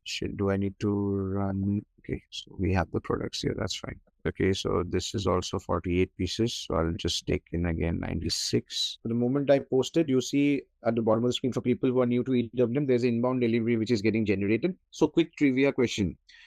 So we saw that, I keep saying that this plant is an EWM managed plant. This plant is like, so how do we know that? What is that connection in the system? So, I mean, there are certain settings based on which the system understands, okay, so this is an EWM managed plant. So what are those settings actually? Can someone quickly just try to answer this while we are performing this activity? So the inbound delivery is created. Keep thinking about the question. So the inbound delivery is created. Okay. And so what we need to see is that for the EWM system to have it, if you see at the bottom of the screen, again for people who are new to EWM, whether the delivery was distributed or not. So if it shows that the delivery was distributed, that means the queue has been generated for the delivery for the EWM system, and the EWM system now needs to receive this queue. Okay. So we are going to see, because we have put a stop parameter in the queue, so we will see that this particular inbound delivery will have those contents. Okay. But in the meanwhile, yes, how does the system understand that this delivery needs to be distributed? What is the setting or settings based on which the system will determine yes? So now I need to send this particular delivery to EWM. Mapping between warehouse number and storage location. Based on that. That is one of them. Yes. But over there is no mention. Okay, so let me quickly open that mapping up. T320. So this is the table where that mapping, which Manoj just mentioned, will be there. So 1710, I'll just run this. Okay, so for these two storage locations, this is the warehouse number which is mapped. But where is this mentioned that this is an EWM managed warehouse? It's not mentioned, right? It can be a WM warehouse also. Then one will be the document mapping based upon document the mapping. Type. Document type mapping is basically for the delivery to be successfully replicated in EWM. But it is not a criteria for the delivery, for the triggering of the queue. Document mapping, yes, you're right, because the document types in EWM and the document types in ECC, we need to map it together. That suppose ABC is equal to EFG, but that is for your system to convert the delivery in EWM. But for the trigger, for the queue to be generated, that is not a mandatory requirement. That is a requirement in EWM, in the EWM system. Don't be confused. Again, it's a different logical system within the same system. So the question is, how does the system understand key? Okay, now I have to send the queue to EWM. This is not a WM managed warehouse. Come on, guys, this is EWM fundamentals. Quickly. Okay. So in the interest of time, so there is a configuration, an additional configuration where we set it up that this particular warehouse 171 is an EWM managed warehouse. Only in that case, the system will understand that we need to send this particular delivery and create a queue and send and distribute it to EWM. So you see over here in this particular configuration, so I directly jumped into the configuration. I'll show you the config part as well. Don't worry. So over here, you see the system that we have selected is that it's an extended warehouse management system. Okay. And if it is selected as local WM, that means that warehouse, because remember the ECC warehouse number, which is a 3-character warehouse number, is the same thing for a WM warehouse also. Okay. So for an EWM warehouse, there is no bifurcation over here. So the EWM warehouse also will have the same warehouse number in ECC, but you will map it as the EWM specific warehouse over here. And then the communication medium, you will put it as queued and serialized asynchronous RFC. Queued and serialized asynchronous RFC. Now, what does this mean? This means is whenever a queue is getting generated, it will be, whenever an RFC is getting generated for the postings to be posted in EWM, it will always be in a queued manner.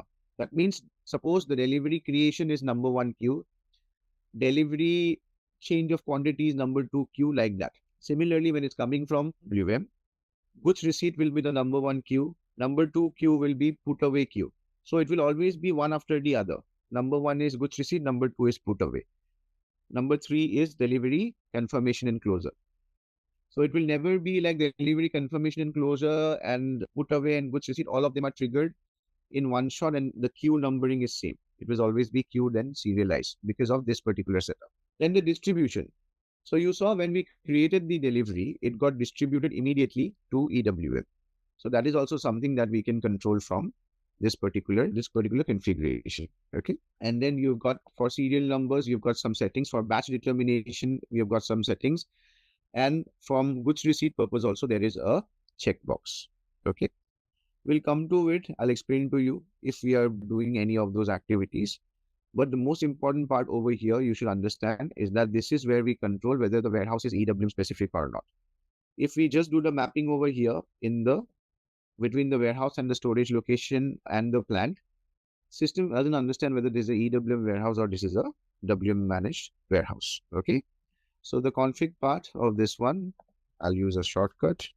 Okay, no problem. Wait a second, just T_T340. There are too many views. I'm not going to scroll down like that. SCM, extended warehouse management, interfaces, ERP integration. So this should be under, just give me a moment. So logistics, no, this is not the one. It's the same table, but it's a different view. Keys and RFC control for RFC queue, document types, goods movement, define there is, where did the config node go? Just give me a moment. Control for RFC queue. So it is not on the setup is not on the EWM side. The setup is on the ECC side. So I was checking on the EWM side. That's why the config node was missing. So you need to go into integration with other SAP components over here. Okay. And then you've got extended warehouse management. So this particular setup is within the setup that is provided over here in this particular configuration node. So this is the first config node that you see. Configure SAP EWM specific parameters. So within integration with other SAP components, you need to go inside this. So the view for this, to jump into this, because there are so many configs, so I always remember the tables and the views. So that is in my mind. So that's why so with the notes, sometimes, I get lost. So I'll just push in the view for you. So you can directly push this view in SE16 and you will jump into this config. But in case you guys don't remember, that's fine. You can just go into this particular part and you will find the same config node opening over here. Okay. So remember, without this setup, your warehouse is not an EWM specific warehouse. Okay. Now delivery is distributed, coming back to our main topic. And now we need to do the receiving of the delivery in EWM. And then we will also do the put away so that the stock is available for us to push it into the production supply area. Yeah. So we quickly take the delivery. Let's use this thing over here. So as I mentioned, I'll be just doing a manual goods receipt and put away. So let's see. We might face some issues over here as well. Let's see what happens. Okay. The delivery has not landed over here. Can someone tell me why quickly? The delivery is distributed, but it has not landed in either. The queue must be there. Yes. Very good. Because we've put the stock queue parameter. So the queue is stuck over here. So I'll just execute this queue. Okay, great. So we've got an error now. So get this error. So what it says is that the document type that we are using to post this delivery in. So I think one of you mentioned that we need to do the mapping of the document types, right? So what happens is that, see, so delivery for the triggering point of the delivery, as I told you, the document type mapping is not required. But yes, when it wants to convert the delivery in the EWM system, then it will have this requirement. So this is where it stopped us. Okay, so it has provided us the config node as well. So let's just jump in. Extended warehouse management. Okay, so the document type. Okay, perfect. So what we can do is that we can just reset this queue and we'll try to see whether it gets executed again. No, it's giving us the same errors. Okay, let's try again. So we have resolved the document type issue. Now it's the item type.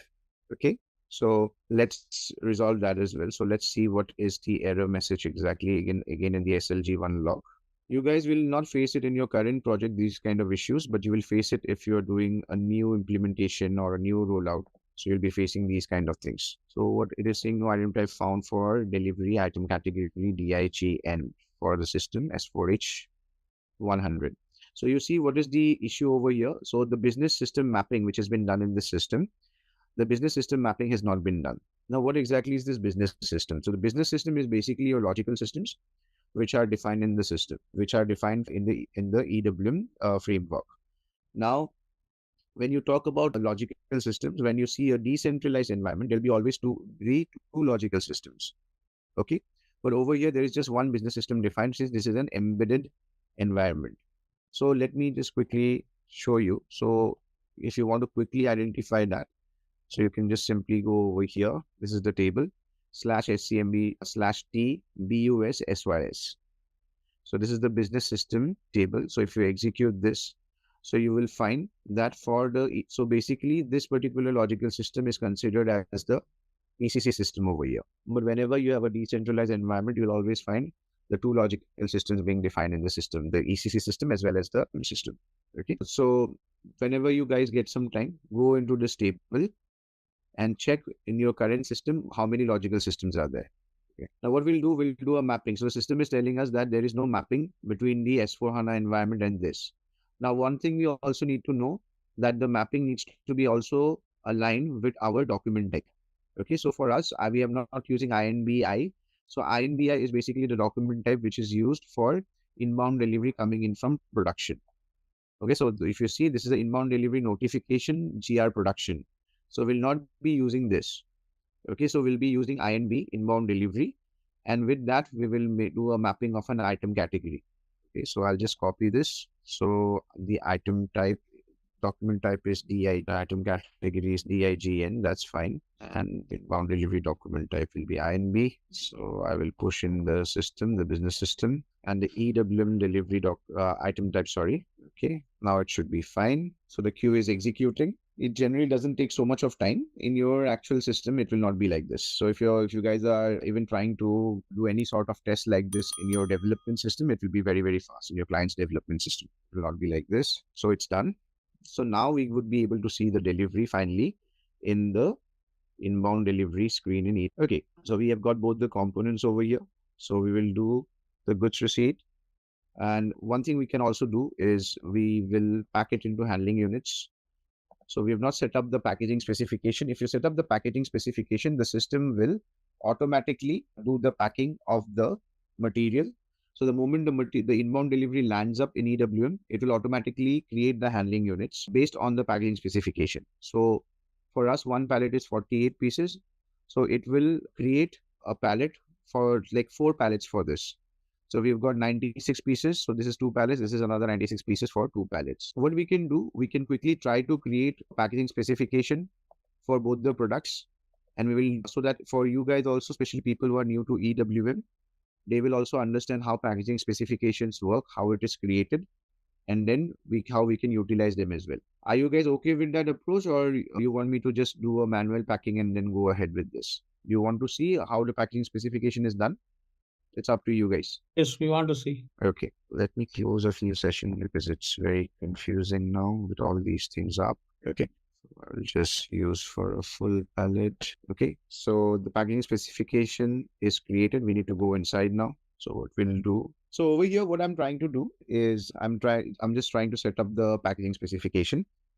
So going inside, so when we are creating packaging specification for a full pallet, we will have to provide certain details like in terms of the quantity. So if you see over here, when I've pushed in one pallet, automatically the system has picked up 48 pieces from the units of alternative units of measurement that is being maintained. Okay, so in the EWM product master also, there is this alternative unit of measurement which is coming in from the material master in ECC, and based on that, the system does this calculation, this bringing in. Okay, so the next part that we need to perform over here is the providing the details of the packaging material.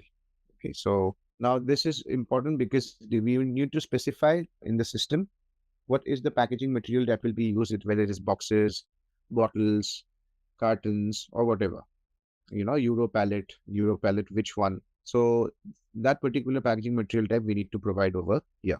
So now whether it's a main packaging material, is an auxiliary packaging material, that is also something which you can decide and create. And you can have multiple levels of packaging as well. When we say multiple levels of packaging, that means when we talk about a pallet, so within inside the pallet, you can have boxes. Inside the big boxes, you can have smaller cartons. So there can be multiple levels of packaging within one big pallet. So you can create those multiple levels over here. You can have multiple levels and the system will determine and do the packaging accordingly. So for each level, you can specify the packaging material as well. So over here, what I'll do, I need to see what is the existing material which is available for packaging. So these are the following materials that are available for packaging. So let us see which one we can use. Let me try using this one. Okay, that's fine. Now create volume and dimension. So another important thing is over here. So the system again, if you see, and I've put in the target quantity, then the system is automatically calculating it as 48 pieces. Okay, so over here, the weight and volume will be automatically pulled in from the product.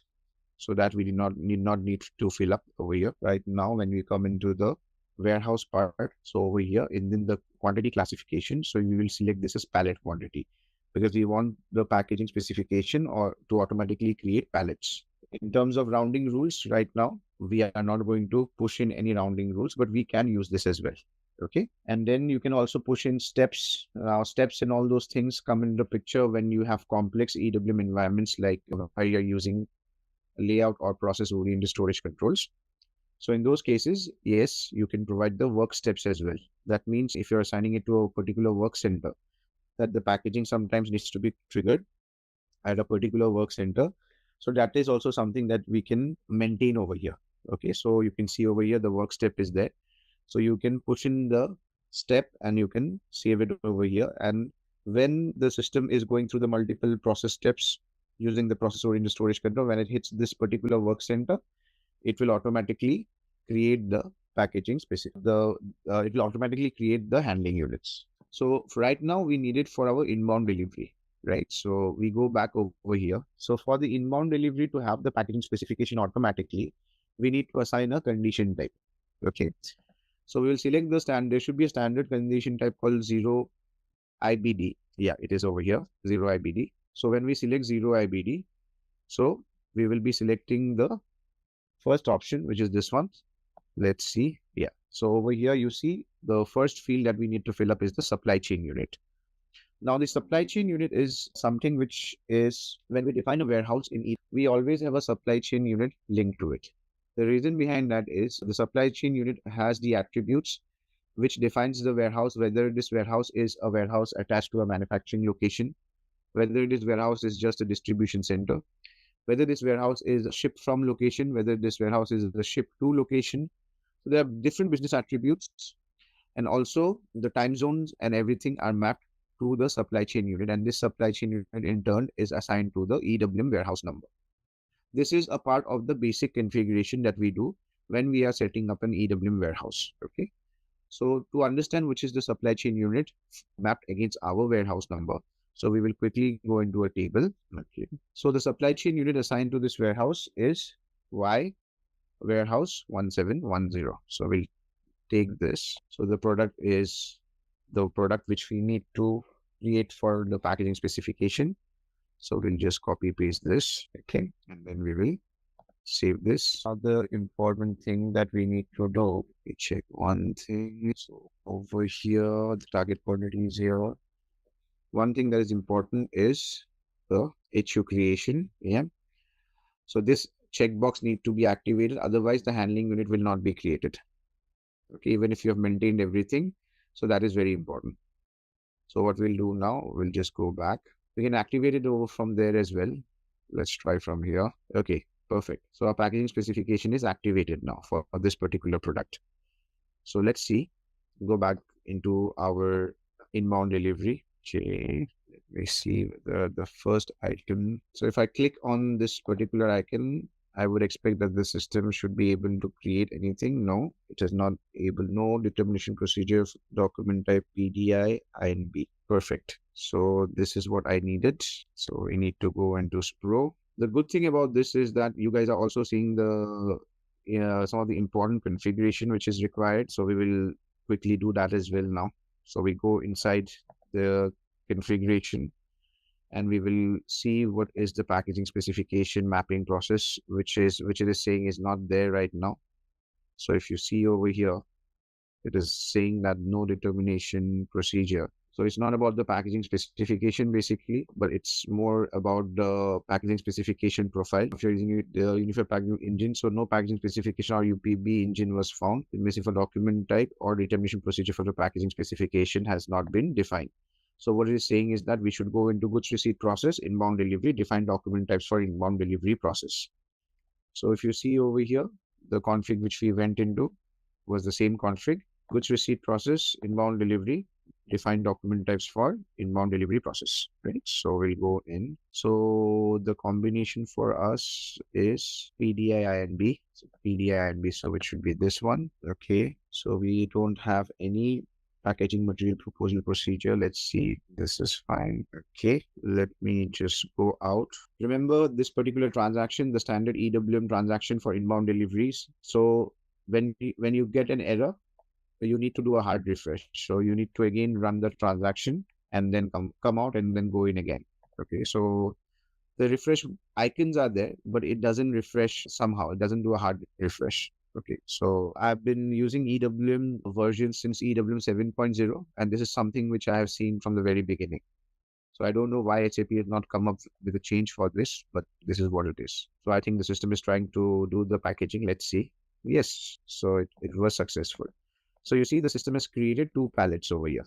Okay, so these 2 pallets are based, this is based on the packaging specification that we had created earlier. So we have created, so next time when any inbound delivery is coming in, the system will automatically create. We don't have to even go inside this particular window of packing. Okay, but this time, since the inbound delivery was already created, and after that we had created the packaging specification and activated it, that's why we had to come into this window to do the packing. Okay, so we'll quickly create a packaging specification for this product as well. So please bear with me for this. So again, we'll go back to the pack spec transaction, click on the new this thing. So for pack spec, so I will just, instead of 502, it will be 503. The packaging specification group will be SAP. Press enter, go inside. Okay, I'll just select the 0 IBD condition type. So this time I'm doing it a bit faster because I don't need to do the explanation overall once again. So I'll again be pushing in the supply chain unit. I'll show you guys the supply chain unit business attributes as well. So after this, we need to push in the product, which is this one. Okay, then we go inside, push in the product once again. Okay, so this is again picked it up. Packaging material. Okay, weight, volume, and dimension is fine. We will select the pallet quantity. That's it. So I will just click on save and then activate. It's a simple thing. It's just in terms of activation. But if you don't activate, it's not going to work. Okay. Also, another thing that I will quickly, although this is not a part of your curriculum, I'll quickly cover it so that you will understand. So this particular condition type you see. So the moment we select this condition type, you saw there are 3 access sequences it showed us and 3 tables. So it is the standard condition technique that we have across all modules in SAP, in sales and distribution and materials management. So I'm not so sure whether in PP we have condition technique, but there's the same condition technique which is being used in EWM as well. So you have condition types, access sequences, condition tables, and condition records. So now this particular view that you see for the supply chain unit, the product, so this is a part of that particular table. You can define your own table as well, based on different key field combinations, and you can create your Z condition type as well. System allows you to do that. Okay. So in your project, if you can check what is the packaging specification condition type, it might be a Z condition type as well. So check it out. Okay. Or they might be using the standard ones as well. So now once we are done with this, we have activated for this one as well, 503. So the expectation is that now when we do it for 503 as well, automatically the system should do the packing as well. Yes, it has done it. So we'll save it. So if you guys remember, we had created, I think, 3 storage types, A1 HR, A2 HR, and A3 HR. So what we will do is we will try to create specific search sequences, and then we will see whether once we are taking the inbound. So because then you will understand the full cycle. We'll try to take the inbound, and then when we are trying to do the staging from an outbound perspective, we will see whether the system follows our sequence or not. So this, when we are trying to remove the stock, it was trying to pull it from an existing sequence. So we'll create a completely new sequence and see whether the system is picking up our sequence or not. Okay. So now the inbound delivery is ready with the handling units as well. So just a quick question, again, trivia question. So you see this handling unit numbers are generated automatically, like this 1, 1, 2, 3, 4, 5, 6, blah, blah, blah. So how did the system get this handling unit number? How did it generate it automatically? Because I have not provided any number range when I was creating the packaging specification. So what happens is that obviously there is a number range which is running this, and it is creating this pallet IDs, right? So we need to assign the number range. So what we do is that in EWM. So there are a lot of about number range objects. Remember, there are global number range objects and there are warehouse specific number range objects. So when you are in a rollout project, say for example, where multiple warehouses are there, and mostly majority of the clients that you will have, they will have more than one warehouse, right? It will not be just one single warehouse that they have. In those kind of cases, for the first implementation, okay, if it's in the same server system, because certain clients would be there which are very big and they have operations in multiple geographies. So geography wise also they will have different server systems. Like for Asia Pacific, it will be different. For India and Middle East, it will be different. For North America, it will be different. It's like that. But then again, so whenever you're doing the implementation in the server for the first time, so at that point in time, there are a few number ranges which needs to be set up. After that, it's all the local number ranges. When I say local, the warehouse specific number ranges. So to find it out, there's a shortcut. Okay, so which are the EWM specific number ranges? Now, if you are already in a project, say for example, you guys are doing support now, and you want to understand what are the EWM specific number ranges, or sorry, the local or the warehouse specific number ranges. So just go to NRIV over here, and the sub-object value, you push in the warehouse number in the sub-object value over here. Okay, let me just see what it is. 1 second. Okay, and over here, just push in a warehouse number, say for example 1710, and execute. So you see these are the different. So the only issue over here is, and generally I'm sure in your client as well, the plant number and the EWM warehouse number will be different, right? It will not be 1710 is the plant number and your warehouse number is also 1710. It's not like that, right? Your plant number, I think, will be different and your EWM warehouse number is different in terms of the naming convention, I'm asking, right? In your existing project, or it is the same like this? Guys, it's a question. It is the same, Ronnie. I think it is the same plant number and warehouse. The plant number and the warehouse number is same. The sub-object. Can you comment on this? Yes, same. Okay. But actually that is not the best practice. So plant numbers are generally numerical. They will be using numerical conventions. But when we are defining an EWM warehouse number, so the initial 2 digits should represent the location of the place generally. Suppose you have a warehouse in New Delhi, say for example. So it should be for that particular company. So it should be DLW1. It should be something like that. So generally warehouse naming conventions go like that. But yeah, there's no harm in doing this as well, but I'm just sharing with you guys. Okay, so what I did was, now since this is the embedded system, so if I push in 1710 as a sub-object value for the number range, I will not be getting anything. The problem is I'll be getting everything, because 1710 as a sub-object value, also 1710 is a plant number and 1710 is the warehouse number as well. So because of that, it is bringing in all the number ranges specific for the plant also, and all the number ranges that we need to maintain for the warehouse also. But we are mostly concerned from a warehouse perspective. So what I did was I put an extra filter in the object name. So generally the EWM's warehouse specific number ranges, they start with SCWM. And then I have put in the asterisk and then I executed. And these are the number ranges that I can see. Now over here, you would see there is a number range called SCWM HUID. So this is the number range which is responsible. So let us go inside this number range. So if I push this in, and over here you see this, but when you try to go inside this number range, it's asking you for which warehouse number you want to see. So for us, it's 1710. And you can see the number range which is maintained is from this to this. Now, in our case, did it follow this number range? No, it did not follow this number range. Why? Because the packaging material which I have taken is not using this particular number range. It is using a SSCC generation number based on which it has created those numbers. Okay.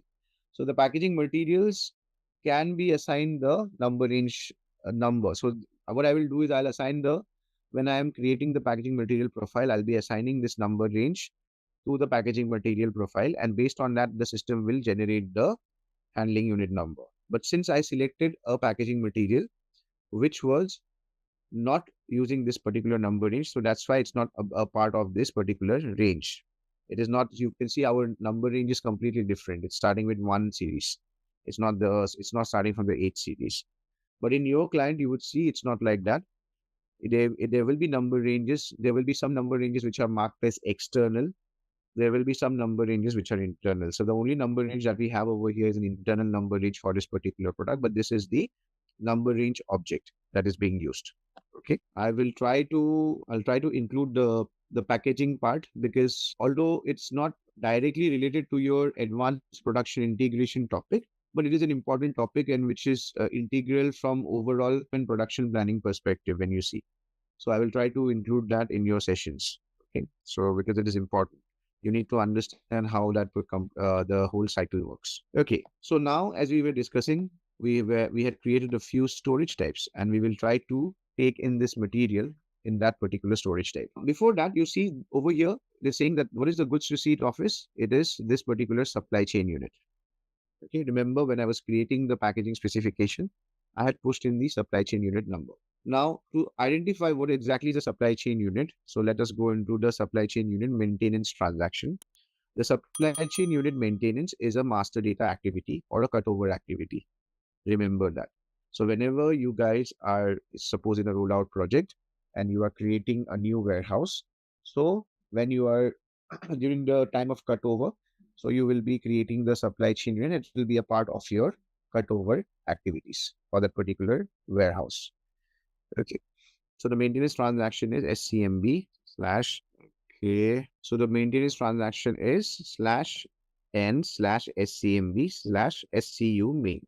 This is your maintenance transaction for supply chain unit /N/SCMB/SCU main. Okay, so if I'll just copy this supply chain unit, let's see what are the important attributes which are maintained over here. So the supply chain unit, when you are creating, you would see that there are multiple types over here. What are the different kinds of supply chain units that are there in the EWM environment? So you've got a production plant, you've got a distribution center, you've got supply chain units for shipping points, you've got supply chain units for warehouse, customer, vendor, business partners, everything. Okay, customers, vendors. So supply chain units, that means, are created for all these different objects. From our delivery perspective, right, supply chain unit is the warehouse supply chain unit. So let's see what is the supply chain unit type mapped to this. So over here it is mapped as 1002, which is a distribution center. But if it is, you can map it as 1008 as well and 1001 as well. There's no problem behind that. Okay, if it's a manufacturing plant, you can maintain it as 1008 as well. There's no issue with that. I'll show you why. Then over here, you can maintain the geographical data in terms of longitudes and latitudes for the warehouse, for it to have the exact location. I have worked on projects where they use geocoding, and they have this particular mappings over here as well. Do you know where geocoding is actually being, where else from a warehouse perspective is geocoding used? So what happens is that whenever you have a warehouse, obviously there'll be trucks moving in and out, right? So you need to do planning of the trucks as well, how the materials will be loaded inside the trucks and all those things. So that is called load optimization. For load optimization to work, there are different tools which you can use as a load optimizer. And when you are using a load optimizer tool, it will always use geocoding. Okay. Now, based on the geocoding, so it will be giving you a virtual diagram, and it will show you that for this particular delivery, how you need to load it inside the pallet. So there are a lot of calculations like routing and all those things, because a particular shipment will be carrying not only just one single delivery, right? Say, for example, in a truck of Amazon, it's not going to just take one delivery inside it. It will take multiple deliveries of multiple customers.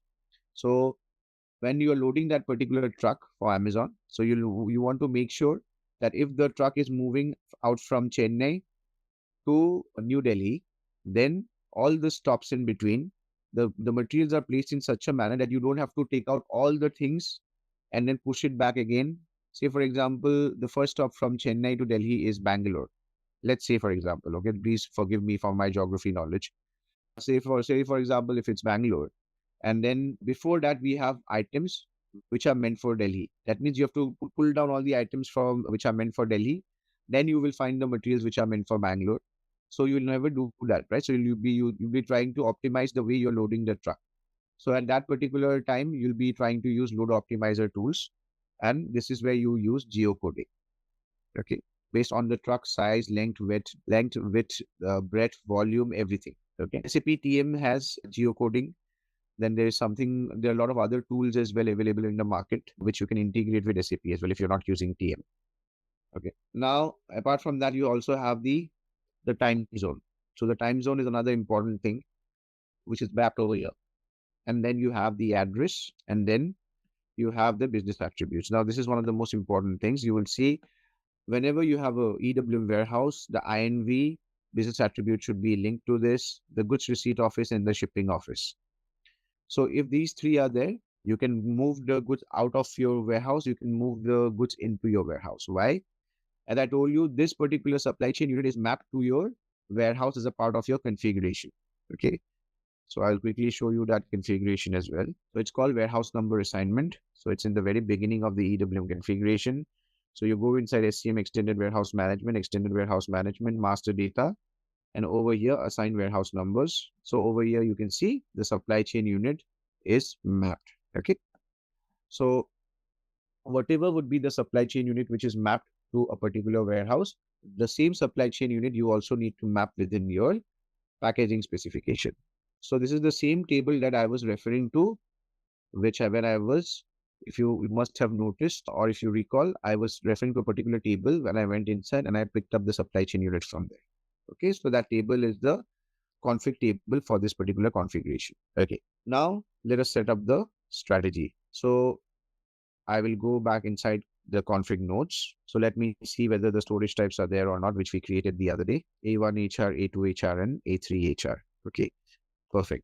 So what we'll do, we'll set up the putaway strategy first for this. So we'll quickly go in over here, let's receive process, and then we go inside strategies. So we are not going to use groups. That's fine. So we have defined this already, SAHR, so you can see for SAHR, we have A1 HR and then A2 HR and then A3. And then we will put a control indicator. So it's already there. So this is the Paki for Hyrax, SAHR. And then specify storage type search sequence for putaway. Let's see, we had already created this or not. Okay, I don't see anything over here. No, I don't see anything over here. So let's use this. Copy this. So the putaway control indicator that we had created the other day was SAHR. So the warehouse process type, let me see. So that is find Y114. Let it be like this. Let's see if it triggers any putaway post POSC. So search sequence I'm going to use is this. I'll use empty bin. Now remember this putaway rules that I've set as empty bin. So you have got the same config at also the storage type level. That means when we say storage type level, it is at this particular configuration. The master data, define storage type level. But remember, yes. So whatever we maintain at the strategy level will be taken as the priority. So it will not be the one which you are maintaining at the storage type level. So if the storage type level, suppose this is maintained as over here, also the putaway rules is 5. So both are matching over here, empty bin. But if I maintain it as 2 over here and 5 over there, so the maintenance that I've done over there against the storage type search sequence, that will be taken like as a precedence over what is maintained over here. Okay, so remember that. So once you have the putaway rules checking done, so now what we can do is we need to map the storage type search, the putaway control indicator, which we have defined, into the product master. So that the product, when the product is coming into the system would know, okay, this is where I need to search. So there were, just as a quick recap, what we had done was we had first defined a storage type search sequence for our Hyrax, which was 1710. And the diagram, if you guys remember. So this was our diagram. The end goal is to send from these particular racks to the production supply area, PSA 1 and PSA 2. And these are our Hyrax, A1 HR, A2 HR, A3 HR, and A4 HR. So we're just using 3 storage types. Within these 3 storage types, we'll be creating a few bins. And this is the storage type search sequence SAHR. Okay. So we have used so what we have done is that we have created a storage type search sequence SAHR first. And over here in the creation screen is just the description. The next thing that we have done is assignment of the storage type search sequence. That means A1 HR, A2 HR, and A3 HR in the particular sequence that we want the system to search it. And then we have defined a putaway control indicator. So over here, it's just a definition and the name. And then the final step is this one, where we have pushed in the sequence. So I will just push it. I'll show it to you guys once again. So for SAHR, the warehouse process type which the system will use to create the warehouse task is Y114. The quantity classification is P, and this is the search sequence SAHR. Okay. So let's see based on this whether the system will be able to search or not. But the problem is that we just created the storage types. So we also need to create storage bins. And then there's an additional step of sorting those storage bins so that the system understands. So this is where I need to do the sorting as well. So we will do that quickly and we will upload some bins as well.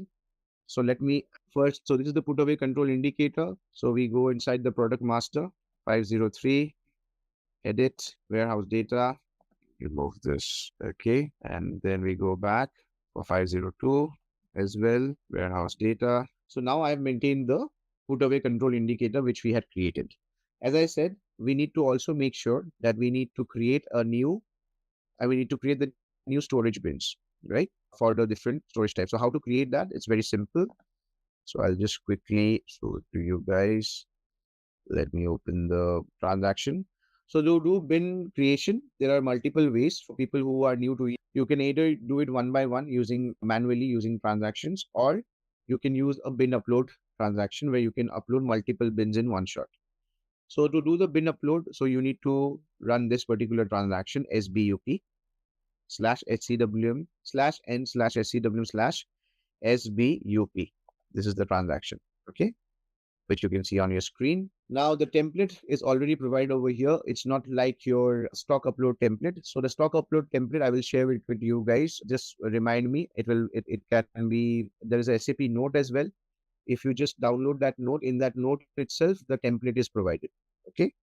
But for your convenience, I will just share that template with you. It will be there in the list of your materials. Okay. So over here, you see warehouse number, storage bin, storage type, storage section. This is the template. So what we'll do, we'll just export this. Okay, that's fine. So I'll export this and then I will adjust. Okay, perfect. It's fine. So our warehouse number is 1710. Okay.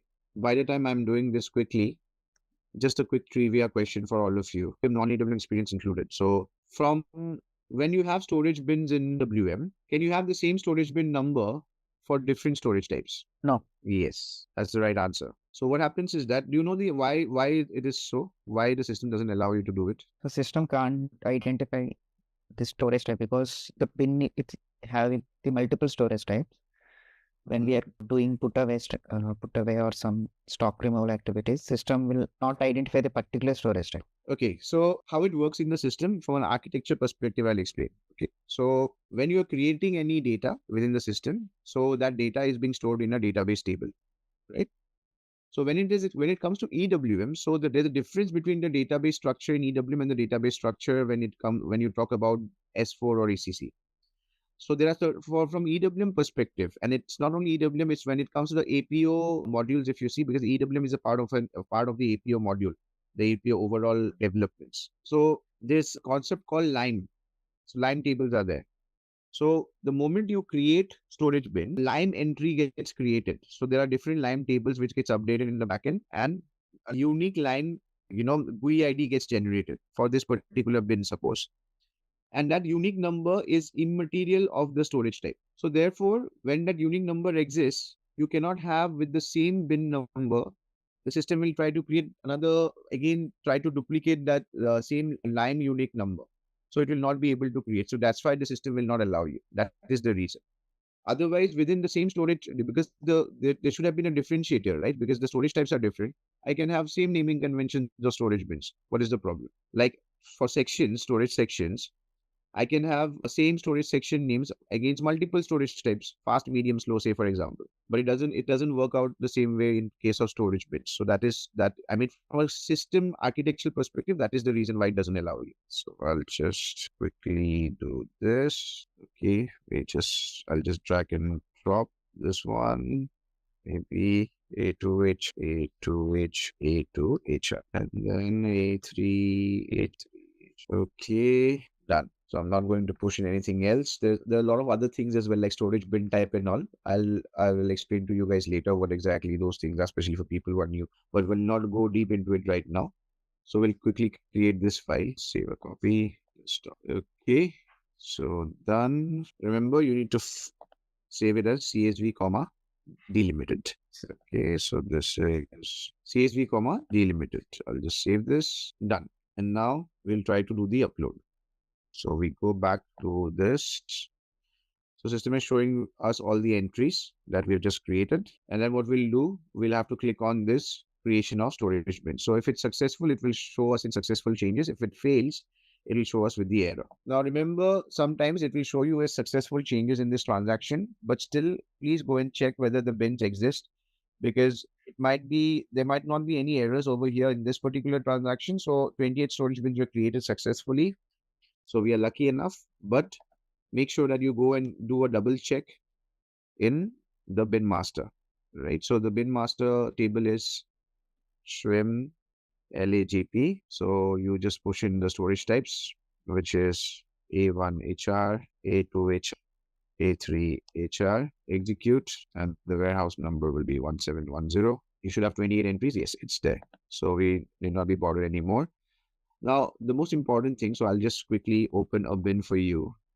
LS01, sorry. So this is LS01 is a transaction which we use to create a storage bin, okay, manually. So what we did, we just simply uploaded the storage bin, so it created the storage bins. So if you want to do one by one, you can do it like this as well.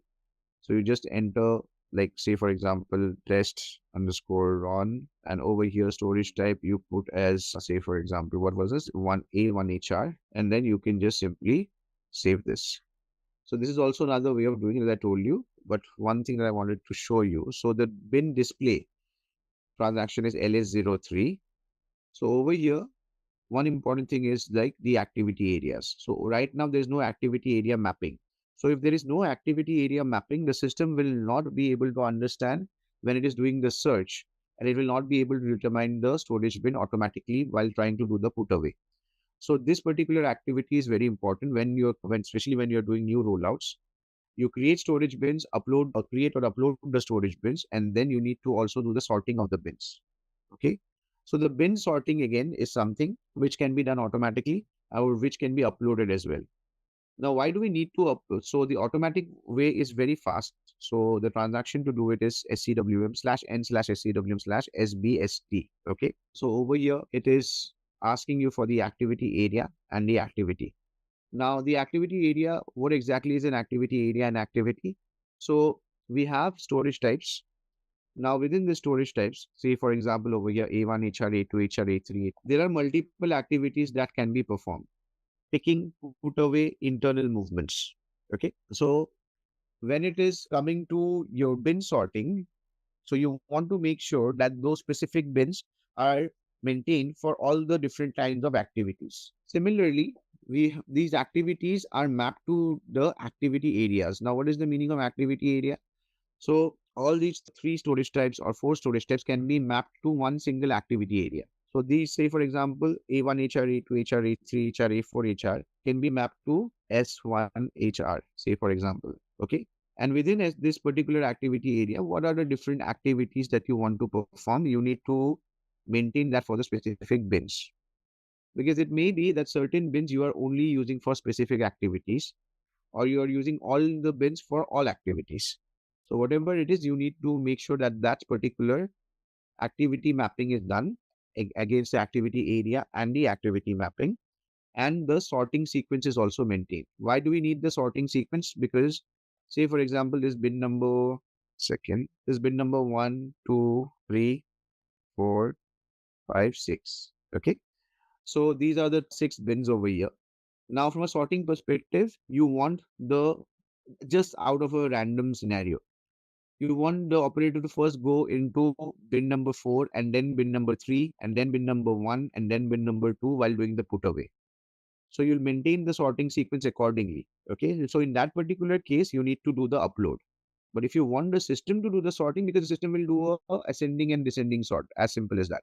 So if you want the system to do it, then you can just use this SBST transaction. Okay. So right now, the 3 storage types that we have, that we had created earlier, we need to also check now whether it is being mapped to a particular activity area.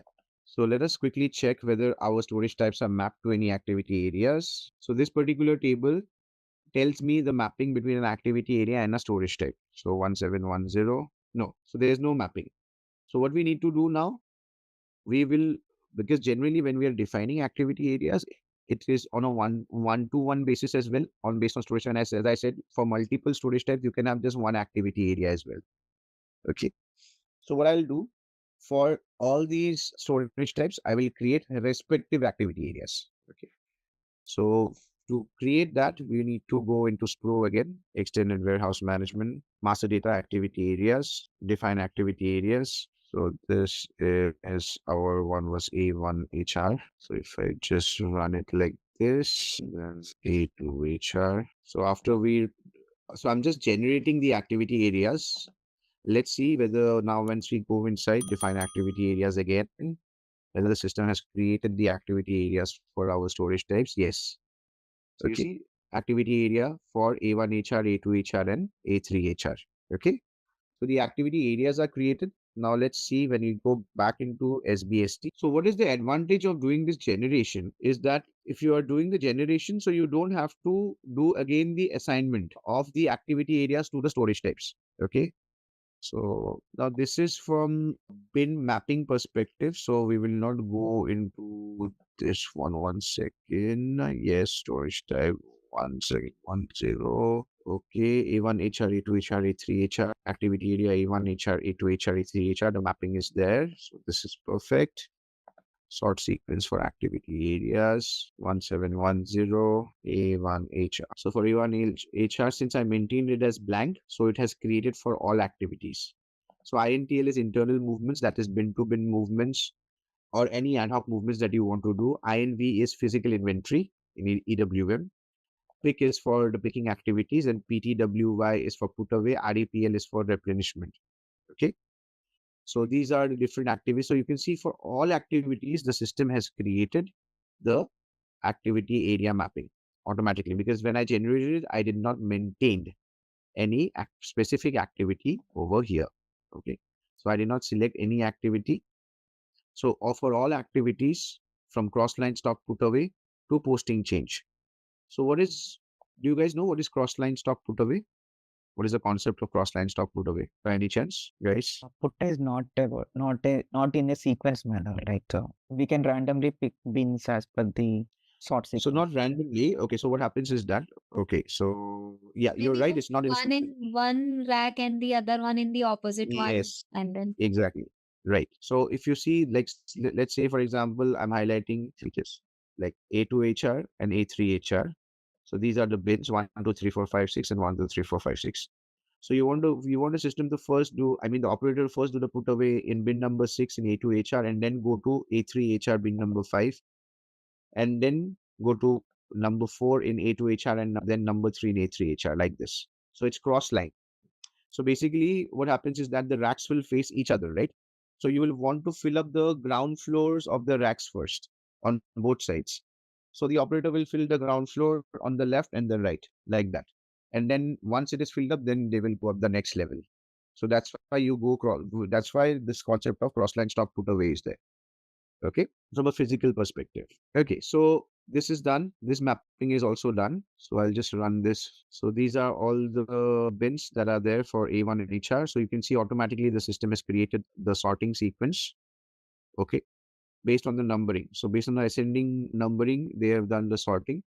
So you can see, so I'm just done a descending, and you can see the sort sequence over here. So what I'll do is that this is a simulation. So if you're not satisfied with this, you can run the upload as well. So I will not be so fussy. I'll just go ahead and I'll just run this. Okay. So my bin sorting is successful. So for all the activities, now let me show you an example. So if I go to LS03 and push this bin number, or even this one which we had created, go to activity areas. Earlier it was blank. And now you can see all the different activities and the activity areas mapped against it. Okay. Now the next one is, I will do it for the remaining execute. Okay. Execute. So we've done the activity area sorting as well. So now the system should be able to determine when we are trying to create the warehouse task. So let us go inside the delivery now. Once again, we have done the mapping of the put away control indicator as well.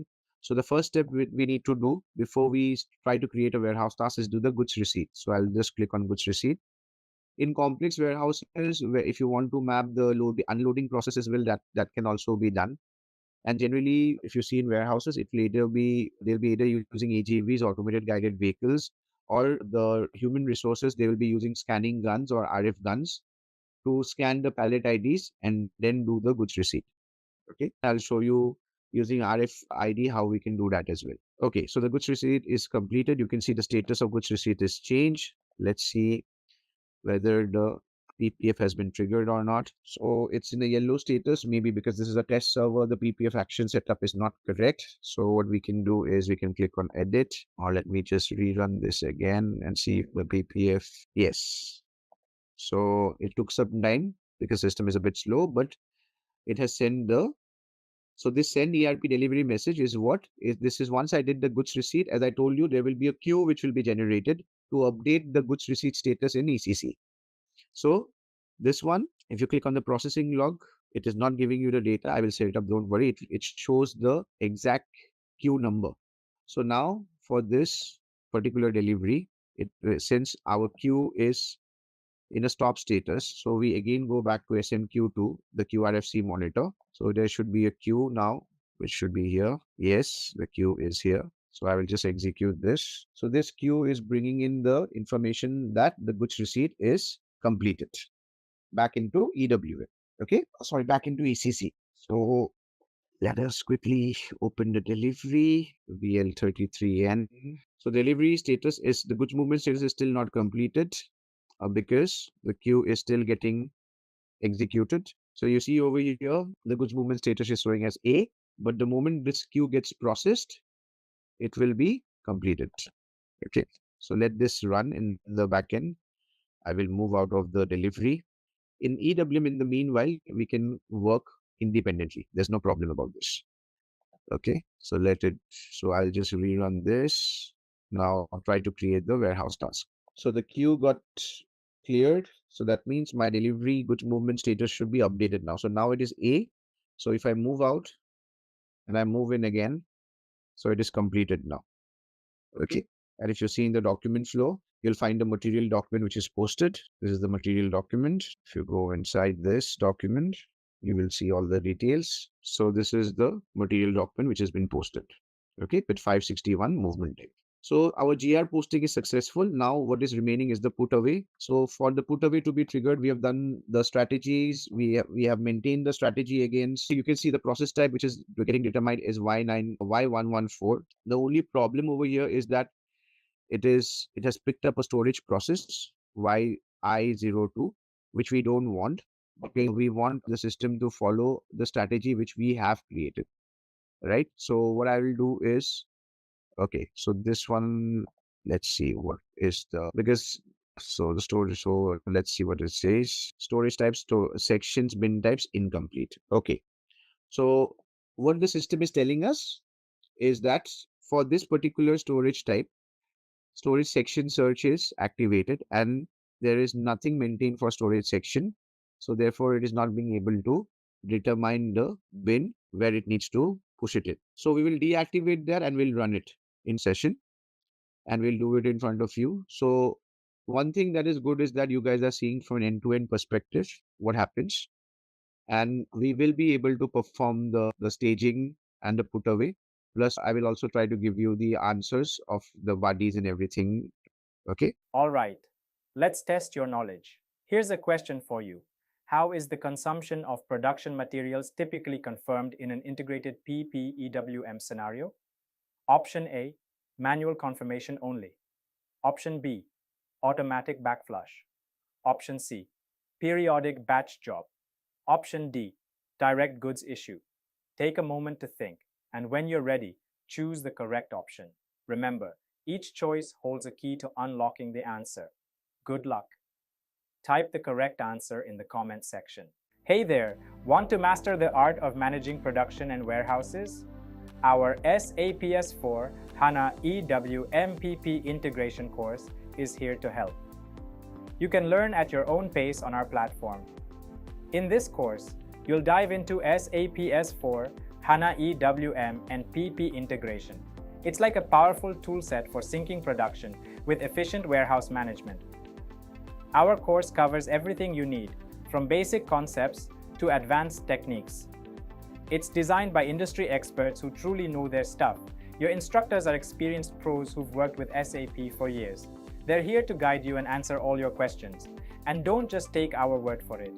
Students love how clear and practical this course is. People like you have used it to boost their skills and advance their careers. The best part? It's super affordable. This amazing chance to learn won't cost a fortune. Ready to excel in SAP S/4HANA EWM and PP? Sign up on our page now. And for more details, check out ZaranTech's website.